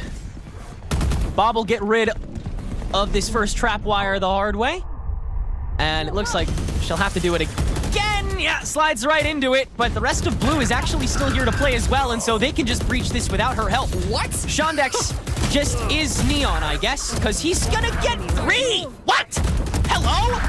All right, back to bad guns again, I guess. Yeah, we didn't need those rifles anyways. Yeah, get him out of here. Go, go. What is going on? Shondex is looking like the duelist of the squad right now. That was disgusting, dude. Yeah, just like walks in. Okay, a little bit of a spray and pray on that one kill at the back of C. But at the same time, Shondex has been shooting and killing extremely well. The Neural Theft already back online. And SAD Esports, little bit tough weaponry here. It's going to be one Vandal coming in, 2 Stingers, and 2 Sheriffs. I don't know what to talk about because at this point, like, the Thrifties have been coming through quite well, but maybe it's only on Bob's favor. Bob watching back, that could be an instrumental first pick. They're going to try and collapse on top of it to get a worthwhile trade, and Ferb's trying to multitask by the C site that's no doubt getting opened by it, and he's good for one. Not like Benji's good for one. SAD Esports, they'll shut it down at the right time. And just as you said, it can happen anywhere, anytime, and with half the team now no longer on set eco, it's a lot easier. Zeke dry swing out of the smoke. Ferbsa caught off guard, making it a 2v3.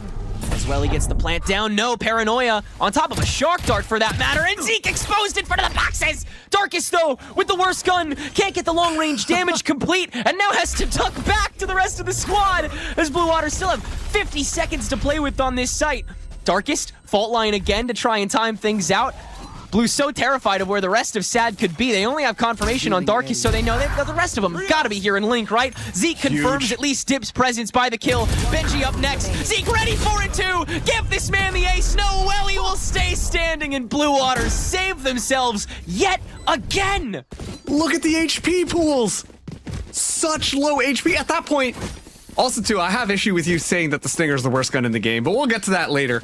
Did I say? I didn't say it was the worst gun in the game. I said worst gun in the game. Okay, fine. But regardless, the Stinger at that point that's not could the worst. Done more than enough you know what? Damage. Okay, all right. You're done talking. It's my turn. Hashtag Stinger Nation. Where are you at? But SAD Esports, they should have been able to win that. I mean, sure, it was a thrifty buy, yet somehow they're able to turn it around. Excellent, just playing off each other. Welly and Zeke, heads on a swivel, making sure they're checking all these individual angles, playing in weird angles as well, holding crossfires, able to find the kills, isolate it. That's what you need. Zostil now with the operator, misses that first shot, and now SAD know that the operator's in play. Ferbs is going to use that to reposition back to the podium. Meanwhile, looks like Blue Water are going to just stock up some util to try and trade this fight out. It's really gutsy, though. Which is why the rest of Blue Water isn't moving all too much, except, of course, Shondex, because this guy can just go wherever he wants, I guess. Owl Drone will spot him. There. Bob now repositioned, and Darkest escaping all but a wallbang, chipped down to half, and still forced to hold this angle to a mild degree until Blue leaves, which they will. Another relocation, potentially to an A site that is not occupied at all. Okay, Overdrive now going to be activated. Shondex should be able to get that one out, never mind. But at least knows where Ferbs' presence is. The defensive smokes are being cast out here. But the execute from the Blue Waters is going to be very much underway. They should not face too much resistance after dodging that fault line. So much early util that, yeah, Blue is just going to be able to step into it, and by the time the fight really starts, it'll fade away. Nabil can't stick the landing on the lane, and he'll only get one on the flank. And so it's the rest of SAD that have to execute, but they can do it to a degree on the back line. Running around is Bob to distract Berzo to get the last frag. And we'll go to overtime here on Haven after Blue Water clearly have enough to offer on the attack. Yeah, they do. I'm so impressed by the Blue Water attack right now, Tenrek. Yeah. I know I said this before. I know this. I said that this is something I'm looking forward to, but actually seeing the execution of it all, it's beautiful.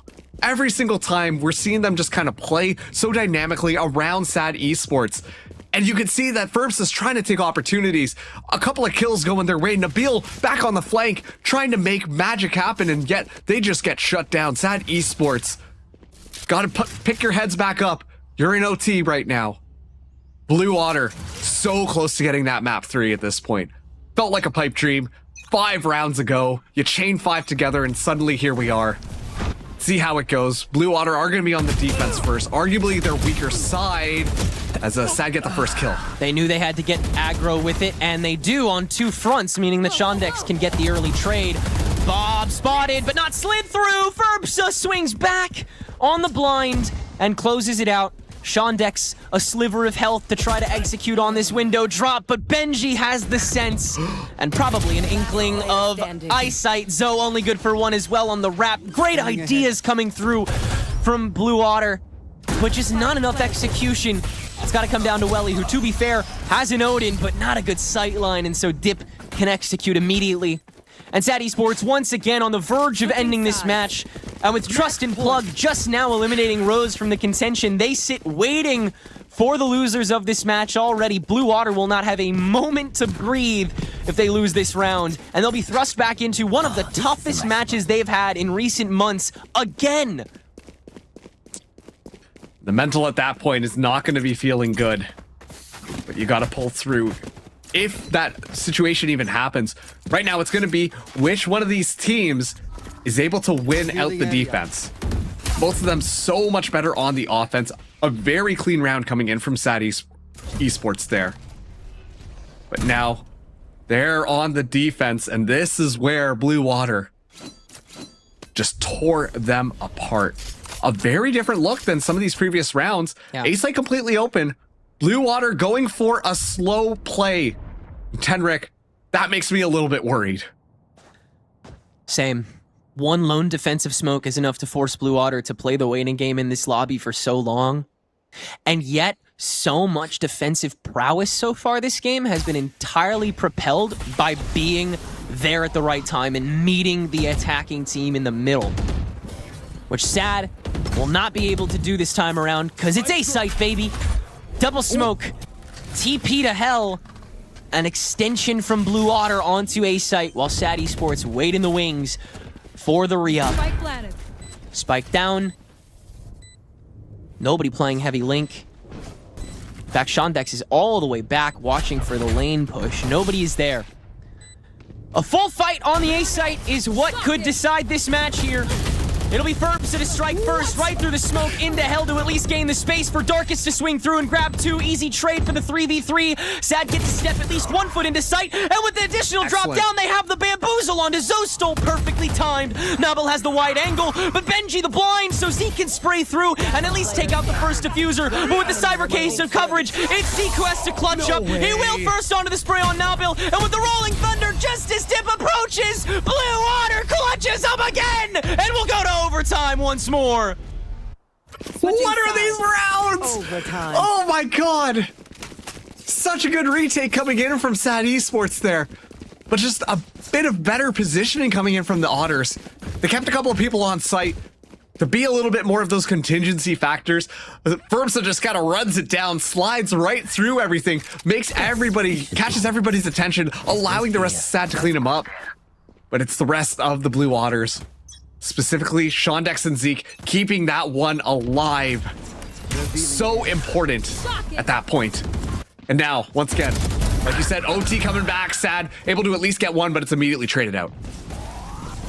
So it'll once again be the A push, this time from SAD. Ferbsa, once again, long arm of the law into hell. Spike planted. Welly already upstairs, big flank this time, and Benji is more than watching it. Is he fighting it a second time? He is ready for it. Way. Perfectly read. And nothing doing this time from the Blue Water defense unless Welly and Bob can come up big on about 100 collective health between them.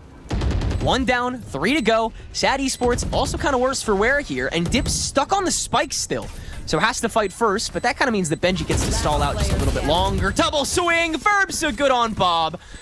And the time crunch leads to a real crunch that gives SAD Esports yet another match point. Match point. It's the defensive round. I think if Blue Water honestly take that first defensive round, they win this one out. But unfortunately, it's SAD's offense. Not looking as close when you think about it. 3 members still alive, well positioned, more or less shutting down Blue Otter's defense.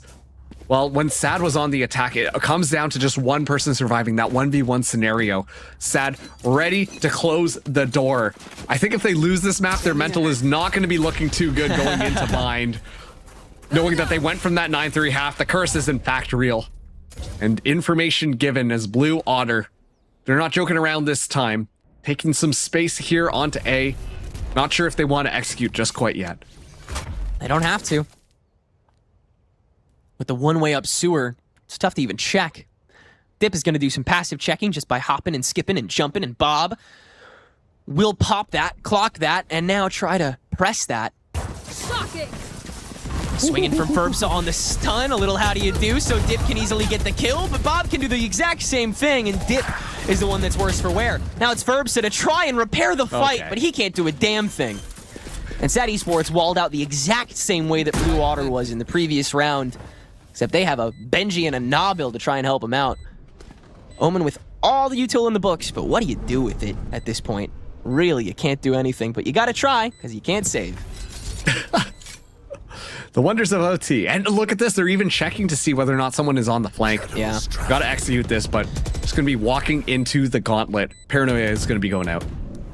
It'll be good for a good few. Bob will be forced to duck out for a moment, but yeah, there's just far too much in front of him. Far too much. So, we go again.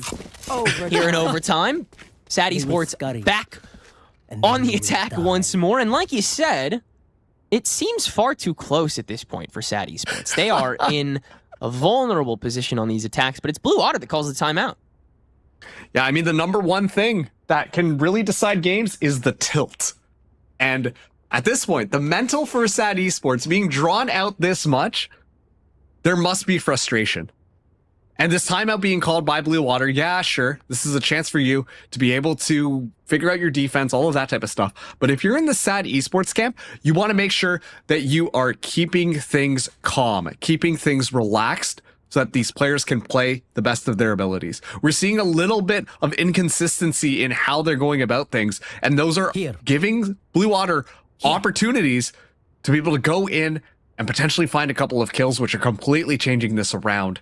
And so if Blue Water win this defense, I think we will be seeing that map number 3. SAT Esports just to have to keep on winning the offense if they want to get themselves onto match point.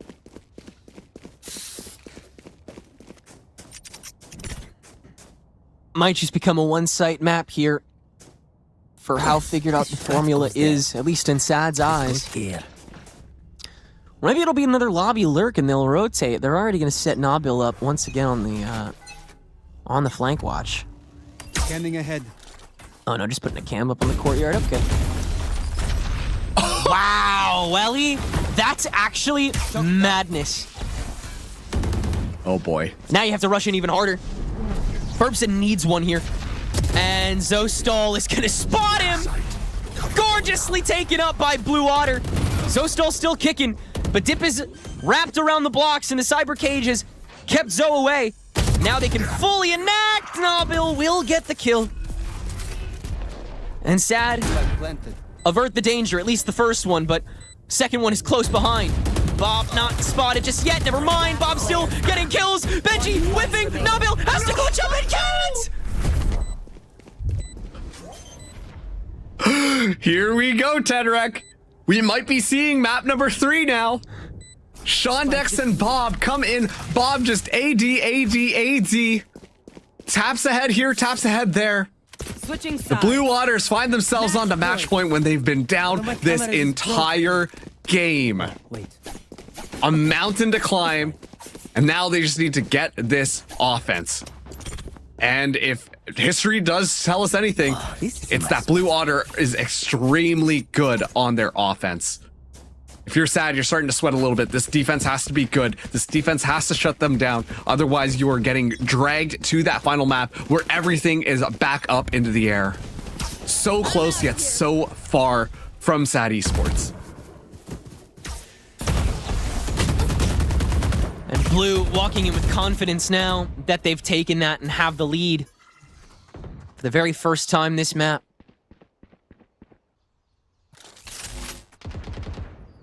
But not approaching any site with that same level. They would love that guaranteed frag first.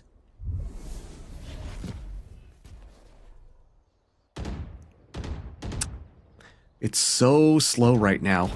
Big web here for SAD. This is crazy for Nabil, but he'll find it. That's a good punish on Bob's roam. And out. Just smoke to make sure that garage push is diluted. Recon bolt. Too much attention paid. Blue Water get on just fine. And with the blind, Darkest is also walled out. They'll try to get on, and they will succeed. Darkest good for 2, but Shondex can hold down Link. Ferbsa trying to clutch up for SAD to give them another shot at getting this done in 2. 30 seconds left. Suspicious. The spike didn't go down, and Ferbsa has the read here. Oh, wow. Not necessarily the sound information, but just has an idea on what might be going on.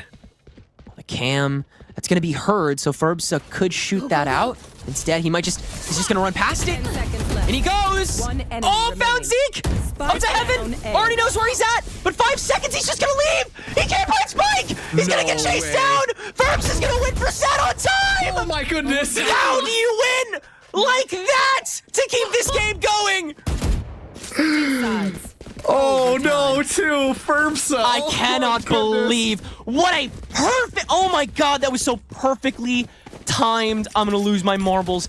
Knows that cam is up, knows that shooting it will alert them to the fight, but not stopping the plant. Knows he just has to run in and go for it. And he freaking does, and he freaking wins it! Finds the headshot as well onto Darkest, who had just cast the fault line, so the rifle wasn't even out, and then immediately just disappears. And Nabil, aware of what has just happened, tries to chase, but you can't follow that, Neon. It's so frustrating. And now Sad, back onto the attack. They force out that OT. Both of these teams winning their defensive rounds. And we're back at a standstill once again. I can only imagine the nerves that these players are feeling right now. Oh, there's an earthquake in the scrim room for sure. Tremors from all of these players. Standing ahead. But one must collapse. One way or another, we must move forward. One way or another, Sad must move forward. And they'll take this lane sheepishly. Good reason. Blue's entirely shifted over to this AB lane. And they're right. There they are. Sad might not even care. They'd rather just take the fight. Zoe already posted on the high spot, and Ferbsa whips on top of the paranoia. Rest is Sad. Gotta work overtime to make this attack work, and they just can't press the button. They'll try to work off of Nabil's rotation instead and head to B site, where Blue Water are gonna be able to rush pretty quickly. Now it's Nabil who has to light up for whoever steps into range, and it's Bob who's able to take him down. Rushing through to the C site now for extra coverage, and Darkest whiffs too. Everyone on Sad choking at the bitter end. And it's Blue Water that'll get handed another chance on the attack to get to map 3. It is uncharacteristic to see all of those players make those whiffs. I think the pressure is finally surmounting. Blue Water once again on map point here. And if you're Sad Esports, you can't just depend on Ferbsa to be able to play a crazy game like that last round. This goes here. You gotta make something else happen here. You gotta be a little bit better than that. Otherwise, Blue Water will be getting what they want. Here we go. This next round, Bob going in fast yet again. And starting by hard clearing. Garage, Nabil stepping into a whirlwind. Gotta go. That's what we were searching for the first time around, that Blue Water was in the lead.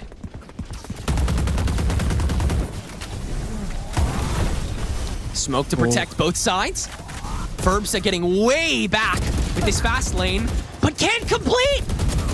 Once again, it's a flurry of whips in Blue Water. It's a flurry of players that extend to the back site. And will give Blue Water a 17-15 victory on Haven, which will take us to bind to decide the 7th playoff berth. What a match we got to see between those two. Not even, honestly, that map alone really just defines how this whole thing was going. Big shout out to the Blue Waters. I told you that their offense on Haven was going to be unreal. I was starting to doubt it a little bit more, and then suddenly it's the defending sides that just pick up in overtime. This is going to be really tough because Sad Esports, they thought that they had that one. They thought that they were going to get us scot-free, but they're dragged to map number 3. The decider, which is Bind. Such a tough map to bounce back from, but they must if they want to not face off against Trust and Plug in that 3rd match of the night. We got more Valorant coming your way, either way, here on the mainstream in just a couple minutes. Don't go anywhere.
through with it again.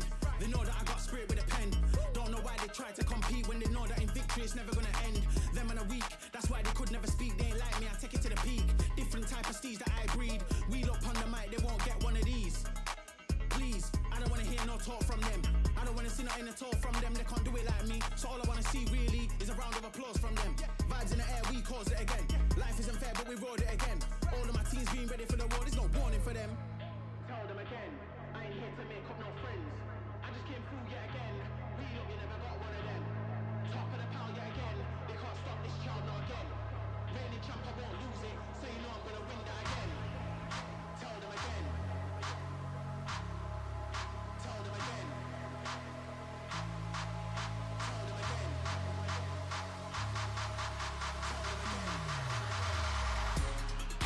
Tell them again. I ain't here to make up no friends. I just came through yet again. We look, you never got one of them. Top of the pile yet again. They can't stop this child now again. Reigning champ, I won't lose it. So you know I'm gonna win that again.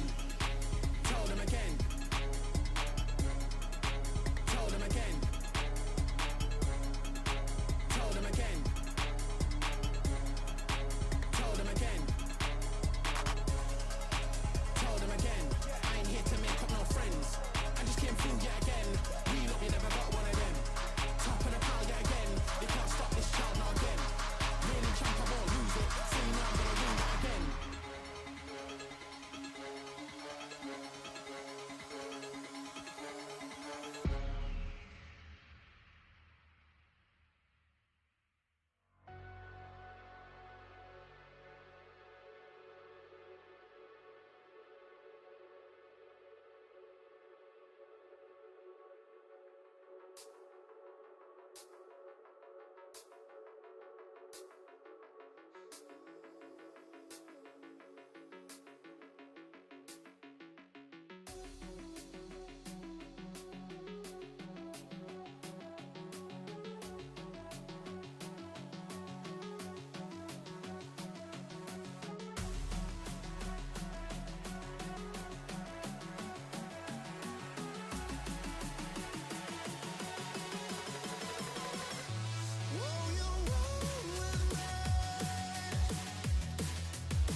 It's about time to get it. It's about time, not forget it. It's about time. Never gonna get up now. Never gonna stop now. Whoa, you roll with me. Whoa, you roll with me. Whoa, you roll with me.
Blue Water once again take things to the wire as we head to map 3 being binds here in the winner stage of Group D of Challengers North America Split 3. Tenrec and Marks, we have been through the ringer today for Blue Water specifically, but by extension now for SAD Esports. Marks quadruple overtime, sending us to bind here. Give me your picture of how you think both teams are feeling walking into this. 100% Blue Otter are probably feeling hyped AF because once again, it was a 9-3 half on that second map, Haven, upon which if they lost it, they were going to go down. While SAD Esports, they secure their spot in the playoffs. Okay, nice, dandy, everything is great. But then when the comeback starts to happen, SAD Esports, you can tell these players are starting to feel a little bit more nervous. They're not hitting all the shots that we've seen them do up until this point in overtime.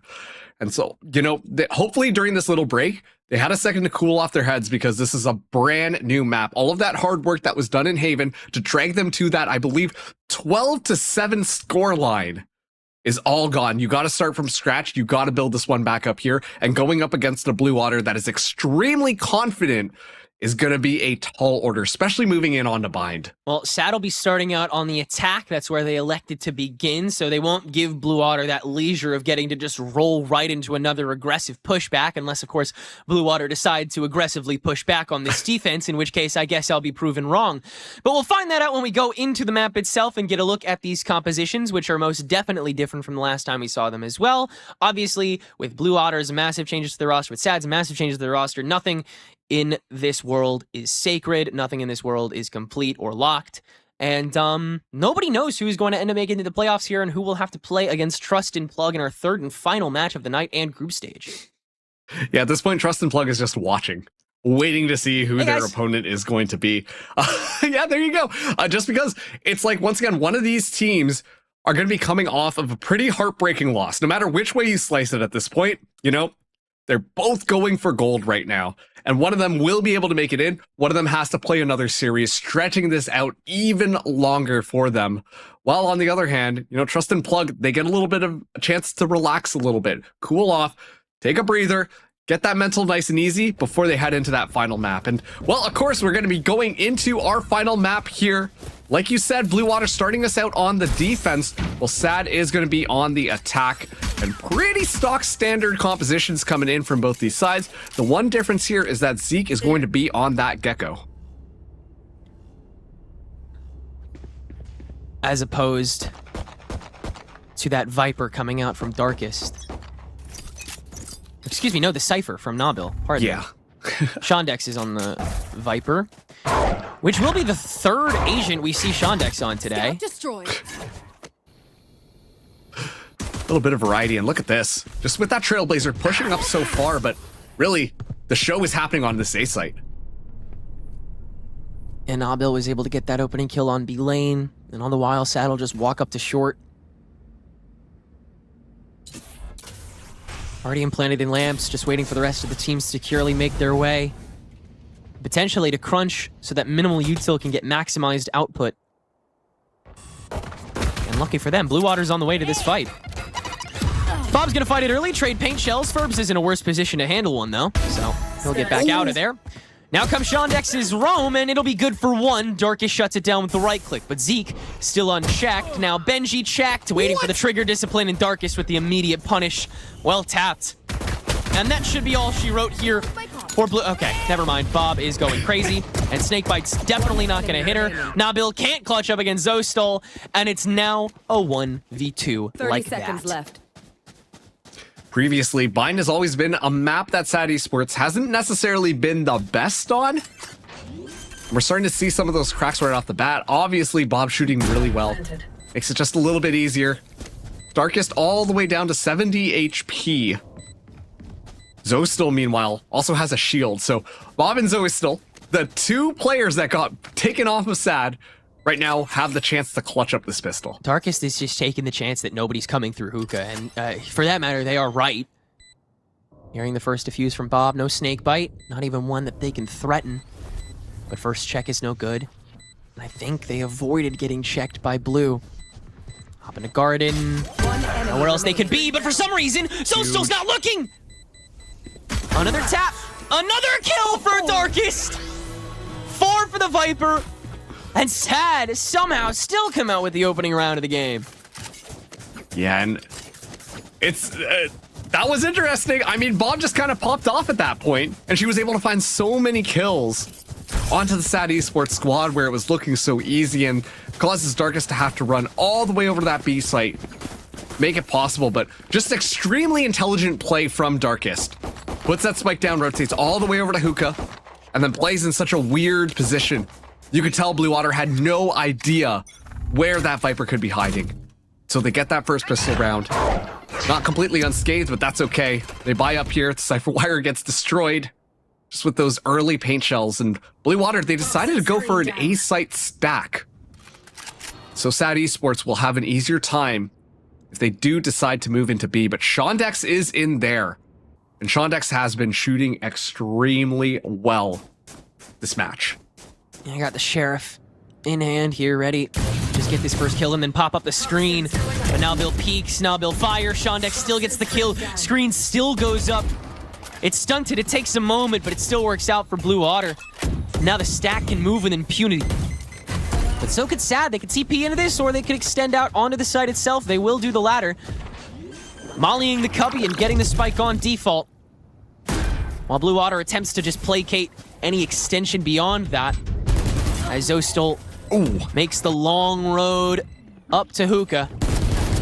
Dip may be keen to it, but it'll just be the checkpoint. Ferbsa is the main attraction and is able to deal with the majority on site. Shondex already red inside that smoke, cut down to half. Not hard to finish them off either. And Zostal will walk alone into an occupied B site, giving Sad the second round. Yeah, and an excellent way to have that round as well. Look at that. 4 weapons carried over here, so a bonus definitely on the tables. Okay, yeah, I don't think we're going to be seeing an operator this early on. I saw that on the thing, and I'm like, Nabil, come on. You're not going to be buying an operator yet. But this is going to be an interesting look from Blue Water. They weren't able to get that much money on that last round, so we see a little bit of a scattered buy. Welly going for the Outlaw this time around. Also, too, this is the first time we've seen Welly not play Sova and play that Sky instead. Just because Sova not really that effective on this particular map. And actually going away from that comfort pick of Sova. Now let's see how this goes. Already Sad Esports going fast. Welly on high, Shondex close by. Good for the opening 2 here. But Sad can reopen. Bobsta will clear the rest though. From the default corner on Garden. Make quick work of this Sad attack this time around. It was a good idea by Sad. The way that they flooded in, it worked out pretty well. But unfortunately, they fell victim to the classic jump through the smoke out of Hookah just one by one without any flashes or anyone clearing in. Usually you have to coordinate that with a push up of long to make sure that no one is in that angle where Bob can just kind of take pot shots without really moving, just kind of stayed crouched the entire time. So Blue Water find their first round. Sad Esports buying fully up this time around. Looking to take this one back. Bob getting really close to having that showstopper. 1 ultimate orb away. I should love to use that to just flip this round on its head. You know Sad are going to come in swinging for the fences yet again. That's why Shondex is playing so up close with this snake bite at first, just to deter on that first step of what will be many. Scout destroyed. Whew. Trailblazer gets utilized there, but immediately shot down, so no information is going to be given over to Sad Esports. While a very aggressive hold onto Hookah, Sad are going to walk right into this. Big jump in from Ferbsa, but Shondex has the secondary angle. This Hookah hold is just too strong, and the cage will do everything except help Sad. Nabil dropping a smoke right in front of the entire team just to try to cause some confusion when they realized that there was a stack on the Hookah. But in fact, it just makes Sad so much worse on the execute. Yeah, and honestly, too, that cage really worked out for Blue Water in more ways than that. The flashes that went through, by the time Dizzy went through it, well, boom, can't do anything about that, can't react fast enough. A guiding light gets tossed in as well in all of the chaos. Really just turns it into a mini arena in Hookah, on which, well, Blue Water, they're able to win that one out. And now the Viper's Pit so early on, Shondex deploys that. Sad on the back foot, bit of an eco buy coming in. Marshall in hand of Darkest. But Welly just finds a wallbang headshot to start off the round. Nabil down. That leaves Sad with no other option but go away. Looking really uncomfortable right now in this Cypher, lurking for binds. But it's early on. And Blue Water have clearly not expended the playbook here. One enemy remaining. Bobsta's feeling good on this swing. So is the rest of Blue Water. We're just gonna, again, just storm what's left of Sad before they can even get in. Great reactionary play so far from Blue Water. Sad, unfortunately, have kind of fell on their own asses here a little bit. Yeah. These opening rounds. Here. But like you said, that mentality will protrude into map 3. And it's safe to say Sad are decently boomed already. Who knows how far they could get before the defensive half is done. If you're Sad, gotta start focusing up. Gotta resist that tilt there. Bob going in so deep. Unable to find anything. Shoots down Trapwire. Showstopper gets expended. Well, that's plenty of information right now. So they know that Sad are looking at this B site, and already members of Blue Water are adjusting themselves accordingly to make sure that they're not just prey to some of the classic attack that you would expect on Bind. I've got your trail. Can't fumble from there. The Darkest first swing. And for that matter, Shondex's hold. All good. Orbital strike to do nothing but distract. Bob on the TP watch can't finish, but Blue Otter have Sad so unfathomably red. And still a dog free to make sure Nobble can extend. Plant at the back of truck just so Sad can try and control both sides of site. They'll need to because Bob is coming from the other. On the short swing, Dip needs to lock in here, and he will. Now 3v4, very much doable for Sad Esports to try to get themselves back in this game mentally and round-wise. But the Dizzy will field away the short swing early, and now you can just hold this spike while the rest of the team comes scurrying on back. It's Nabil who has to swing for the 2, but is so damn low. Can't do a thing about the remainder of Blue Water, who will take their 4th round of the defensive half. Don't even start. Every single time I'm like, oh yeah, okay. Here we go. We know how this one ends. Then a crazy multi-kill comes out of nowhere, and I'm like, oh boy.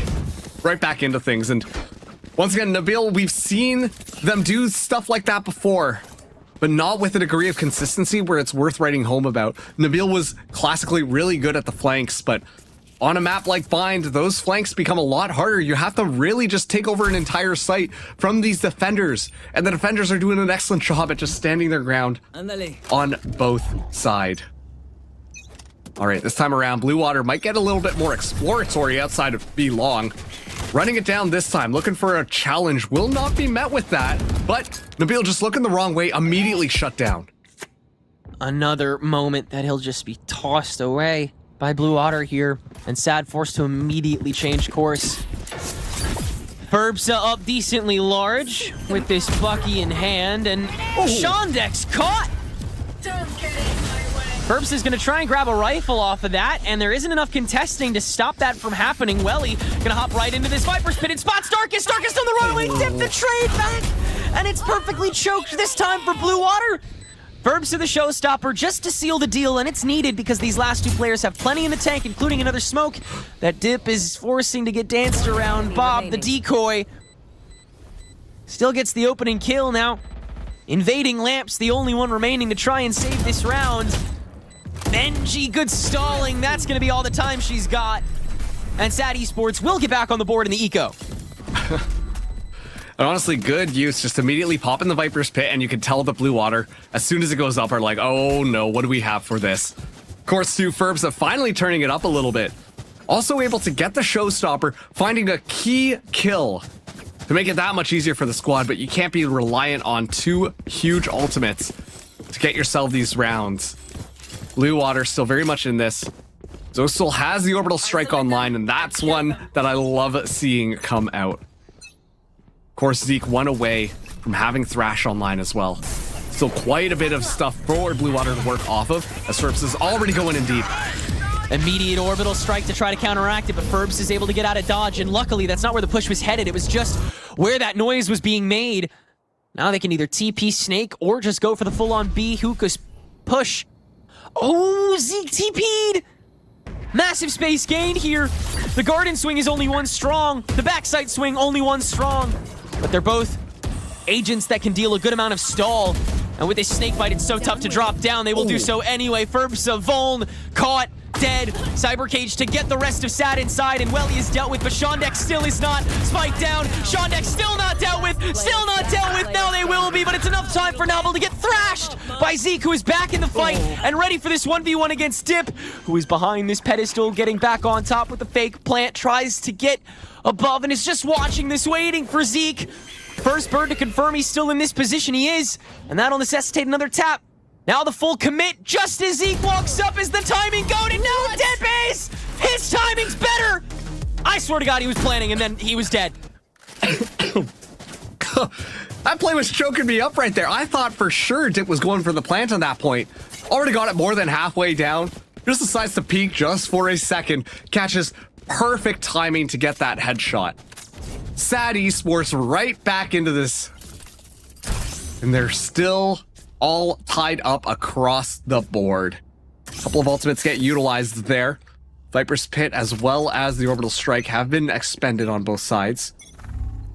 Right now, Benji getting close to an Orbital Strike as well. A good little alley-oop from Sad Esports. Go on one side, fake a lot of pressure, and then immediately back out, pull out that Orbital Strike and immediately disengage. It's such a good way to like use up all of the stuff that Blue Otter had to work with.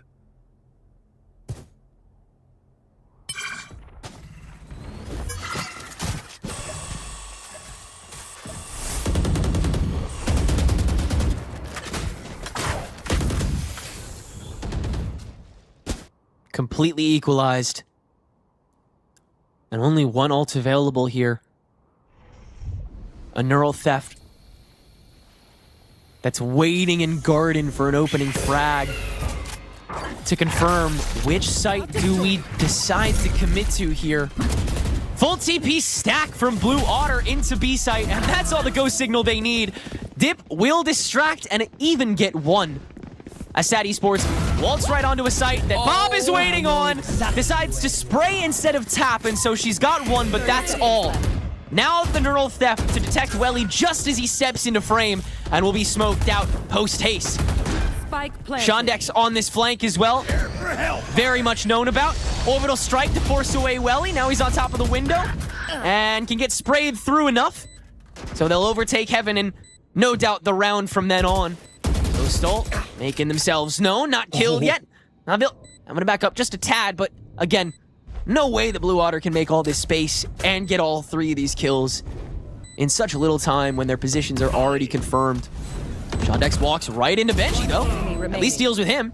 So Stolt finished, but Shondex absolutely no time at this stage. Stuck in lamps, will probably just TP out if you can get away with it. He will after getting this kill onto Nabil. Yes, indeed.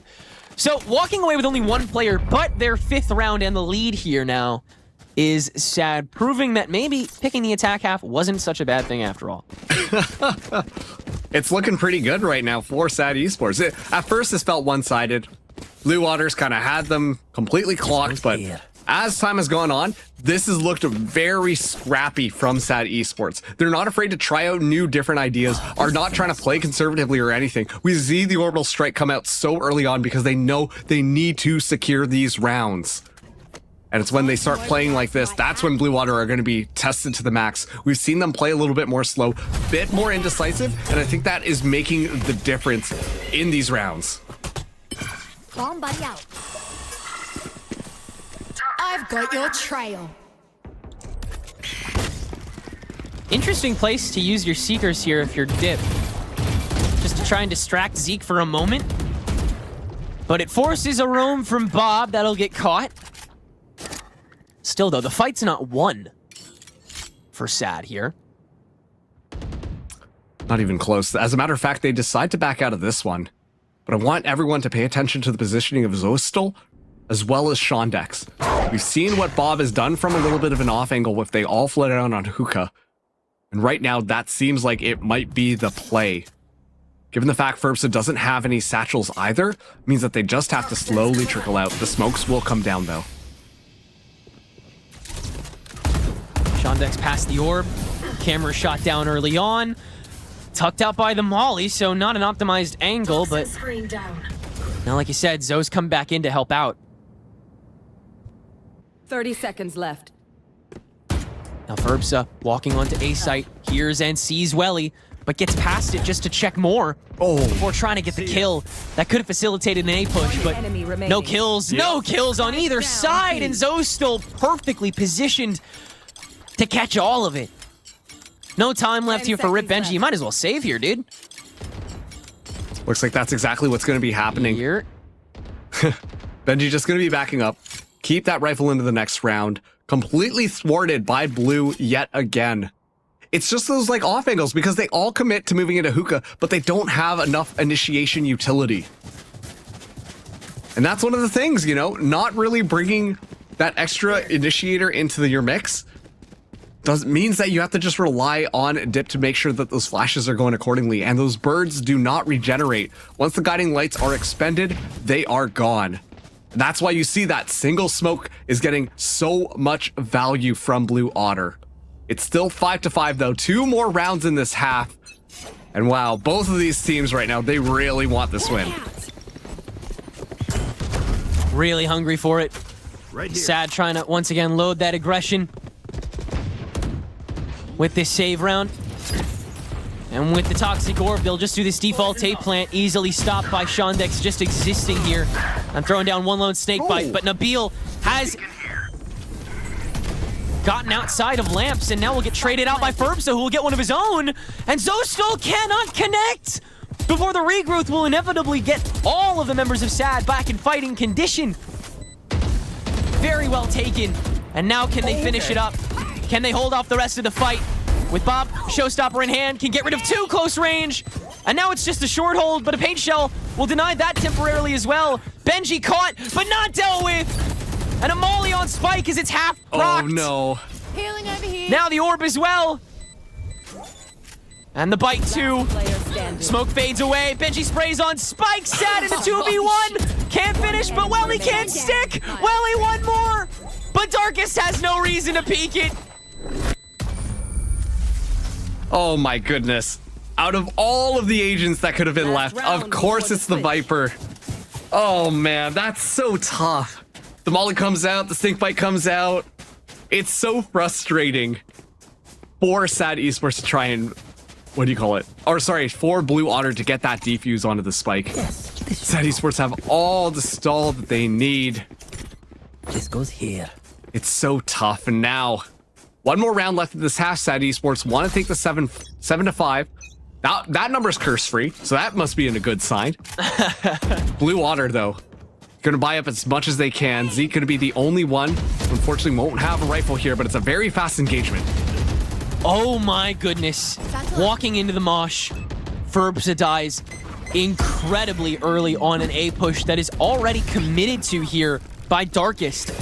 So SAD just kind of have to pile it and work with it, and that is absolutely not going to happen. Exactly where. Nabil will be able to get a neural theft to confirm the remainder of Blue Otter is now here on the A site, but I don't think that really means you can do anything other than just rotate and hope there's less people on site when you get there. So many people just waiting, watching for Nabil though, as this rotation occurs, because they're fine with a 4v1 if Nabil dies here. And if they're not, then there's no way that Nabil can get to B site before anybody on Blue Otter can. So Spike will go down, and Blue Otter see no reason to continue this fight, save for just leaving Bobsta available on the TP swing, so that Nabil is kept here. So it's Darkest in a 1v3, and the Dizzy will still get them. Orb into bite means there's only one way to swing, and that's all that you need if you're Blue Otter. They get in just fine, and Nabil here just in time to die. Tie game. Entering halftime here. No team with a concrete answer. Just comes down to winning those fights at the end of the day. It's such a dangerous gamble. You know, Nabil and Darkest says, okay, I held down the site last time. I think I can do it again. Except this time, Blue Water are legging it over to the B site. Nabil, famously good on those flanks. Not even given that opportunity. Takes way too long. Viper spit in front. Shut down. 6-6 in this half. Blue Water now on the offense. SAD Esports will be defending. They do have a little bit more defensive utility. Keep in mind, Nabil is still playing that Cypher. Let's see how this one is going to be shaken out here, but honestly, it could go either way. Blue Water, as well with the double initiator, could be a lot easier to be able to break open these sites. And on the other side of that, Zeke makes the spike planting and post planting playbook a mile wide for Blue Otter.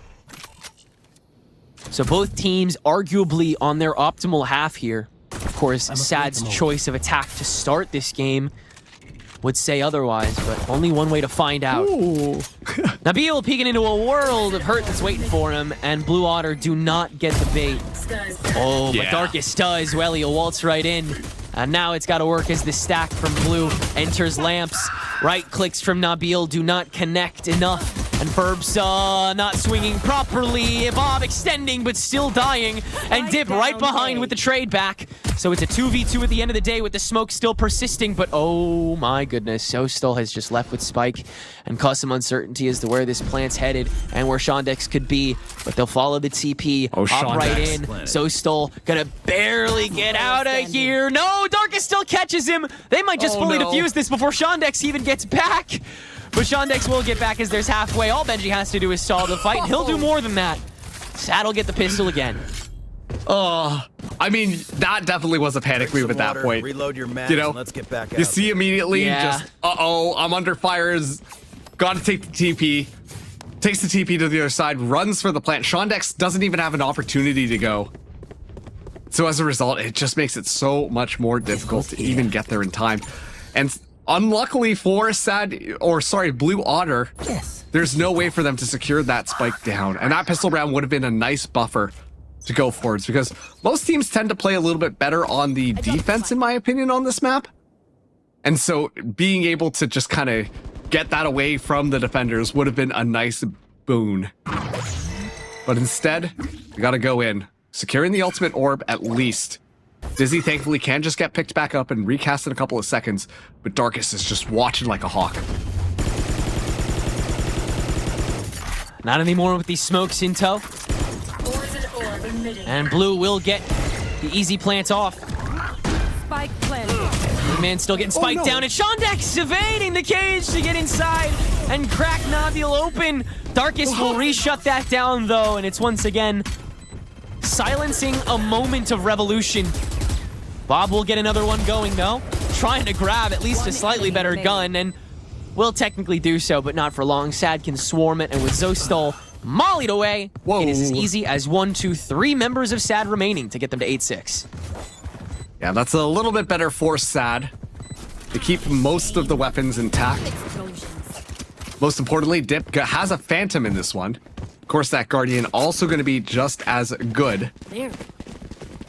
So let's see how this next one is going to go with this bonus. Nabil and Darkness decide to buy up. Meanwhile, on Blue Water side, this is where they start to get things going. Earlier in some of these rounds where you don't have as good weaponry, we see SAD Esports really start to take off. But as soon as it flips over to the rifling rounds, I do think that Blue Water always look a little bit better once they get their finger on the pulse. Let's hope that they can change the script if they want to be able to prevent SAD from starting to run away and cause this massive lead. SAD going aggressive right off the bat. I'll stack even harder on this conditioning wall from B. Zostal, too scared to engage, knows that there's a good chance there's at least one here. But that also hands Ferbsa all that space upside to spawn, and Zoe checks that and regrets what he sees. That being said, that will confirm that the stack was what extended from B lane, so A site seems pretty clear from here. Shondex confirming that by getting lamps, Bob confirming that by getting showers. Excellent plant, but it is still 5v5. Weapon advantage still with Blue Water. And And they'll try to use it early. Snakebite to field away. Shondex is really stuck here, but it matters not. Ow, the extension, Shondex. Tough spray, but like he said, that gun diff is massive here. And nobody from SAD able to play nearly as diversely as Blue Water is that round. Easy bonus taken by them. Oh man, I'm not gonna lie, those were some nifty moves that we got to see from Shondex. Shondex, one of the players who I think was crumbling under the pressure just a little bit more. Some of those situations where we saw Shondex up against a couple of people usually would be good for those headshots, nice and easy. But lately has been just whiffing them a little bit more. That time around though, sidesteps some of the mollies, goes into the next area, takes a little bit of damage, but as a result, they're not expecting it at all. Blue Water get completely, sorry, not Blue Water, but SAD Esports get completely caught by surprise. Now this is going to be a fast hit, or at least the illusion of a fast hit. The spike's still left in spawn. Verbsa exploring showers right now, just to destroy some of that Cypher utility and ask a couple more questions to SAD Esports. Keep them guessing, but Bob is playing with fire here. She'll get burned by Nabil. Now SAD. Gonna make that rotation, that switch up of controllers to keep the cycle intense. And make sure that Blue can't press on top of that kill to try and get an easy revenge. But they won't. Blue Water will instead also disperse a little bit. Try to play the short angle first, potentially go for a TP crunch for either site here, depending on who is where. Thrash goes into an empty A site and definitely can't be grabbed again. A massive ultimate gone here unless Blue Water decide to actually press A site. And with Shondex gone, Nabil ulting, it looks like they can't, but Zeke will frag back and he'll try to get to this site. Thrash still can't be grabbed, but at this point, you'll take what you can get when you can get it. Blue Water entirely on A site now. And SAD Esports also here, and Spike stopped from planting with the paint shells. Now the Molly also helped to keep him away, and Zeke forced to fight before he can plant, and that's all that SAD need to take over. But Welly, 2 kills from the short, 10 seconds left. and now Spike back in hand as the smokes fade away. Only one chance to plant this, and Benji no longer has the Molly, but Welly was waiting for it. Down to 2 shots. Welly, you just choked the Spike! You just choked the round! Oh no! The mind games were too immense. Of course, it's a little bit easier for us to call because we have all those outlines. He was so scared. He was just going to poke out onto that. He didn't realize how far back he was. He was going to play for the post plant. Yep. That is such 100%. a tough mind game, dude. Oh my god. And once again, when we talk about the pressure, the lengths that this game has been kind of going on, Welly as well falling maybe a little bit victim to that because it should have been such an easy one to at least get that 1v1 isolated after so many heroics coming in from both of these sides. Already though, it is going to be Blue Water making that B side push, getting close. Trailblazer already down. And already, they'll get inside. Darkest early Viper's Pit. They'll try to spray at the source. Bob will instead find Dip. And Blue will enter via hookah. While this pit still sits, Darkest. What a smoke to keep them hidden for at least a little bit longer, but it's again, only one they'll get. Smoke's down. They're so scared to pick up the spike right now. They have no idea where the other people are. And Ferbsa finding that kill was absolutely massive. As Benji just around the corner, SAD back into the driver's seat. 2v3 down to a 1v3. 1v2.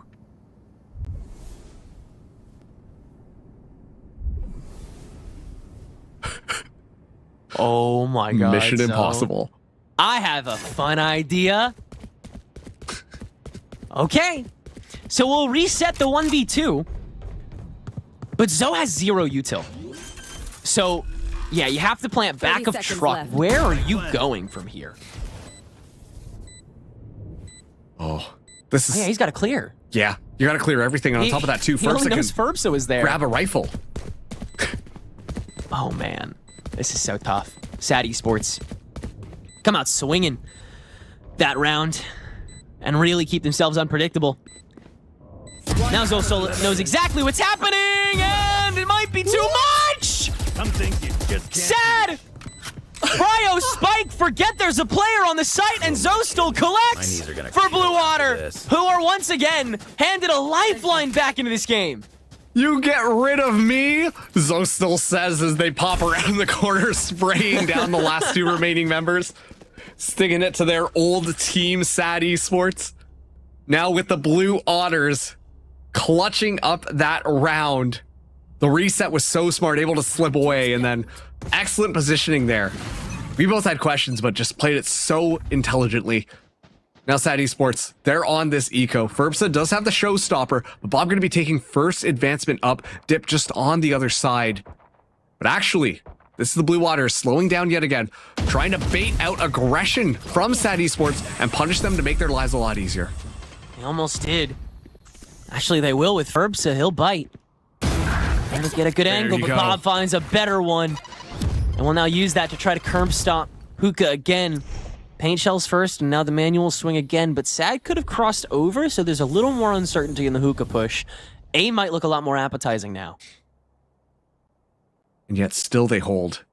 This is the Blue Otter special. Just play as slow as possible until that 30-second mark, and then make a call based on where you got that first pick. Of course, it wasn't the teleporter, so not too much gained. But this is going to be tough if they decide to go Hookah. I've got your trail. Still knowing Dip was here. Not knowing about Nabil. Oh, the crack open on Dip's Seekers is perfect. And Blue Otter now know exactly where they're going. The site that Dip is not. We'll head in. Get the plant down. Molly will stop this. And Darkest is actually inside. He's still holding the showers on this. And Benji is also on the inside of his own smoke too. A Dizzy has to breach through both of those to try to field him out. And now the Seekers will search from Dip's side. Darkest once again collects, and Sad are the ones who were able to slow it all down. Dip, 20 HP, still good to find Shandex.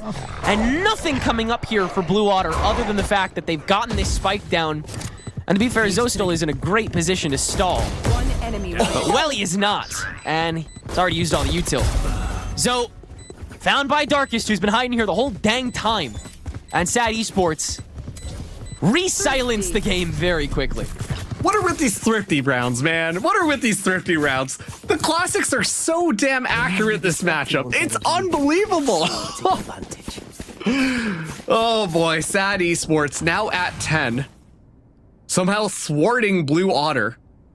Once again, continuing the trend that every single time Blue Otter decide to play slow, they get a little bit too into their heads, and then somehow Sad Esports, their defenders are able to just kind of pop out and find a couple of kills through some smokes, through some confusion, and it works out perfectly for them.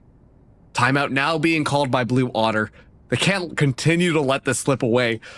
I already talked about how whichever one of these teams is going to be a little bit more frustrated, a little bit more tired going to that final map. The fact that this is this close is making that even more apparent. It is very possible we will be going to an OT with how these two teams have been going.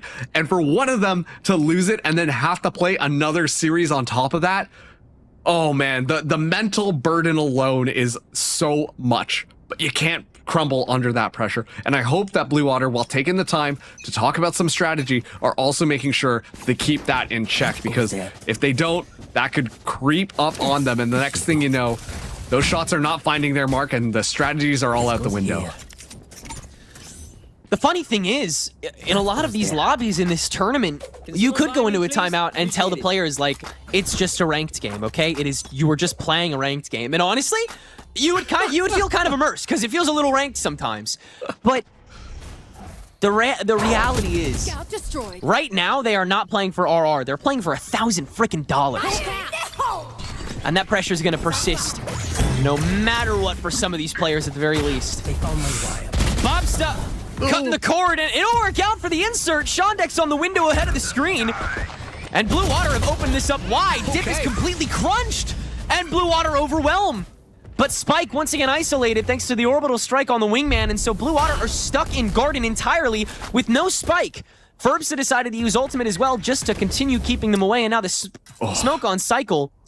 There's a minute to go here though, so Blue Water could circle back and try another attack on both sides of B site. Still though, such a tough position for the Spike to be dropped in, and so Shandex feels the need to use this Viper's Pit to at least get back onto the site and gain that space back. But you can't just yet, there's a Molly in your way. Gotta wait for that to expire. It will. And now, who extends beyond Shondex? You have the whole dang team to help you out. Toxic Orb thrown on top to make it its own little Viper's Pit. Verbsa 30 seconds left. going to circle it like sharks preying on this spike that still has yet to be picked up. And with the orb expiring, it is still there, deserted, stranded. Zoe hops in, not good for it. Spike is at least in the pit, and they'll use that to run away. But barely Verbsa and Benji can spray away. 10 seconds Benji will at left. least get the kill onto Bob as well. And yeah, with 0 time on the clock, Zeke will at least get the No spike down. But it's a way. 1v3 that SAT has given themselves. A stunning Stunner? recovery. Yeah, you have to fight this close, and Benji knows it. That's why he's staying away with this. Ooh. Oh, they know the angles that Zeke has to hold, so they're just going to keep him to it while they go to Spike. No util. No way to fight this more than 15 meters away. Benji. Okay. Oh, no! There's one, but Burbs is just going to hold it. There's no way to get inside this now. Okay. So SAT is 2 rounds out now. And another great attempt at an eco here from Blue Otter. Another amazing opening that unfortunately just gets shut down again. The fact, too, that it's the orbital strike that is what basically zones out Blue Water completely. I mean, nobody could even come back to grab that spike after Wingman was down. Exactly. It was perfect. Like, they used up all their utility getting into the site. They went super explosive, made sure that they had it. Orbital strike comes out, and then they've got nothing to get back in. And so a Viper's Pit has to get expended. A Viper's Pit has to get expended just to pick up the spike. That's not how you want these rounds to go if you are Blue Water. You lose a huge ultimate, and ultimately the round as well. That's so painful to kind of think through, but Blue Water have to pull themselves back into this one already, Bob. Spot and out Dip. And so Dip smartly backs up to make sure that this space is respected. See the rotation starting to come around now, as it is going to be this 4-1 push onto this B site.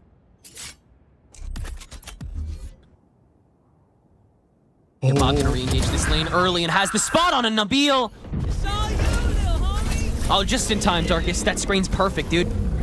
For the Thrash to come in and find absolutely nothing. Dip hiding the whole time, but doesn't win that first fight and now has to make a tough choice. That was absolutely chaotic and not at all optimal. Spike planted here for Blue Otter. 2v4 on the post. Verbsa here just in the moment for Welly to get all the way back to the sand. Darkest now 1v4, 1v3. Zeke early peak. And Blue Water once again provide a cushion for themselves. The fact that no kills were found, despite the fact that the Thrash had just completely gone by, you're hiding inside the Viper wall, everything is hidden away. And no kills except for one when you just throw your body in onto the site. That has got to be a hard pill to swallow if you are a Dip. But still, we continue on. And I feel like that's how these rounds have been going. So many of these epic moments, so many of these weird off chances, so many weird shots being found so early on. And yet there always is a next round. Verbsa finding Bob right off the bat. The operator is in play, and now Blue Water is aware of it.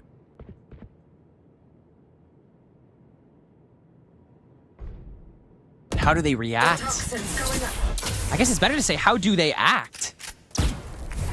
Time to hunt. How do they initiate again? They'll have to start with all of this util from Welly, who will admittedly sniff out all of this Cypher util. Spike planted. And Sadar kept out, but Nabil sprays through twice. What? That's ridiculous. And this was one of the last please eco-wise. Blue have Enemy this remaining. half. This could be the dagger. Oh. And they keep all 5 standing this time around, which is crucial because their eco wasn't exactly chipper. No. Flawless. No, it really wasn't. And honestly, the fact that we were seeing the operator come in from Verbsa, I thought that was a little bit of a gamble. Sure, it could go up big. We've seen Verbsa do unbelievable stuff with the sniper rifle in hand, but has been pretty quiet this game. And you decide, yeah, let's give our bottom fragger the operator. Little bit of a gamble, and it works out perfectly for SAD Esports. Turns out they just needed Verbsa to come online just a little bit more. And now we are at match point. Sad, ready to send Blue Otter down to the bottom bracket to fight up against their previous foes again. Satchel out. And of course, it takes this first round to make that happen. Burps are way ahead of this. But Nabil is inserted even farther. Blue, though, they'll get on top of both! And a great collapse. With an orbital strike on Lamps, they'll try to fully commit to the push, 3v3. but Darkest shuts it down, and Spike is yet again stranded. Short, though, has been taken up, and Welly quickly executing all the way into Lamps. The dog will scope out this sky, though, and Darkest has no need to peek any further. He will anyway, and try to catch this early. Won't do it. Zoe still has Spike back, has the smoke back, and Blue Water has a minute to play with here. And Zoe's still just taking the Spike for a walk. Like you said, plenty of time to work off of, and at this point, all of the members of SAD Esports have gotten themselves onto this A site. What I worry about is Shondex in this weird position. But given the smoke lineup, I imagine they're still going to go for this A Spike plant. Especially too, just waiting for the Viper's orb to bloom. And there it is. So now the Spike will go down. A double flank coming in from Darkest and Dip. That could make a difference. Tough miss for the Molly. As Sad will make the approach. Is anybody watching short immediately? Oh yeah, Welly. Quick lesson learned. Now Zostal on the next angle, and Darkest manages that too. Shondex the last line of defense, and he lasts about as long. SAD Esports mechanize the final rounds of that defense and come out on top 13-9. They move on to the playoffs that will occur next week. Blue Water must face off once more with Trust and Plug for that last playoff spot. What a match we got between these two teams. I mean, obviously, yes, congratulations to SAD Esports. They completely flipped the script. The Challengers teams, they still got something. They're making the playoffs. They're not getting usurped by these other teams that get put together. But honestly, this was such a close match every single map between Blue Otter and SAD Esports. Obviously, the fun history of SAD Esports kind of kicking out a couple of their members, or maybe the members decided to walk away. We're going to leave that to speculation. But then going in and joining Blue Otters, and now they finally match up against each other, and it's this close. Like, if there is a scriptwriter, they're doing a really good job at making it very competitive. But once again, SAD Esports take the win, and Blue Otters have to fight in order to make it into that playoff bracket. They've still got one more series in front of them, and they really have to focus up if they want to see it through. The story will go on. All roads will lead to Trust in Plug. Blue Otter will face off against them in our final match of the group stage. That is our time, unfortunately, for the night. We'll have a new batch of casters here for you in just a couple minutes. Till then, don't go anywhere.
It's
an anthem for once it never stops.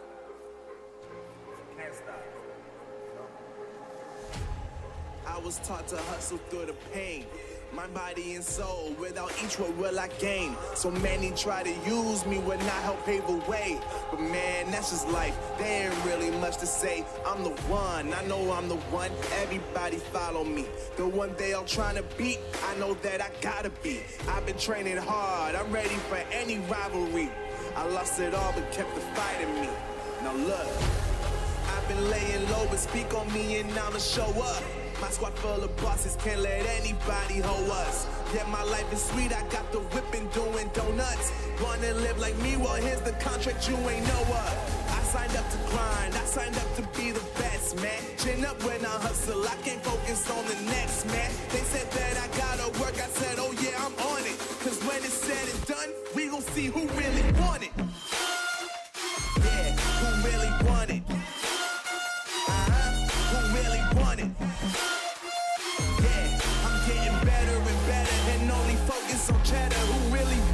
Hello, everybody. Welcome back to the final best of 3 for the group stage of Challengers Stage 3. My name is Keg, and I'm joined by the wonderful, some even say, actually, I think everybody should be saying it, really, the ravishing Mr. Ravishing Ravish. What's up, man? It's been a minute. Hey, hi, how you doing? Doing okay, you know? Guys, I promise you, I've been smiling all day, having a good time watching Valorant, and definitely not scrolling Twitter and Reddit to see every single arcane meme so I can cope. That doesn't matter right now, as we can look at the final BO3 to look at who gets our final spot in Challengers after what has been a grueling day of games so far. I have to tell you a secret, man. What's that? I haven't watched Arcane Season 2 yet. That's okay, because the only way you can fix that is just to watch it, and I just need that's you to it? do that. Yeah, that's it. It's really easy. Yeah, you know, simple prescription. Think, right? Crazy. Simple. You know what they say, a Ravish a day keeps the doctor away. But yes, we do have our final best of 3 of the day. We do have Blue Otter versus Trust in Plug, and there's definitely some interesting histories between these teams. A lot of the players have kind of gone ebb and flow between the different rosters, but for the most part, we are looking at same cores, but different names, same faces too, right? Blue Otter for a while, they went under Green Goblin. Trust and Plug, they were Blinn for the longest time throughout this year's Challengers. Some core members of each team have gone away, namely, and this is actually pretty funny, right? The one common thing between both of them is that Paint dominated on both of these rosters. And now that he's gone and went to Moist, or they lost out in Challengers, we'll have to wait and see what happens going the next year.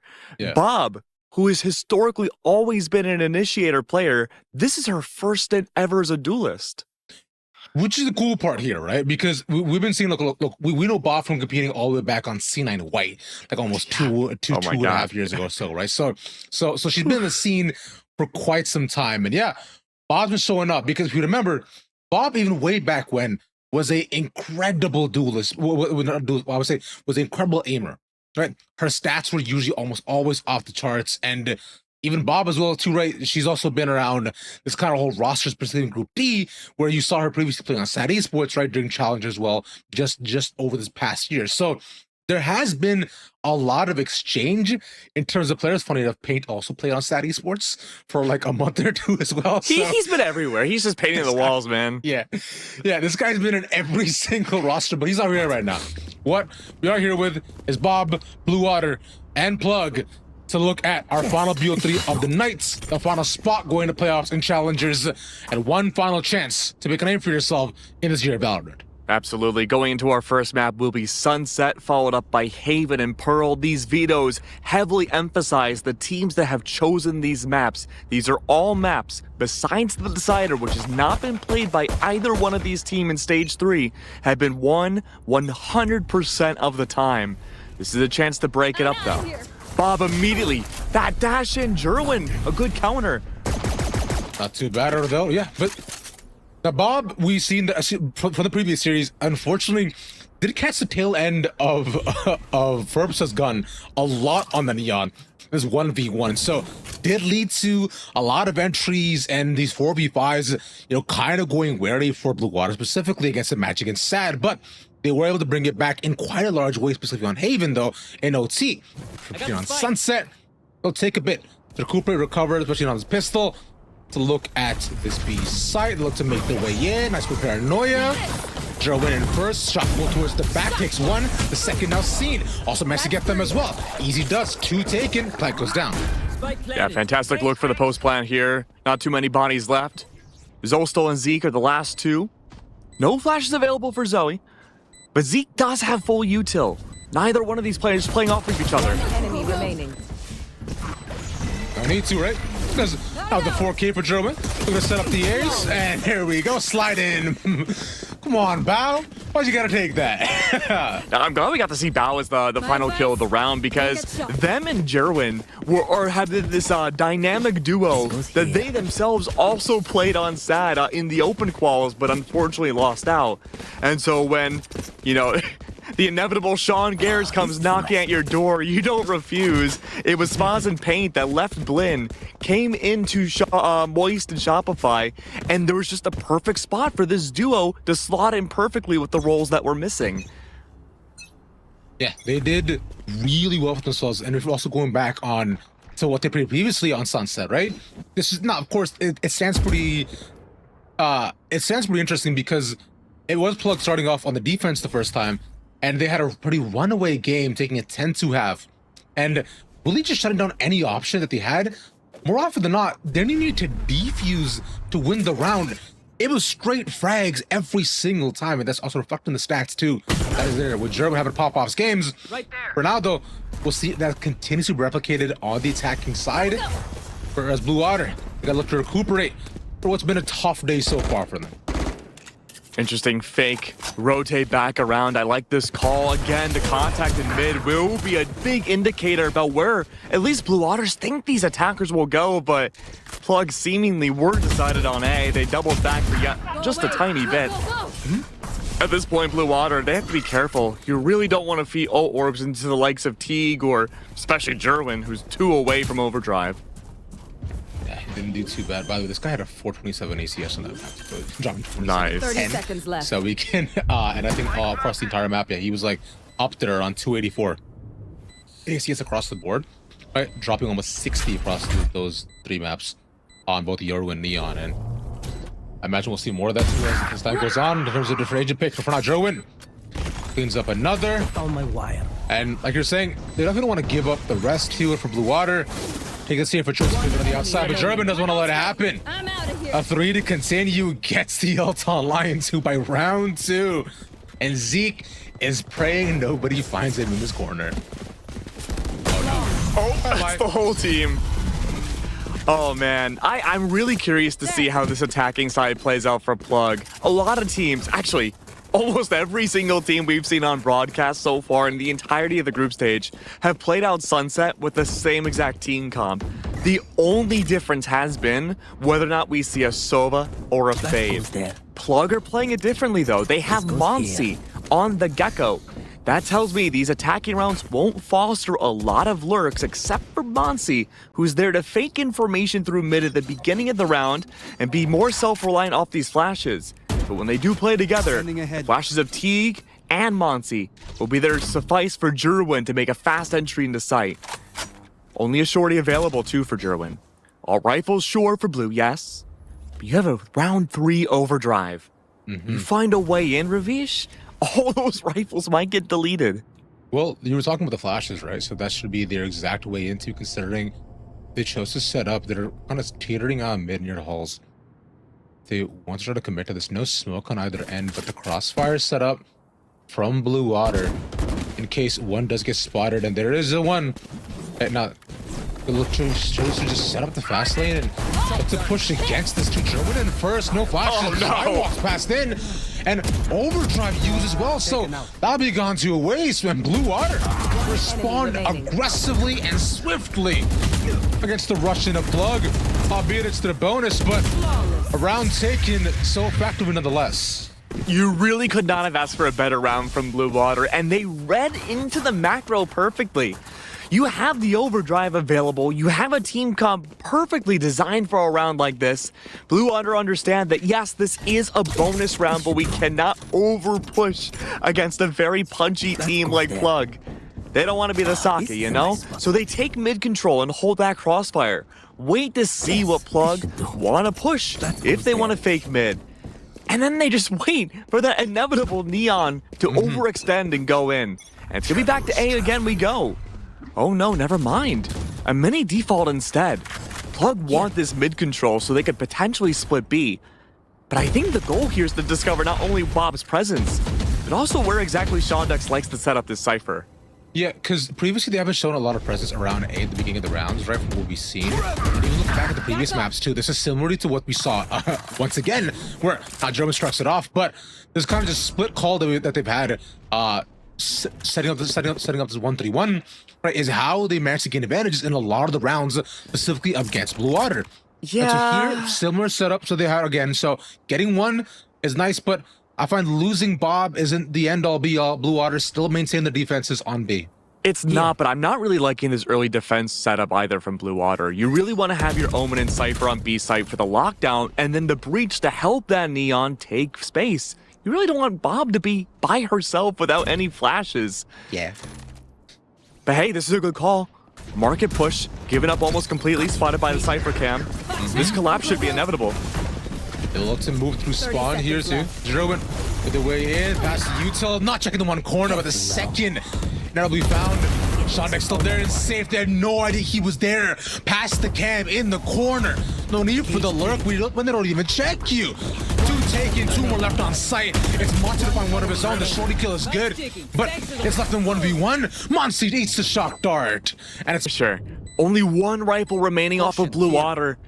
They have that eco to at least be able to reinvest, but not by much.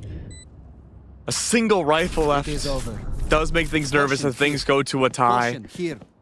I'm curious to know now what the response will be as Blue Water recognize that Plug love to take this early mid space. You can even see the defender pings out deep in mid. It will be an odd buy for Plug to say the very least. No overdrive, thankfully, this time from Jerwin.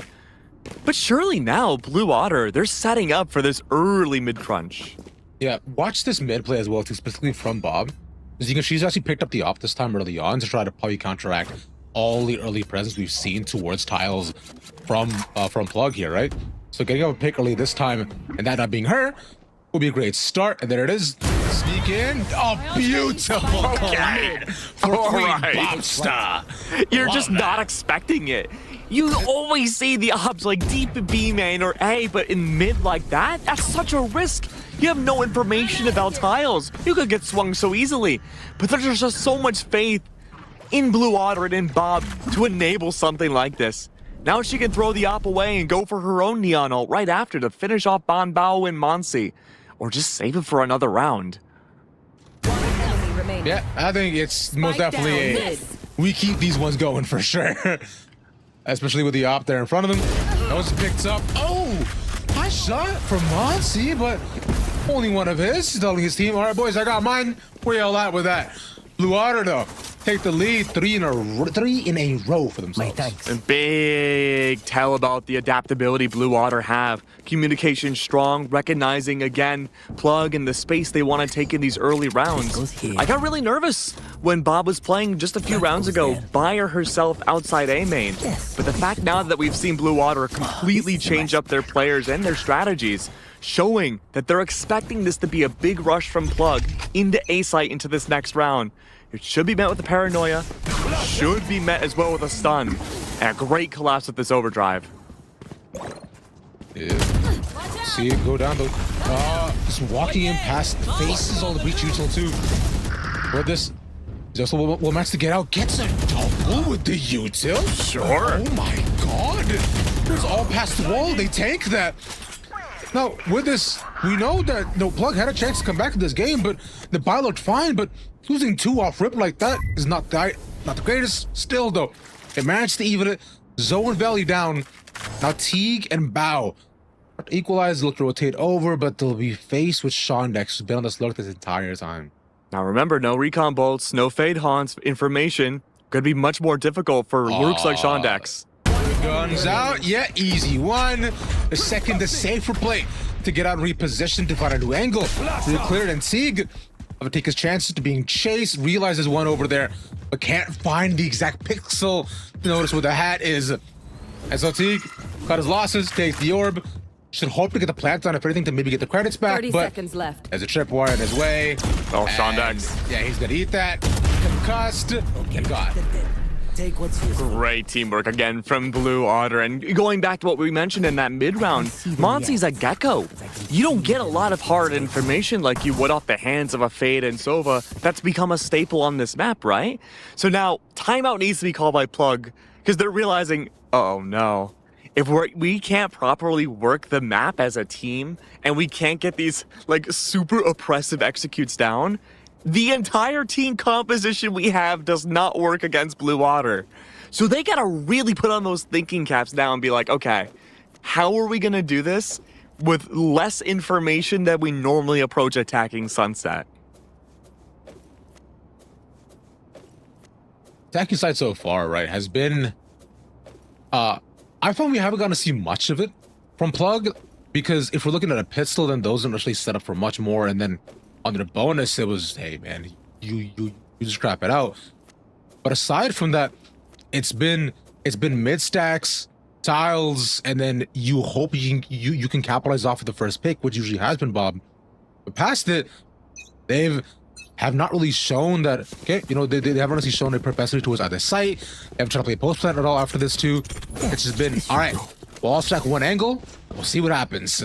Well, you bring up a good point though, right? Because Bob has an op. She's been playing super forward facing at the start of a round. Monsi and Teague both have flashes and a lot of it, right? You could have Jerwin just sacrifice his life to wide swing Bob if you just know where she's at start of round. Sure, yeah. I mean, and I know you also brought up the point of the flash before and see how Jerwin can set up past it, but so far I've seen Jerwin actually walking past his slides instead, and not really much of the flashes. The concuss comes in from Teague usually a couple seconds later, but by the time then, Jerwin's later, we saw that in round 3, in fact. We can focus a bit more on what's going on here. As with the entry in, Shondex really just shoots up the Dizzy, still staying alive for a couple more seconds, and goes into tripwire. Shondex staying alive in the trip. Works brutal in his favor. One more left. Bob taking the rest of them from the side angle. And once again, it's Monsi to step up and get one of his own. Wow. Go, go, go. Yeah, I like the fake wingman we saw right on the execute from Monsi. It helps clear out a lot of the tripwires, but, or at least it should in theory. Shondex has been placing these trips very far back on B side to be anti-Jerwin push.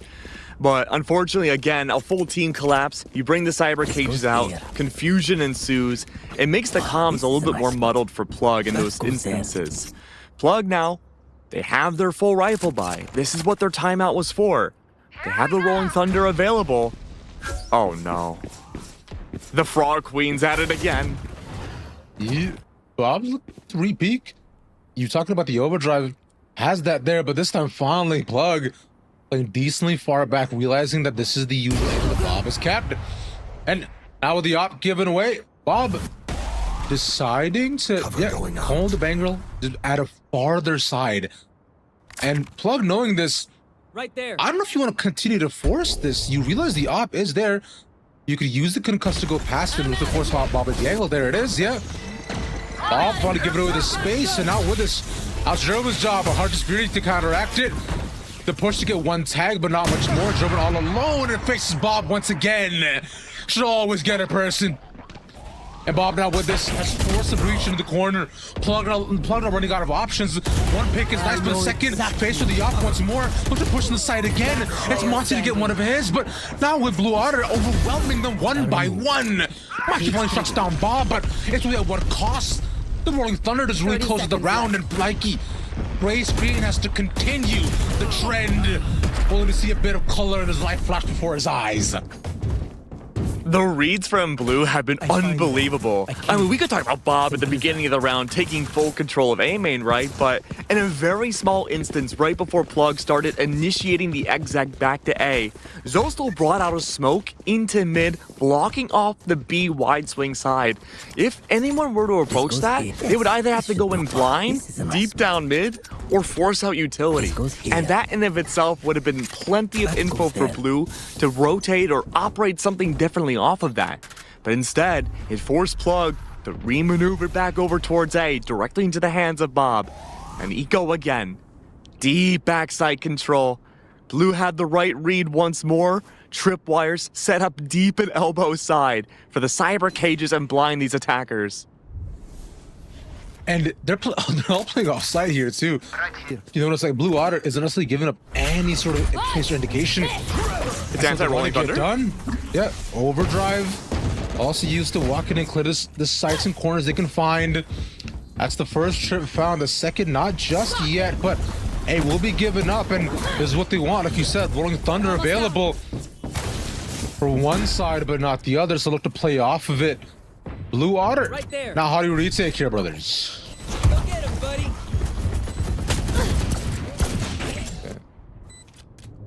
They found my wife. Off your feet! Still 5 there. Rolling Thunder now finally comes in. Fatigue. Mikey watches the flank. Gets one. Let's start it off now with one angle shut down. The rest have to be played through. It's 4 around the corner, but 3 of them stacked up in an equal line. Wow. Luckily takes that one side, saves the rest of his team. Now with his team getting a cheeky knife and being left alone. A nice shot, but it's only a couple of seconds attempting the defuse. Man, not gonna happen. Plug, a big investment round, which finally pays off. That was nice. Yeah, that was a big round for Plug. The fact that Shondex released out those cyber cages just a little too early, was expecting a lot more of an opposition, and not expecting Plug to take the risk to push the majority of their forces A main. Plus, it helped a lot too that Plug just were like, you know what? We're just gonna go for it, man. We're gonna push all the way deep into A and fight every defender before they can even approach site. Very good proactivity in the post plant there, and I hope Plug keep playing like that. I hope so too, because now it's fun. Yeah, because you can't necessarily always play out for Rolling Thunder or big ultimates like that, or or the German's overdrive. But the fast 16 to A, but albeit was essentially allowed by Blue Water because of how far back they were. So they just gave up the side and decided that they wanted to play flank retake after 2 round, but unfortunately, without not working out, they once again taking that same sort of forward stance on these sites.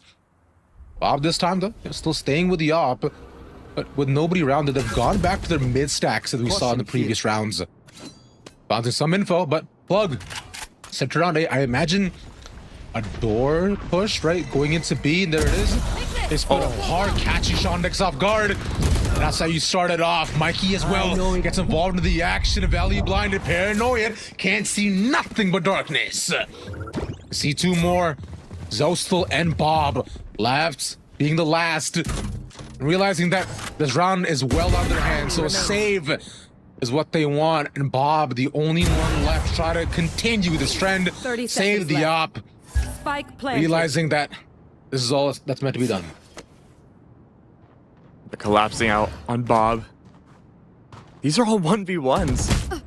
There is a reality. Oh, maybe not now. Op is lost. This will be such a fun map to go back and VOD review for the smoke placements of both sides, because the smoke that divided out top of mid from Banbao completely severed the defender crossfire on top of mid, and that's the entire reason why Shondex fell. Jerwin was so fast to go top of mid, catch those defenders off guard, that by the time the smoke was just barely hitting the ground, it was just too late for Zeke to even make a call. Really nice plays to see from Plug, and their mid control has been their most dominant factor thus far. Go, go, go. Yeah. Oh, And mid good control this fake. time, though. Not the one that they opted into. Again, going for the A stack. Faced up against which Blue and Otter, in fact, have been the one to stack up this time to try to match the energy that Plug's been putting out so far. Going for that very similar 4 stack to go through elbow. Trip not around just yet, but the info found. Blob peaks. Starting off with Jerwin. That was off the hands 2 of a good read position from Zosel's ult. Great thrash to take over site control. What is the plan here? Overdrive available from Bob, yes. Otherwise, though, complete giving up of A site for the retake. They've done this previously as well, so they want to play off of Bob. Oh my god, tanks every single flash, and Zeke instead to come back around. After second, then some. 3 taking a quick session, and Blue Otter. All right, Bob was a distraction. It was Zeke who was the hero. Yeah, I got so worried at first because, like you mentioned too, Blue Otter, they've employed that strategy before. Let's give up A site completely. You know, the last time they did that, they waited out the Rolling Thunder, then pushed back in. That ult wasn't available from Teague, so I was curious to know what the timing or what the call would be in the post plan. But you're right, it was the distraction from Bob and then the flood and after from Blue. Worked out well to overwhelm Plug. Back to A we go for the final round. One after the next. I feel like these rounds in this half has been so fast, GK. They have been. That's sunset for you now, dude. Yeah, it's just been flying by. It almost feels like the map just started. We're only a couple rounds in, but it's time flies when you're having fun. What could I say? That's true. We really are like in a time chamber right now watching this game, because we're not gonna have this neon. Right now, bro. I can think about time right now, man. I just watched Arcade, bro. Don't do this. Oh, I don't even know what that means. Okay, was Sunset? No, Sunset wasn't an Arcane, right? Different universes. Yeah. Okay, making sure. But you know what? We won't have this neon again. We are not gonna have Sunset in a future map pool. You're right. This is really the fastest I think we'll ever see this map be played. Yeah. Well, we'll see what the future goes, right? Never seen that. No, they'll add a Valorant agent with an actual car next. That'll make it faster. Yeah, bro. Everyone can dash and run because might as well. But for now, though, they are slow crawling their way into B. Tripwire has to be faced first, and no touch available as well from Blue side, and Open capitalize it off of Bob. But I think found early on is selling this fake towards A, but with 3 stacked up from Blue Water, they aren't necessarily falling for it. Blob will get a man, but aside from that, they'll not run over. They realize they're on site. Shondex has to stay alive for as long as he possibly can. Touches over to the corner. Nah, doesn't want to eat the aftershock, but bullets will be taken right to the face. There. One by one, they'll walk in past them. Nice peek, Bonbow. Beautiful timing on that. And with the rest, Barnes stay safer. Aftershock to land in the middle of 2, but they'll walk away towards the middle of the site. Nothing necessarily held right outside either. They want to face and fight front and center. They'll do exactly that. 3 against 2, jump up top. Goomba stomps in. Bob with another. Bob wants to try to clear the site, but it's Bow to clear the rest. The B versus B, but it's Valley for the final. Keeping Blue Water 8-5, 4-0. Great retake from Blue Water. Now as we swap to the attacking side, I had to relook at Blug's comp again. Again, they don't have hard information, so ammo drones, Sova recon bolts, a Fade Prowler won't be available, and re-clearing is going to be annoying for their defense. But again, they have 3 sets of flashes. That is plenty to support Jerwin for these opening picks, right? Surely he's just gonna dash everywhere. Here. Oh, this is a nice spot. He's all the way in the back of B site. Yeah. So we're probably not gonna see that first round. Nah. But we do see Teague in a position where his stuns will be able to help out a lot of early A control and still watch mid at the same time. Dude, yeah, it's we'll see if that does look city though, considering the lane for the lead. Towards B. About to take out the trip. And seeing Mikey, but not the rest. The drone should be able to clear out. The rest of them on site. And you see just two. With Teague tucking in back towards spawn, they realize the stack is most definitely imminent.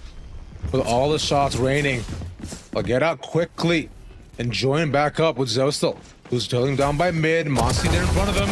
They don't clear him. Monsi almost taking two with that frenzy, but it's Teague to come back, reposition quickly, and join up with the rest of his team.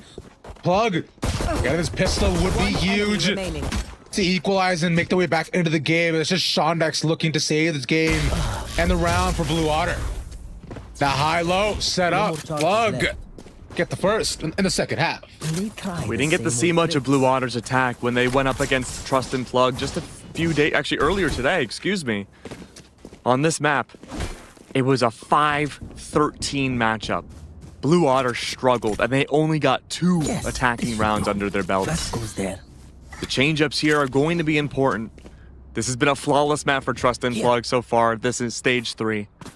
They can keep the streak going. This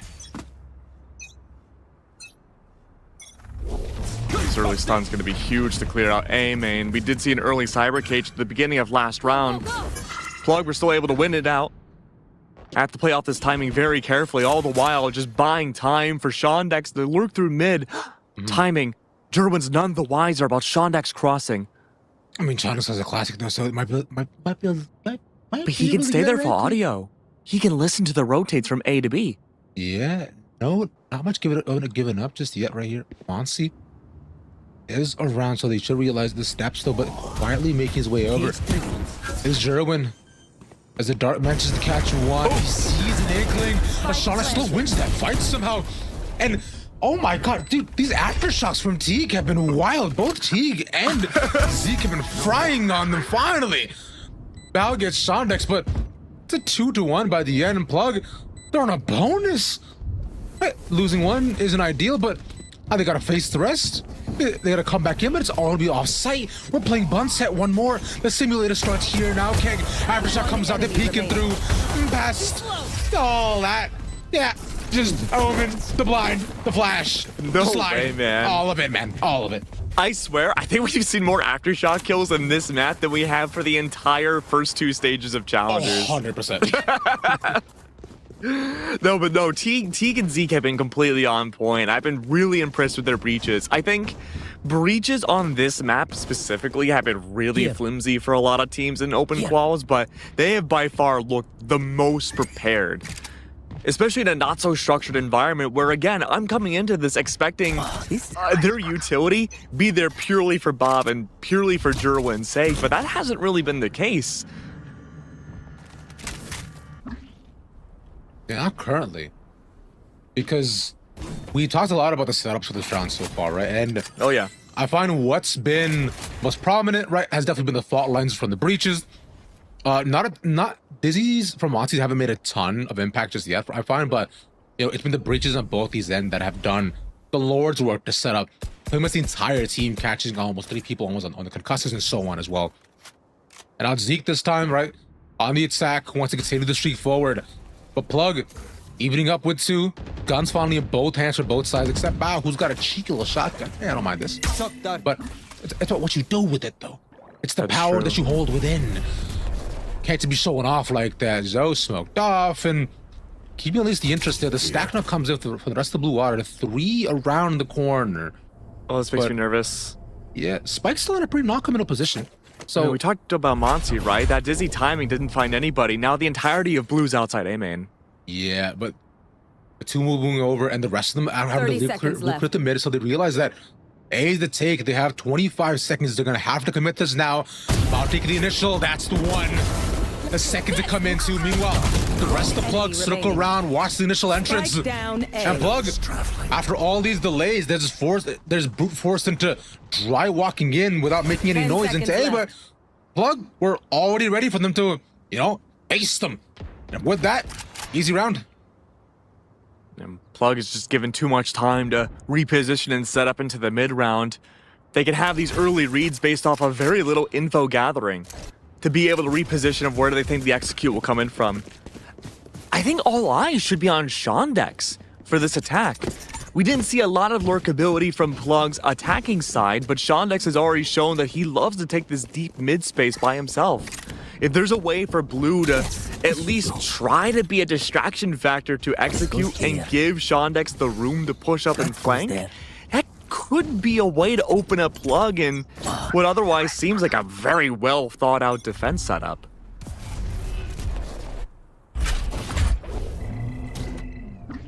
Yeah, and the defenses so far have been quite good from Plug. Right, we're talking about the attacking half not going exactly in the direction, but the defense with a shine on Sunset. The first time them and Blue Water met. A dominant first, but this time looking a lot closer. Either they're both exhausted or both really warmed up. I'm guessing the former. Their third best of 3 of the day. It has to take a toll on you. Oh, yeah. The endurance needed to continue forward and face the same opponents twice on similar maps. Different strategies and a lot to adjust. A minute left as leaning toward B. Last map too, when it was sunset between Blue Waters and Trust and Plug, it was a blowout for Trust and Plug, dominating this map heavily. A big fast execute has to come out from Blue Water, but they only have one rifle in their arsenal. Here comes in the push. Aftershock once again to get them off the neutral plant angle. Finally not taken, they'll tuck beyond corners, so Teague finally finds the first as the rest gotta pick up past his flashes. Teague finding the second again, the shots rain wide. And 4 fall within a matter of seconds. A round that took a minute and a half to lead into is ended in 5. And these are going to be the rounds that Blue Water have to play with unless they have that confidence push and, frankly, the economy to have these big grandiose moves. They haven't broken Mike's setup yet. And, man, over the last almost 2 years now, Mikey has just been, frankly, the best Sentinel I think we've seen in Knights events. Like, consistently has been a clutch factor master on B side of Sen, dominated on lands last year, did so well. And him here on B Sunset has had a lockout. Not once have Blue been able to consistently break past his defenses and win a round. Here we are. Really Okay. Shadow Step re-peeks the angle. Still gets one. But there's way too many people there. Bao comes around again, but there's everybody on the site. He gets sandwiched inside, made into a panini, and not the good kind. And not Mikey left in 1v2, using the ult. Realizing where the rest of them are kind of standing and seeing that the spike is the main focus of where both their barrels are. They're wrestling, moving the play, double stacked up, and the play doesn't work out. Mikey, you genius! Unbelievable clutch master yet again. You put him on defense, you don't win if you're the enemy team. He's just incredible. And now Teague is one off of getting Rolling Thunder. Bon Bao too, one off from having their ult. But really, again, Teague, he's playing deep mid. It's going to be hard for him to fight for that B control. Could be a good opportunity in a future round if we get to this position again to allow Bond to bring a smoke on B stairs to grab that orb. This is a nice spot. But even having an overdrive available from Bob and very powerful ults, Plug are extremely willing to give up orb control to these attackers. And yet, we haven't seen Blue really capitalize on that. Yeah, and the orbs so far, I thought haven't been able to necessarily work in the favor of Plug, right, consistently, because like you're saying, like Jerwin past these picks has been able to build the overdrive too, and the rest of them also getting quite close, specifically Teague to the ult as well. There's the overdrive from one side though. Bob unleashing those zap fingers, triple taking flash set up for Jerwin to put out the zap fingers of their own. It's a 4-for-1, a little bit less of a shocking time from the defense, but it's not enough. 3 gets 1 left here. Come on, Bao. What do we have for ourselves? The plant goes down. Now, consider the eco. Bao can easily fight into this and still buy out for the next. So, wants to ensure that, hey, you know, maybe get a couple guns off. But remember, this was a save for Blue Water. Keep an eye on Shondex. Big lurk. No info gathering from Bon Bao. Weapon disadvantage. Has the Vandal to work with. fast is slow. Swing. A little bit too slow. Zoe still, I mean, even if you got him, it was gonna be Veli as well right beside him too. But nonetheless, it's Blue Otter finally after a couple to equalize only one. Oh, well, so yeah, to equalize finally. This goes here. And 3 ultimates now online for them here too, Keg.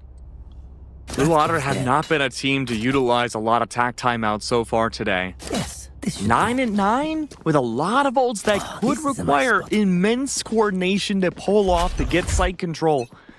Could have been an option here. No longer is. Top of mid smoked off.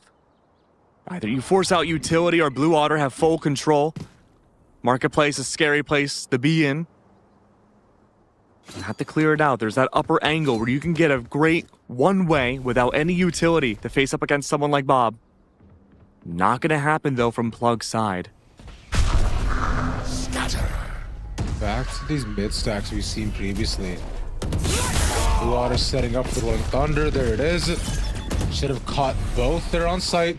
Stop on Tripwire, but only momentarily. As Bob makes her way in, one taken easily, slide past him. Concussed there, shoot through the smoke, and a triple kill for Bob as she comes online. The re-return, because why not? I'm out of here.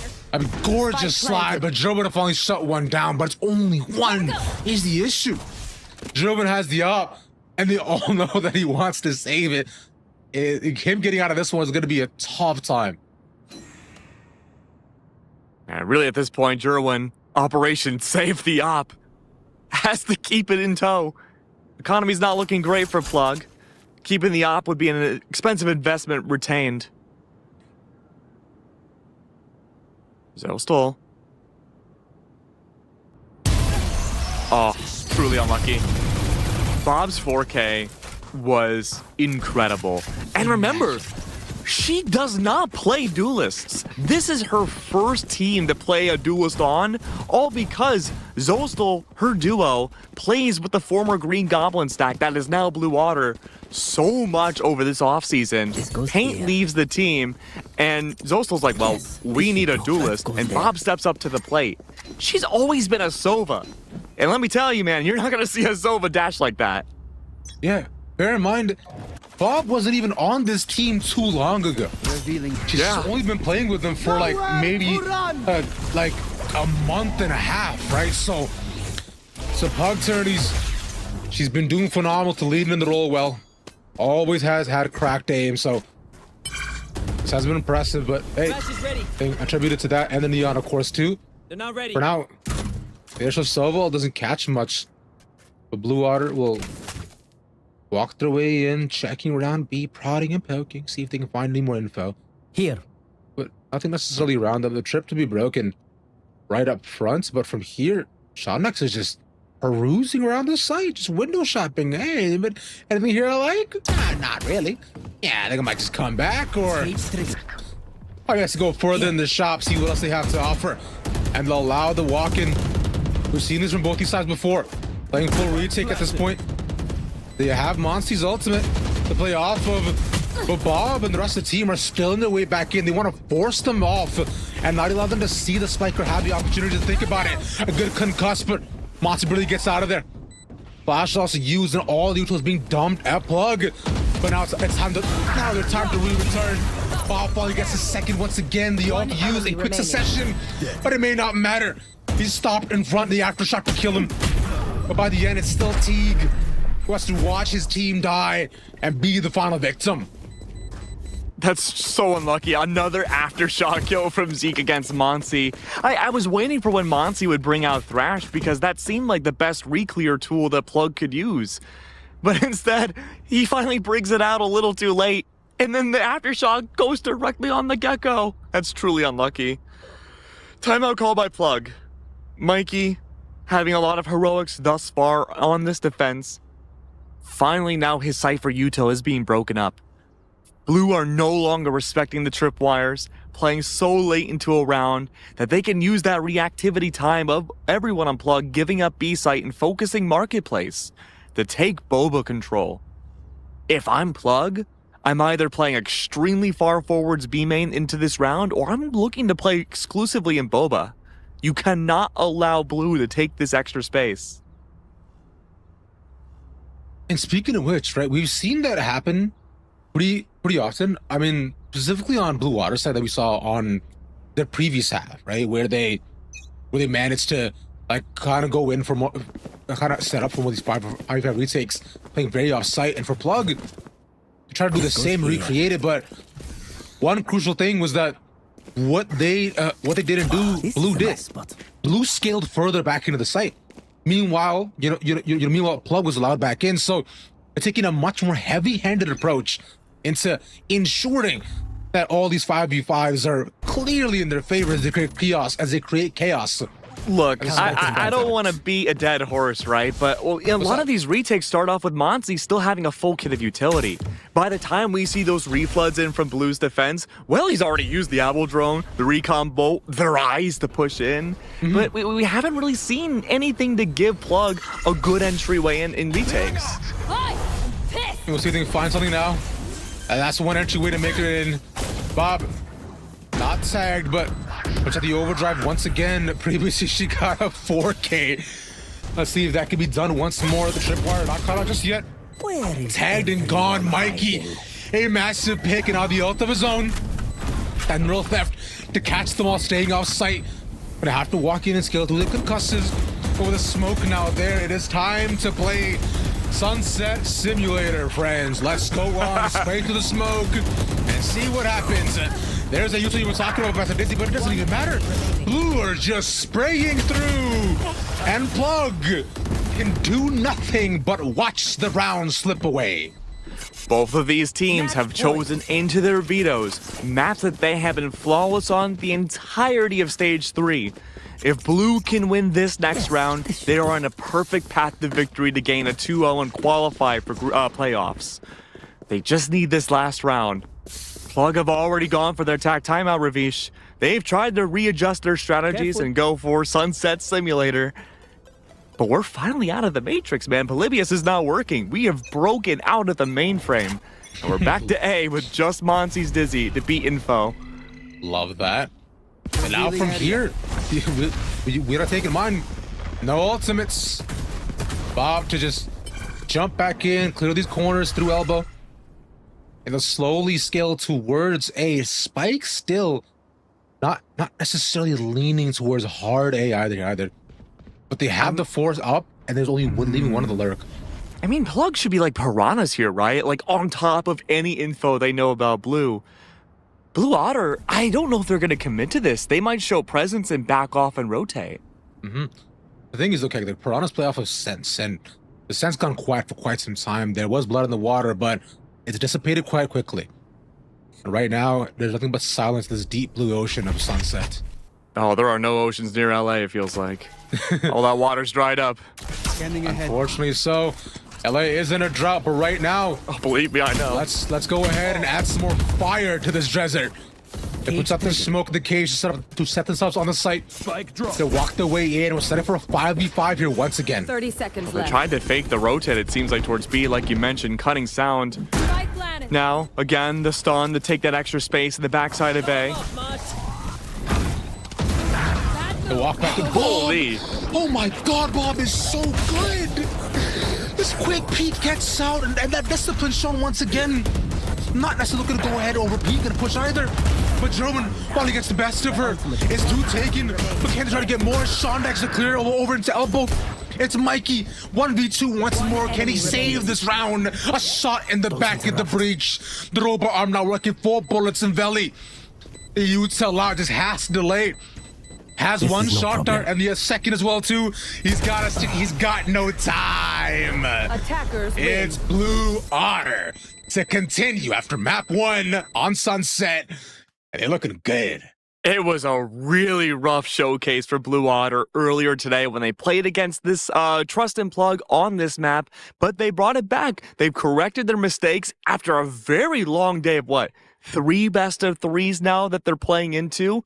They're making corrections like that on the fly.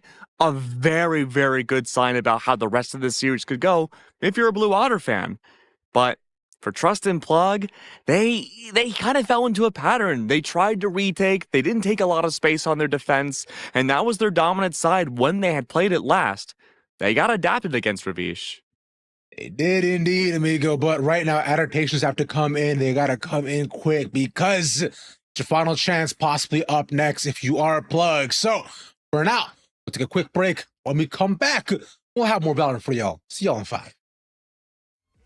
I'm getting better and better and only focus on cheddar. Who really want it? Yeah, who really want it? Who really want it? Yeah, I'm working hard and I'll show 'em when out the water I blow 'em. Who really want it?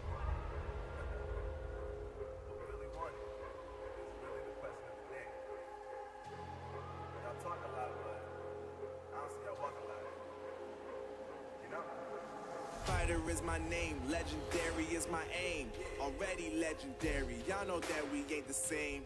Whether sun or rain, ain't nobody else to blame. The life I live is mine, so I control the change. Tell me that I'll lose, tell me y'all don't see my vision. Tell me that I'm no one and I got some competition. I'ma show you what it looks like when you never listen. Open your eyes and pay attention. I'm on a new level. Hell no, I can't settle. Gonna be the best and I'ma show more than I tell you. I am not impressed because you got a little metal. I'm here to take you down and bring the heat like I'm the devil. I can show you light, yeah, I can show you heaven. I can show you how to win when you think that you're failing. What I tell you, yeah, you gotta work, yeah, you gotta be on it. Cause when it's said and done, we gon' see who really want it. Yeah, who really want it? Who really want it? Yeah, I'm getting better and better and only focus on cheddar. Who really want it? Yeah, who really want it? Who really want it? Yeah, I'm working hard and I'll show 'em when out the water I blow 'em. Who really want it?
face.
Hey, welcome on back, homies, to some more Challengers. I'm Ravish joined here by the illustrious K, because we got our second and potentially final map for one last spot here in Challengers. It's going to be a very fun time for one team, and someone will leave home very sad.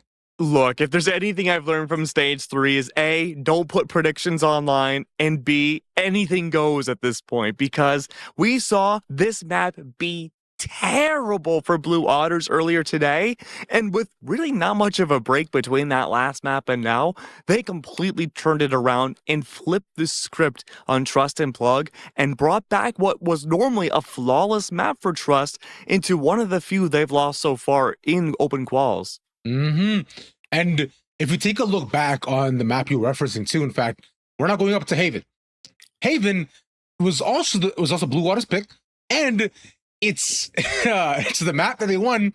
Also, once again, albeit in a very close round, but they did win it at the final. They did win that too, 13-8. So If you are Plug right now, for any Plug fans as well too, I would be worried for them. But if they have not been able to recuperate, because Blue Water have looked better and much more composed going into maps and disadvantages after playing series after series, and after also, bear in mind, bringing it back in a huge way on a 9-3 up against SAD. Oh my God, yeah. Which was is crazy. So both these teams have been playing. I think like this is like all of the like 8th map of the day at this point. So it's a long day for all. It's 11:20 here on the East Coast. So hopefully these guys have had some food and coffee to keep themselves going. I will say that Haven match was one of the Valorant matches of all time. It was interesting. There was one round. I don't think it was Bob. I think it was the enemy Sova, where it was the 2v1. And they had this big gigantic rotation, right? And the defensive Neon takes down the breach with 4 seconds left as they're planting and somehow wins the round. And we were just like, oh, sure, why not? It's Haven. But I guess that's how Neon Havens go for the most part. And I have no doubt that we're going to be seeing a return to form in terms of just having a Neon again and very similar comps. Exactly. I would imagine so as well. Because considering that, I mean, both these guys have been pretty standard for what they've shown. Remember this, though. There has been Chamber from the side of Mikey on the ZS side for Plug. So, that's weird. I was going to point that out. I was like, man, this is like, it's the one like interesting pick that we've seen from Plug and from out of a lot of these teams that I want to see more of. Because to be fair, on this map last time, Mikey did really well on this pick.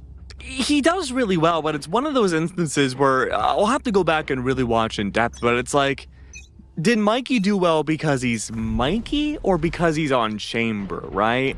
I mean, Mikey, he's already just pushing down with the headhunters, man. He's looking for that opening pick. Plenty of serviceable information. Wall goes up. Bob already has a backside for C. Yeah.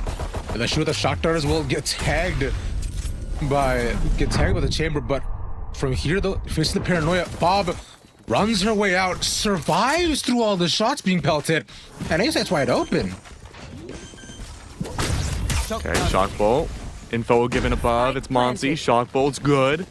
Bob playing anti-flank, which is interesting. Yeah. Wait, is Bob gonna lurk up B?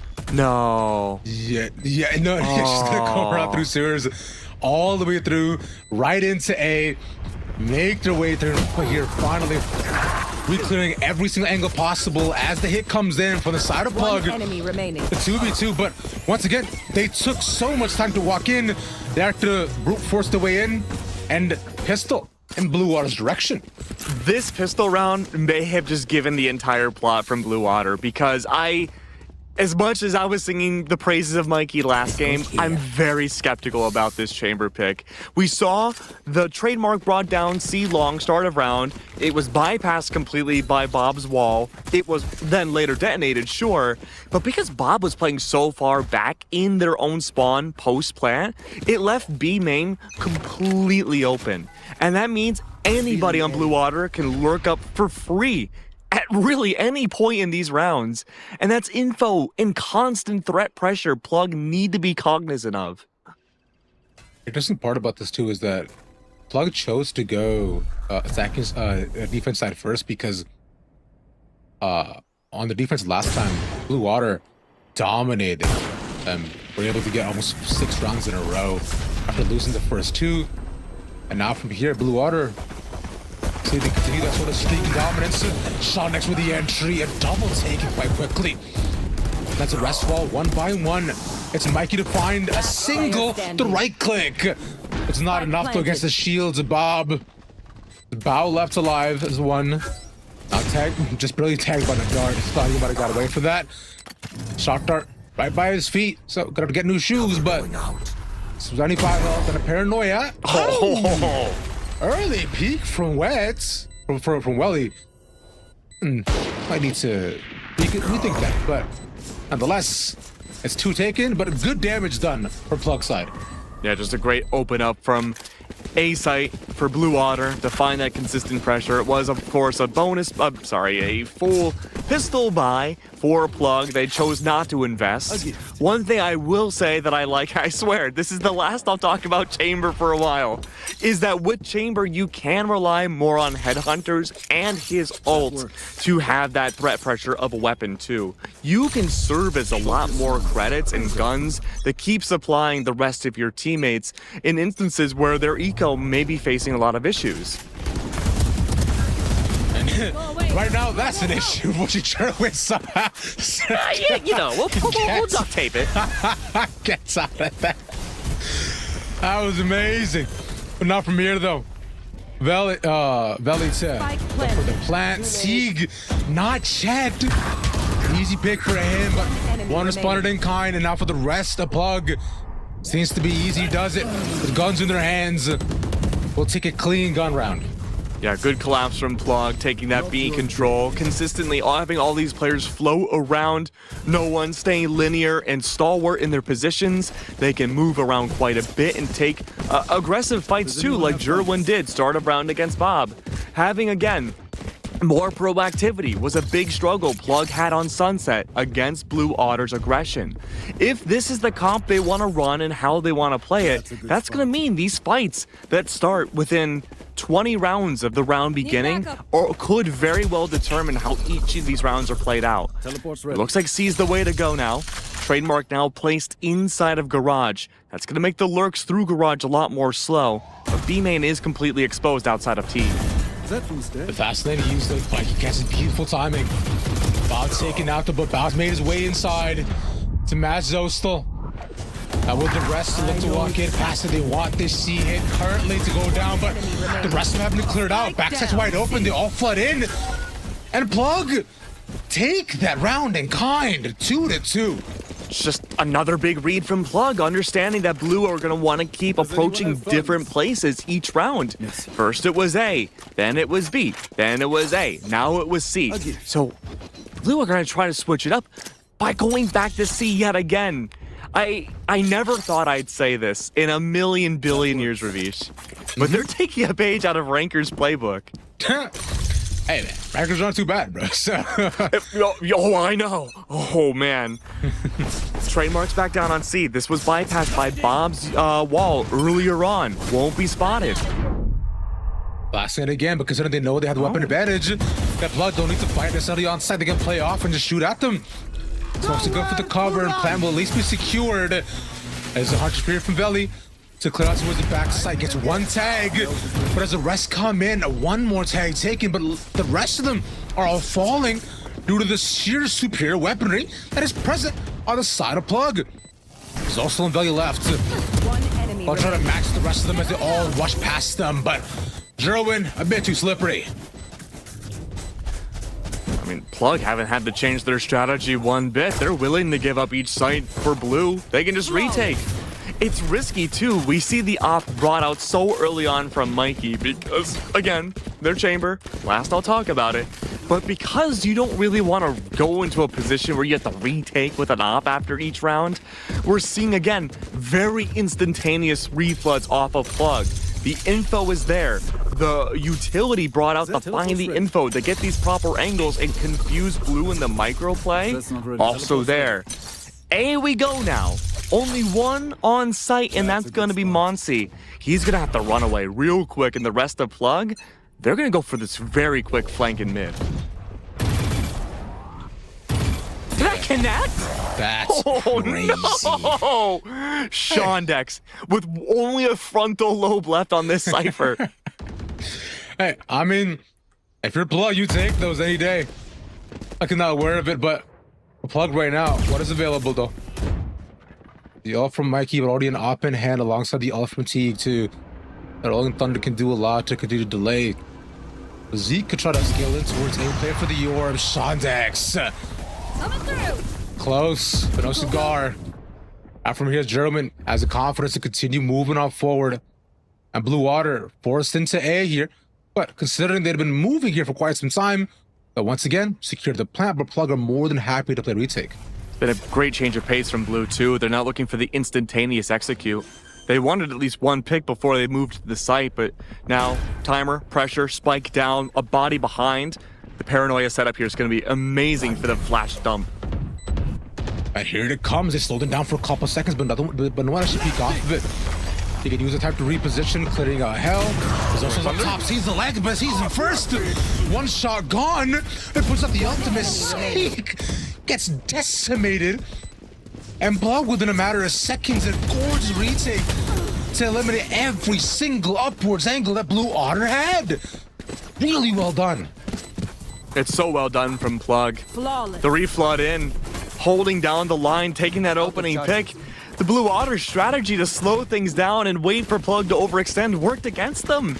They were still forced to push into A, and while they didn't have much resistance and utility, they still couldn't take these fights. All they have to do on Plug's side is flash, avoid the rolling thunder, and just let Jerwin do his work, man. He's 9-3. Yeah, Jerwin once again looking extremely strong. Game we saw even on Sunset too. An incredible start, shutting down Bob constantly, but not able to continue that streak. Mikey vacated from his angling garage. Such a don't see long Bunbao there, and he's good for his two.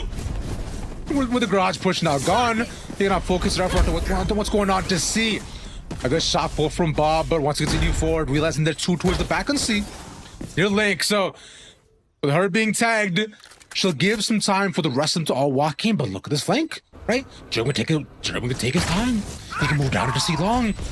And the overdrive eventually scales out. Bob will take one last one. Moxie looking at her full flash. Is has to eat one of those over and over again, holding the zap. And they can't match her. Steal the rest of his team. Make sure Bob stays alive for the rest. And Blue finally get one. Look, that round was entirely off the hands of the Frog Queen. Bob's overdrive saved the day. This round was beginning to look disastrous for Blue Otter. They again had the right adaptability to work the map more, split push and take, or attempt to take control of Garage before executing on C.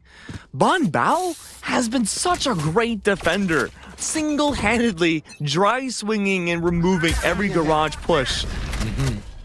But luckily, though, Bob did save the day. No overdrive available, though, Ravish. You can't rely on that ult to save you this time. No, you cannot. Monty one away from his, though.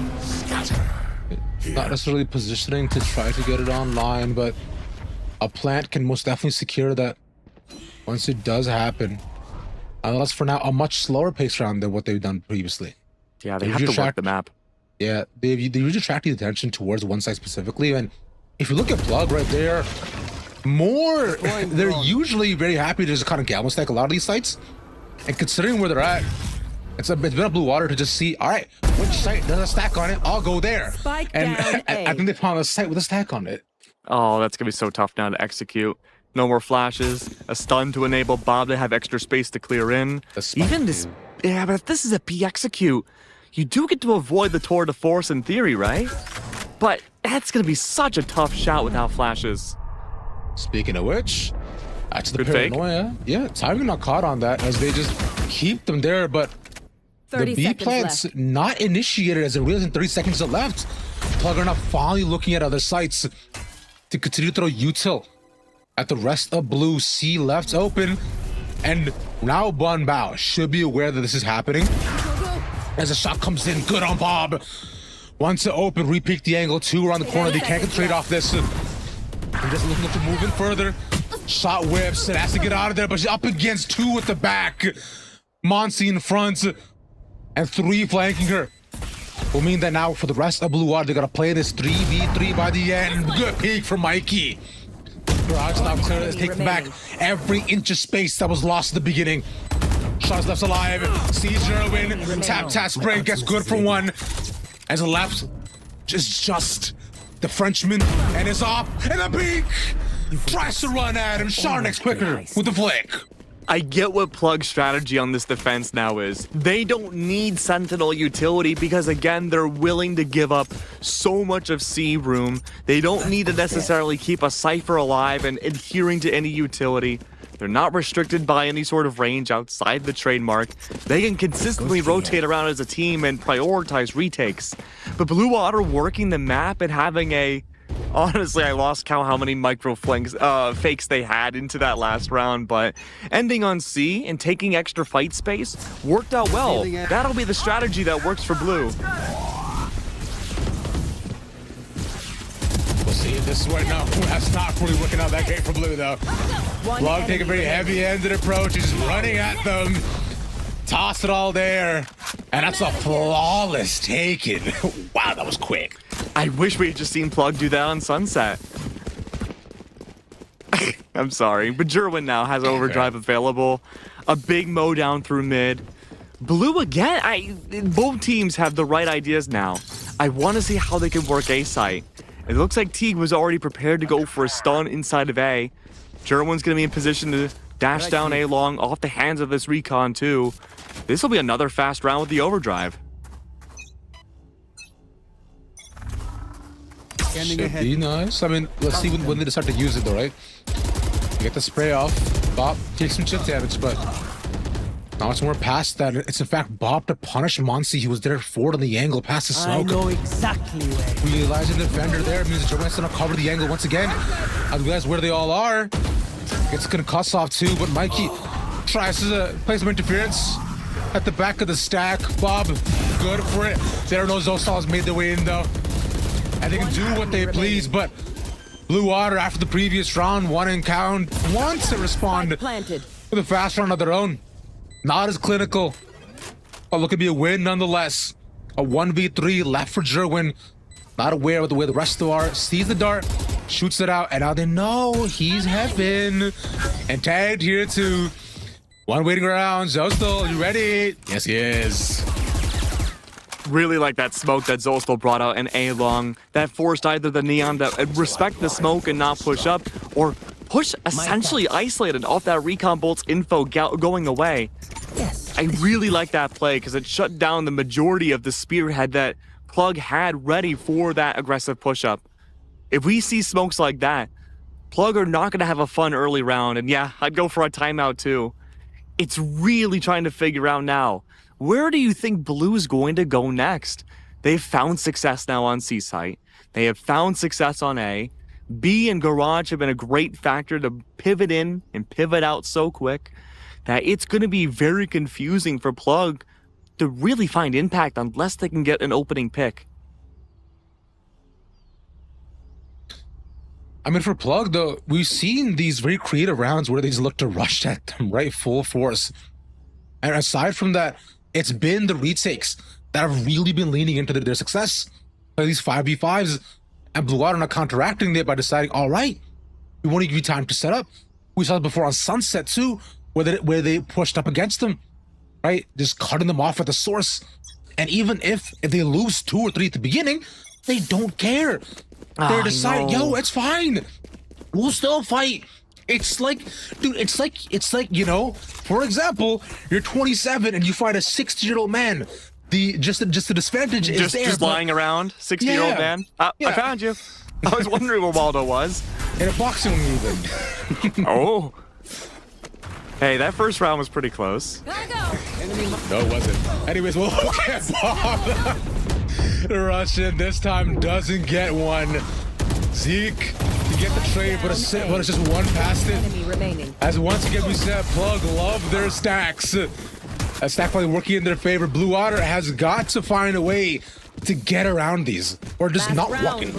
And usually the response from Blue was to dial back and wait for that aggressive push-up. And again, a battle for the opening picks. If Plug push in like that and get slaughtered, then they're not going to have the capability to go for a flood retake.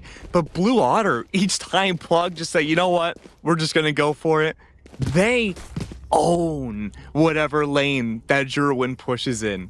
It's really a gamble the first 15 seconds. And with Garage looking like Jerwin's pushed up and ready for it again. Oh no.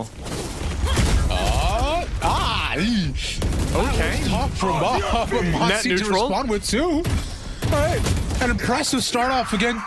Shondex though gets revenge for the teammates. And I'll put it back to 3v3. Not even a disengage. A retake now with only 2 flashes available. Recon on a timer. Mikey has an op too. That's going to slow his pace down quite a bit. No info on Zeke. Gotta find out like you're saying. Ops getting forward. Ooh! Hotfree really doesn't tag him either. But once again, Zeke has the flank. He's waiting for the rest to come around. He wants to find where the rest are. The shotgun is beautiful. It tagged almost all 3. Now Monster realizing what the rest is. 1 off-site, 1 garage. Zeke sets it up, gets the concuss, and the timing is immaculate from Zeke to even up the score. Such good timing. I was worried for a second that Mikey would snap and watch garage and go for the flick, but no, everyone was so focused on Welly deep down C site that it was the perfect distraction factor. Absolutely great comms from both of these teams, both big and small picture, to have this success. And for Blue Water, they have been flawless on this map.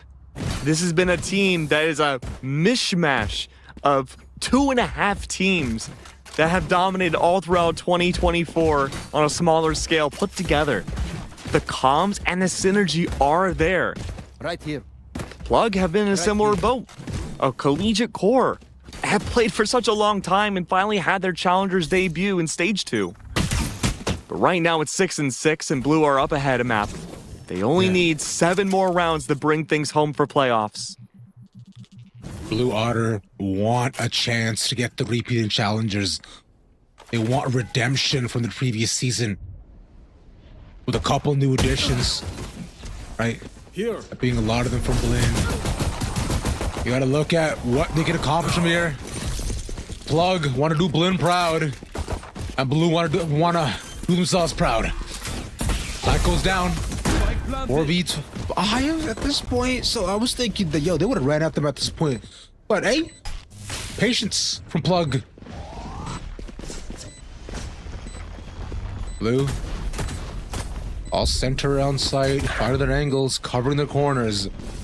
At the rest, Blue Water wants to find a way to scale into the site, but they have not been able to get the opportunity. Got his dry walk in. There you go. Zeke and Sean next finally found the opportunity. They're running out of time. Haven't cleared out. Teague, Mikey playing in tandem. There's Bob left as a final. With no real ways to get in. It was just a hesitate play. And one that turns out wary. Plug will get the first on the second half. Very slow on the retake from Blue, and having a lack of bodies, it's so tough to get that initial push in. Very different already from how Blue approached their pistol round back when they were on the defense. They were completely fine attempting to go for the Reef Flood so early on without their full util. Very curious to see how these next few rounds play out. Core difference of these teams, again, has been that Sentinel capability. Everything else has been the same. A trademark. Oh! Okay. Mikey not only getting that opening pick right, but that trademark. Remember, Jerwin's success on that defense was to rush down B main into that window and take these picks. The trademark denies that. It cuts it out completely as an option, right? So now from here, if you're Blue Otter, you know that this round is kind of for now. The saves haven't necessarily been the most powerful points of either side. You know, one was taken by Blue in the previous half, but it was sunset realistically. But target spotted, repeats the angle. Nothing found from here. Just some shots pelted in. As Blue, as B is a take. And this is so good. Take that backside control now. Lacking bodies and weaponry. Blue Water have an adventure ahead of them. That's why they got to start off with the right foot, right? So let's see what they get done on this adventure. Nice peek, save for one. But that's immediately shut down. All their hopes taken away. And 2 against 4. We'll see if they can take any more weapons. They don't want to feed the beast here. Nah, they definitely don't. Yeah, you know what, Sean? Next, you can hold off on your neural theft for a little bit. Oh, I apologize. No, Mikey, we don't want him to have his own kind of neural theft, which is just a straight sniper to the skull. Take the Guardian. We'll have to carry it over next round, if anything, if he finds anybody flanking, but the last one's a lot more powerful. Spike continues to tick. And with this, Shondex, yeah, we'll be slowed down for a bit, but hey, loss is there. They won't turn to alt orbs anytime soon. the Plug will finally get the advantage in the series. And Blue Otters have to be very careful in their early rounds. They don't want to accidentally walk into the crosshairs of an outlaw or soon to be an op. Sherwin 2 is absolutely going to do everything they can to take a fight as soon as they humanly can to have access to get into a site thereafter, if they win. What is the game plan here for Blue? I think they recognize the trademark's location should usually be windows. It's not this round, it's going to be anti-C. They may try to shoot it out, yeah. At least get rid of some sort of presence early on, even if it's just a condition factor. Oh, wait, I like this. Mikey has this position that should be held on A lobby every round. Well, he can't go for a recon. He's got to swing out too far to do it. Yeah, and Bob also unfortunately getting punished with Garage, but oh, he goes for the orb, not expecting the second peek. I wasn't even expecting the first peek. I mean, honestly, he just confidently moves forward, assuming nobody's there, almost ready to fight, but at least the trade comes out. So now from here, Plug have to lean towards B, but for Blue Water, because they're already down to, you got to stay on these sites and look to play retake where they can, because defense on Haven, it's not the easiest task. Yeah, with no real site control or information, they're not sure exactly where Shondex's utility is set up. A fair guess would be C. B site, good for the collapse off the retake. It's easily the best option with least resistance for Plug to take back. Smoke goes out. 30 seconds left. A plant soon to follow. Garage control already given to Jerwin, waiting for a rotate. A-Link, the big point of contention. See if they can find anything off of it. Jerwin's taking the chances to move up into Garage. So you can punish anybody in Shondex. Oh, ooh, not aware, but Slimetics find one. And Bao again with these punishes. 3 taken, make that 4. Starting it off and ending it off. That's Bao, baby. And look, Bao performed so well in relegations for Stage 2 that I thought for sure him and Resonate would at least get there. But he did have a few other stints, I believe, as a sub player during Stage 2, but unfortunately just not long to stay. I want to say it was sad that he was on for like 1 series, but again, did not make it to have more, I suppose. 16 and 8 though. Homie's absolutely improved since then. Just has to continue on forwards now to prove the doubters wrong. Good dash from Jerwin early on. And that's going to be a lot of A space given up by Blue Otters that, frankly, they really can't with this kind of buy. Cover going now. Ooh, TPing, yeah, that's not get caught by the concuss, realizing that the setup is there with the trap being laid clean by Zoe. So he'll instead move back towards near the sites, taking that second corner. A is already covered in 4 spaces by the Blue Water members. The jump spot will look to find one, but it's the flood in from the rest of the members of Plug. They'll easily take 2. Although Zoe will get a singular, but it's Bao, the counterpart, to clear out the rest. And Plug on this attacking side have looked dominant. At this point, Blue Otters have to consider a timeout. They have not found a concise answer to this defense yet. They are getting steamrolled at all beats of a round. Just when you think they may have a chance to bring it back, say in the defense 2 rounds ago, Bon Bao was there. They get 3. They cleared out the entirety of the defense. And even Bao tried to take opening contact against, Zolstel tried to take opening contact against Mikey, and that didn't work. And yeah, timeout absolutely needed here. This is a tough call, Ravish. I don't know what Blue Otter wants to do. It's, you know, you could just easily watch this game and say, they just gotta win their gunfights. But there's never really a comfortable spot to take an engagement. You know, if you're Welly, you could go A long, right? Guess who's there? It's Mikey. You want to be Shondex and hold down C? Sure, you could. But more likely than not, Plug is gonna 5v1 you, and you lose your Cypher utility, and you open up C for your team to not win the retake. It's really tough here for them. Here. It's rough for sure, especially with now Plug on double digits. Blue, a crucial round in front of them. With Rico now looking too hot, And an op also not invested from Bob. I like this. This is a good solution. Instead of having Welly take that peek, it's going to be Bob expecting the duel with Mikey early on and secure the orb for Welly. And it's smoked off. Right here. That's good.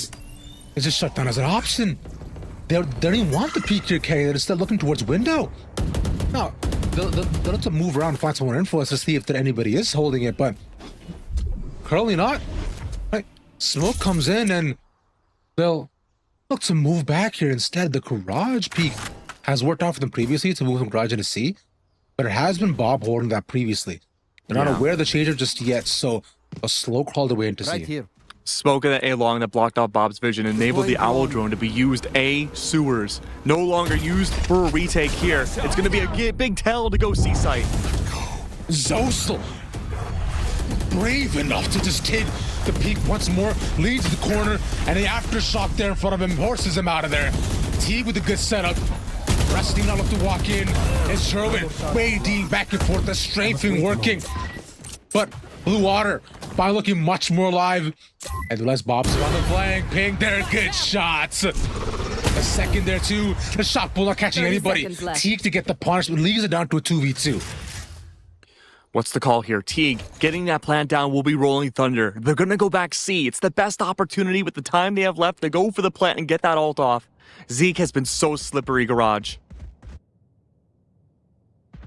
Zeke, they're done. And the second! Last But it's just one from him. No Rolling Thunder. Yeah, Shondex has to make ways back. A little bit lower. Mikey not taking too much damage here either, so he can reposition. He has a trip there too. He could, if he wants to. Watch him with the garage angle. His TP not set up here either for the reposition. It's way down back. Now Mikey. Does Shondex shoot the TP to get away the position? No, obviously not, right? Instead, he'll just... No, but he might think that Mikey's nearby. Within its radius. Fair points. For this though. Gun's not out! He doesn't get him though! That could be a crucial whiff. If he doesn't manage to land this. Tripping off finally censored. It's a fifth flick. Shondex peeks out. Mikey's good for it though. Plug 2 away from sending us to map 3. Incredible from Mikey to save the day there, not overheat and wide swing into the cyber cage. Waited it out to see if Shondex would go for the swing, and he did. And again, you're facing Mikey in a 1v1 post-plant clutch. I can count on my fingers how many times I've seen him lose a clutch like that. Hence, that certainly was not one of them. Back to the Bob strat yet again. The former SAD member stepping up to the plate to be a little bit more expendable to help out with the opening contact. Early smoke again. Still would argue beneficial for Blue here to secure that orb for Welly. Using overdrive, Sherwin. Oh, ho, ho. Bob takes it right to 2 members right away a plug. Shuts down every option they had. A scaling into A. With the ult now down. T good for his. But it's just one. Still from here, we land in even straights. Rolling Thunder available for Teague. That's right, that Rolling Thunder could be the ace in the hole alongside the Owl drone and Monsi's recon on a timer to secure victory. Oh, no Mikey, no flank watch, and also no smokes to take sight. Shadows traveling. So then there are 2 now. I think going B is the most clear option. Shondex there on the corner, waiting for the walk-in. Talks 1 and 2. Bob, there you go. Blue, still in this. Great capitalization from Blue, and honestly, had Teague just flashed into that B entry, he would have won that fight, and that would have been the plant down on B site. Small instances like that can add up. Blue Otter, they still have a long journey to go to catch up the plug, but if they can continue to play as proactive as they are in the first beats of a round, they have every opportunity to do it. All you have to get rid of are power players. Jerwin and Bonbao, a duo that came from other previous teams into the Blim core. If they're the first to fall again, it'll be much easier for Blue Otter. It should be, right? They get the tour de force out of Mikey. Slow walk in to clear every possible angle. One pick here could mean decimation for the Blue Water, but They've shown resilience no matter how many people they're down.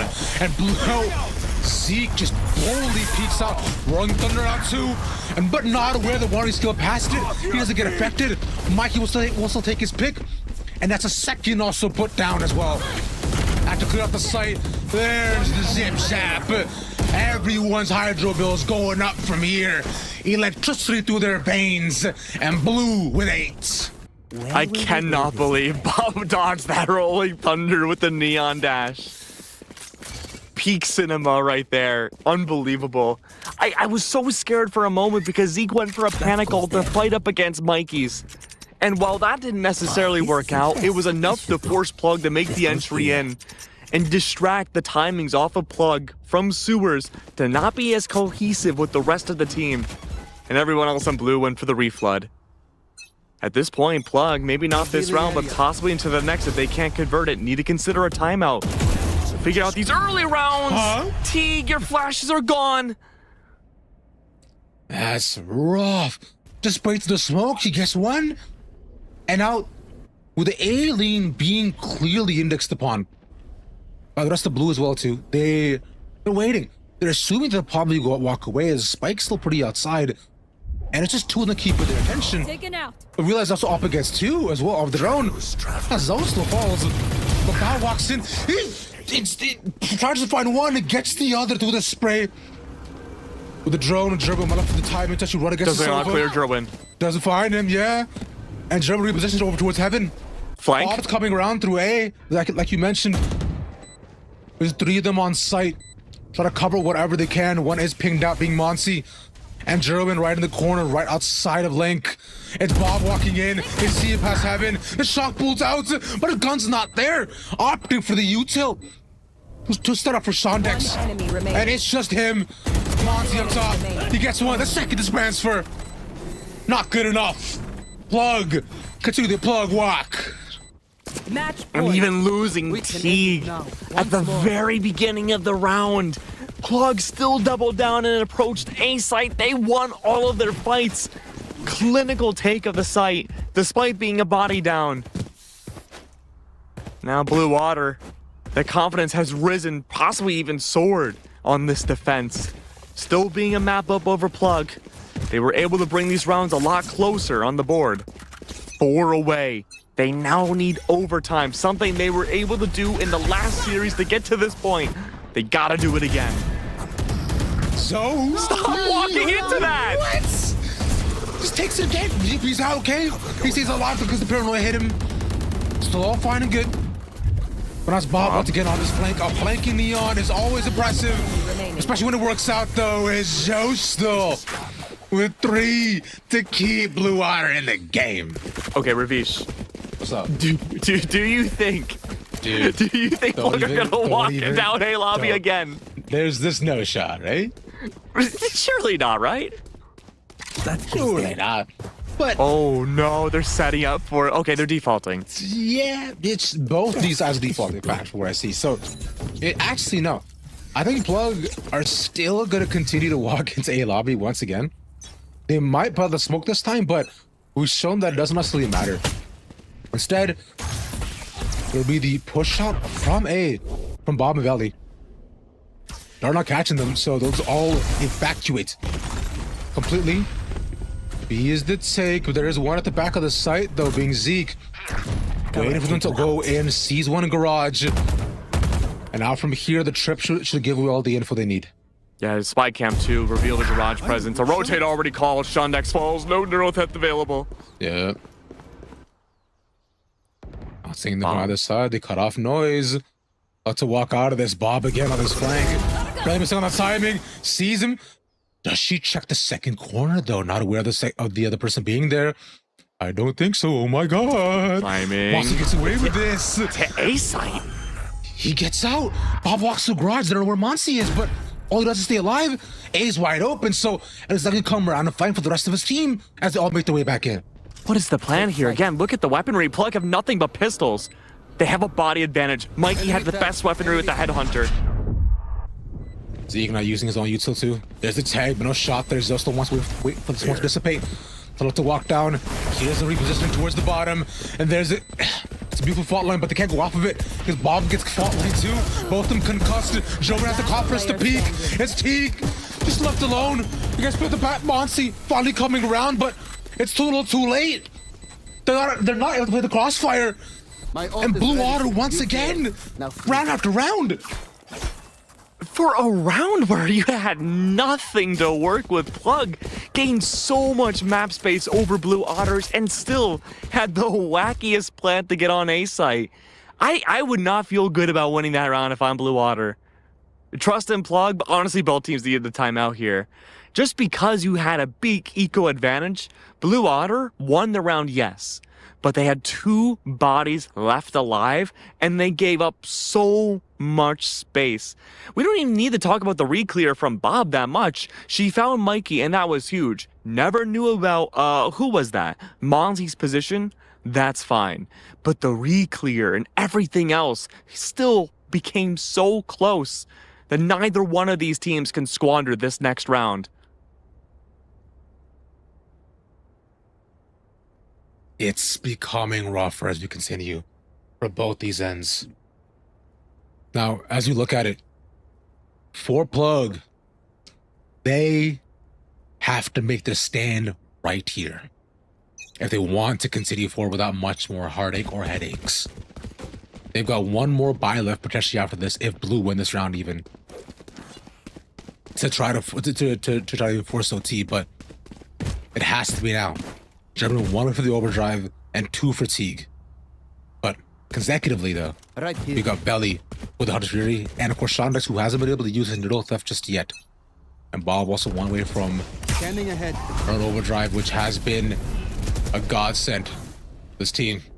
So again in that corner, German being taken out could be detrimental. And Zoe opting in to play his life, a better and safer call.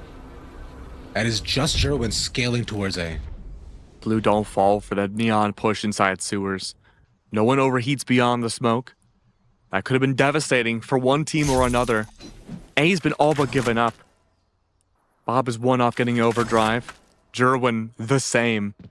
It is a slow workout. Each member of each team do not want to sacrifice their opening pick. It's been detrimental to the success of the team of the players that die first. Smoke goes down A, but it's a fake. Already a relay bolt to fake the entry. The over-rotation for Blue Otter would be a death sentence, bringing us to map 3, but Bob doesn't fall for it. That's the lurk gone. Mikey being found is big, and so now with this, they choose to immediately opt into A. Shonek's gun not out. Big jump spot, but using the ult, he gets alive, stays there too. Gets to pick out the Teague. 30 seconds left. And from this stuff to delay, they're pushing it all, they're putting it all on the line for this map. The zap there, and Bob is staying with 2 fingers out, doesn't matter, there's 2 there. It's Jerwin and Bao to keep them alive versus Zoe and Belly. Zoe now left. Jerwin, can he save this game? Not happening now. Blue Otter, another round in their wake of the previous defeats and 1 away from OT. Blue Otter had been down this road before. Just a few hours ago, it was OT on this same map, and there was nothing but shenanigans for attacking rounds. This is a nice one.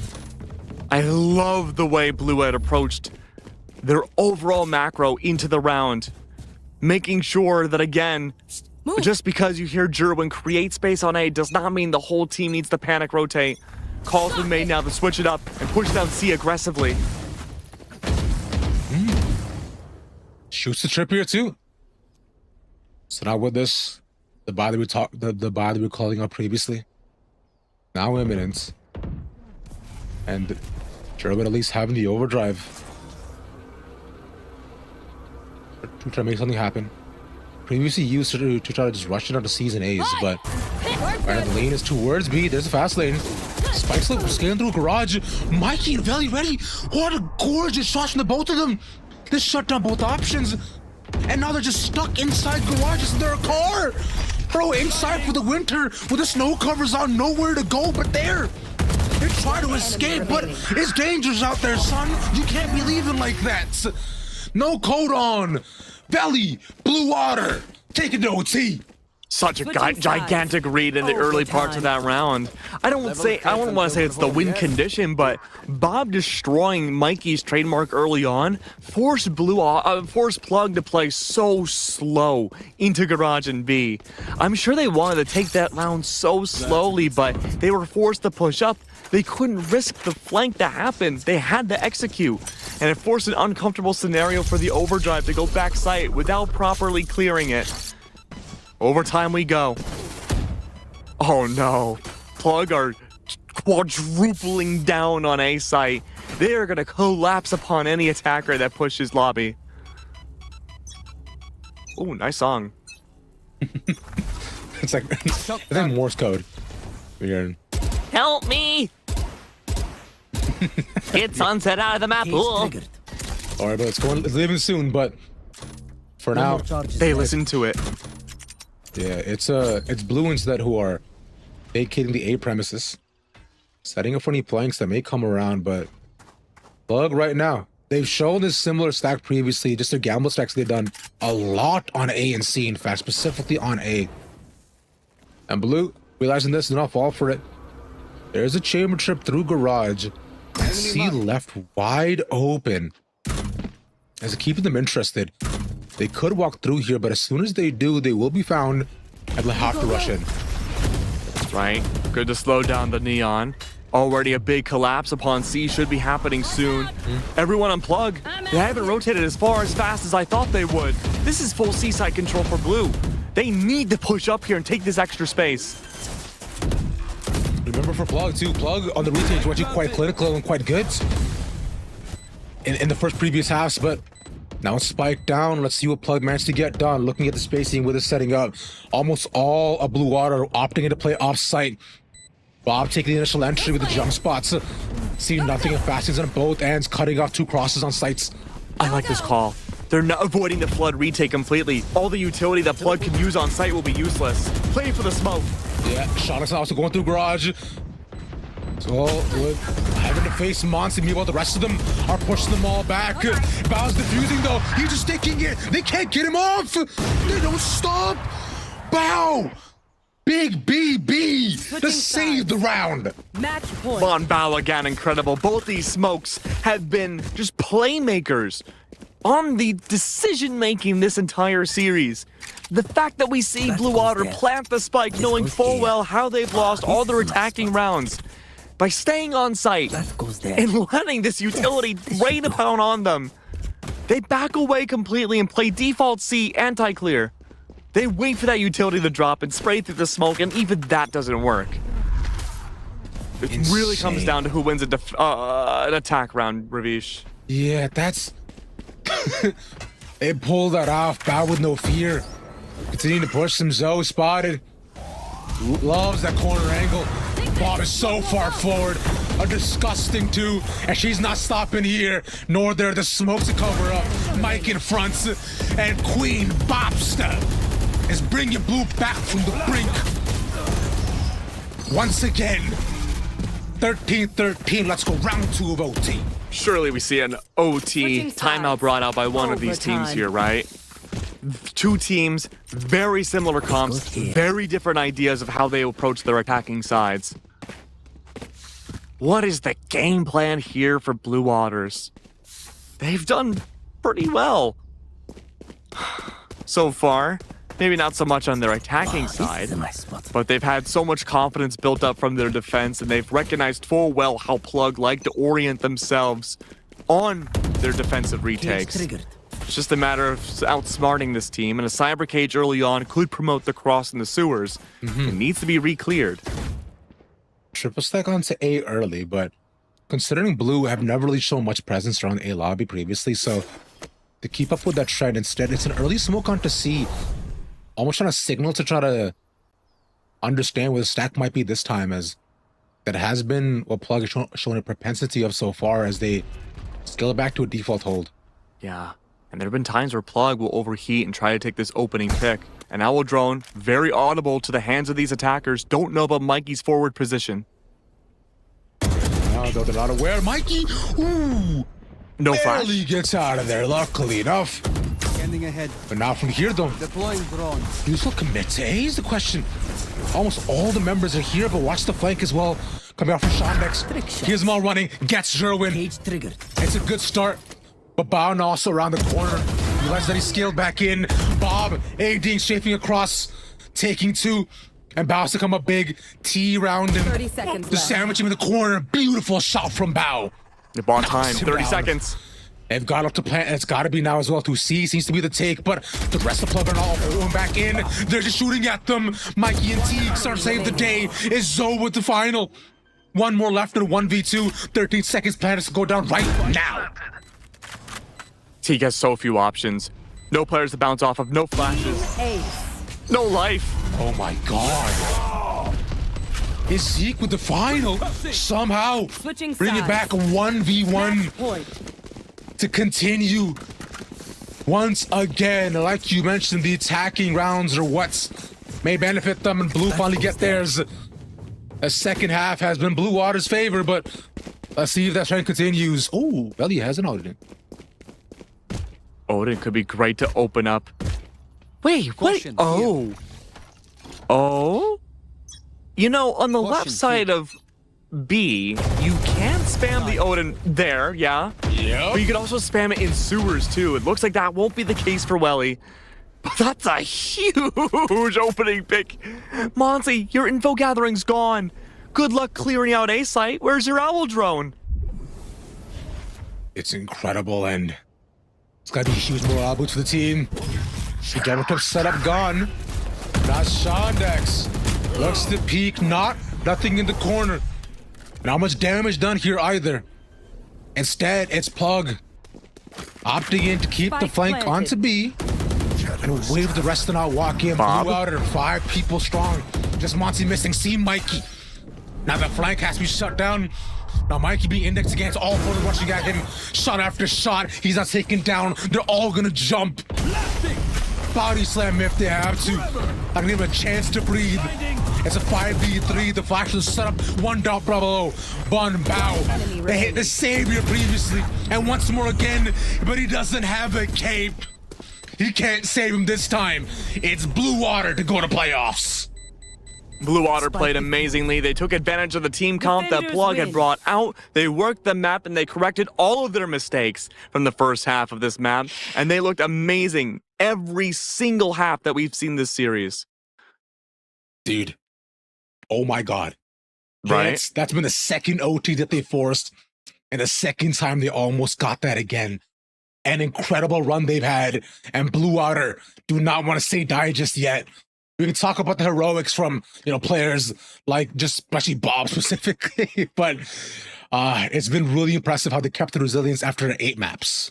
I mean, the Zoe Bob sad stack, or I suppose the former sad stack, looked incredible meshing well with the Green Goblin crew going into this matchup. And they've looked like one of the most consistent teams, both big picture and small individual plays that we've seen so far in the group stage. Yeah. But with that, the group stage is done. Let's take a look at the bracket and see how things are going to look for the playoff side. I really want to see where YFP and SAD end up. They will be facing TSM early on. Them and Blue. Oh, wow. Actually, the entire lower upper bracket is the group of death. That is wild. Now, rankers have looked quite good, but, between TSM and YFP we have here, and even NBG, and that's, I'm excited to see the second round specifically, because whoever moves on, I find some of these games have been just toss-ups. It can't really just go either way, but hey, that's where we're shaped out for the bracket currently for playoffs starting next week. So y'all want to definitely be around for that, but for now, that ends our group stage here, Keg. That ends our run days. with Knights. Yeah, and that ends our runs with Knights. Yeah, it's been a wonderful 4 time. years. Yeah, dude. Knights started my career, man. Same, man. Yeah, dude. I remember. That's wild. Dude, yeah. One of my first casts ever was with Knights, and Knights was the reason why, that Knights with TSM 100 Thieves, I got the clip off and was able to continue my career from there. So, hey, thank you all for watching. It's been wonderful, and thank you, Knights, for the opportunities as always. Thank you, Keg, for being by me, and to everybody behind the production and the observers and everyone for making us look good always. Hey, don't worry, playoffs still around the corner, but that'll be it for us for now, though. Thank you all for watching. I've been Ravishing Ravish, most ravishing man on the internet. Y'all have a good night. Peace.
Peace.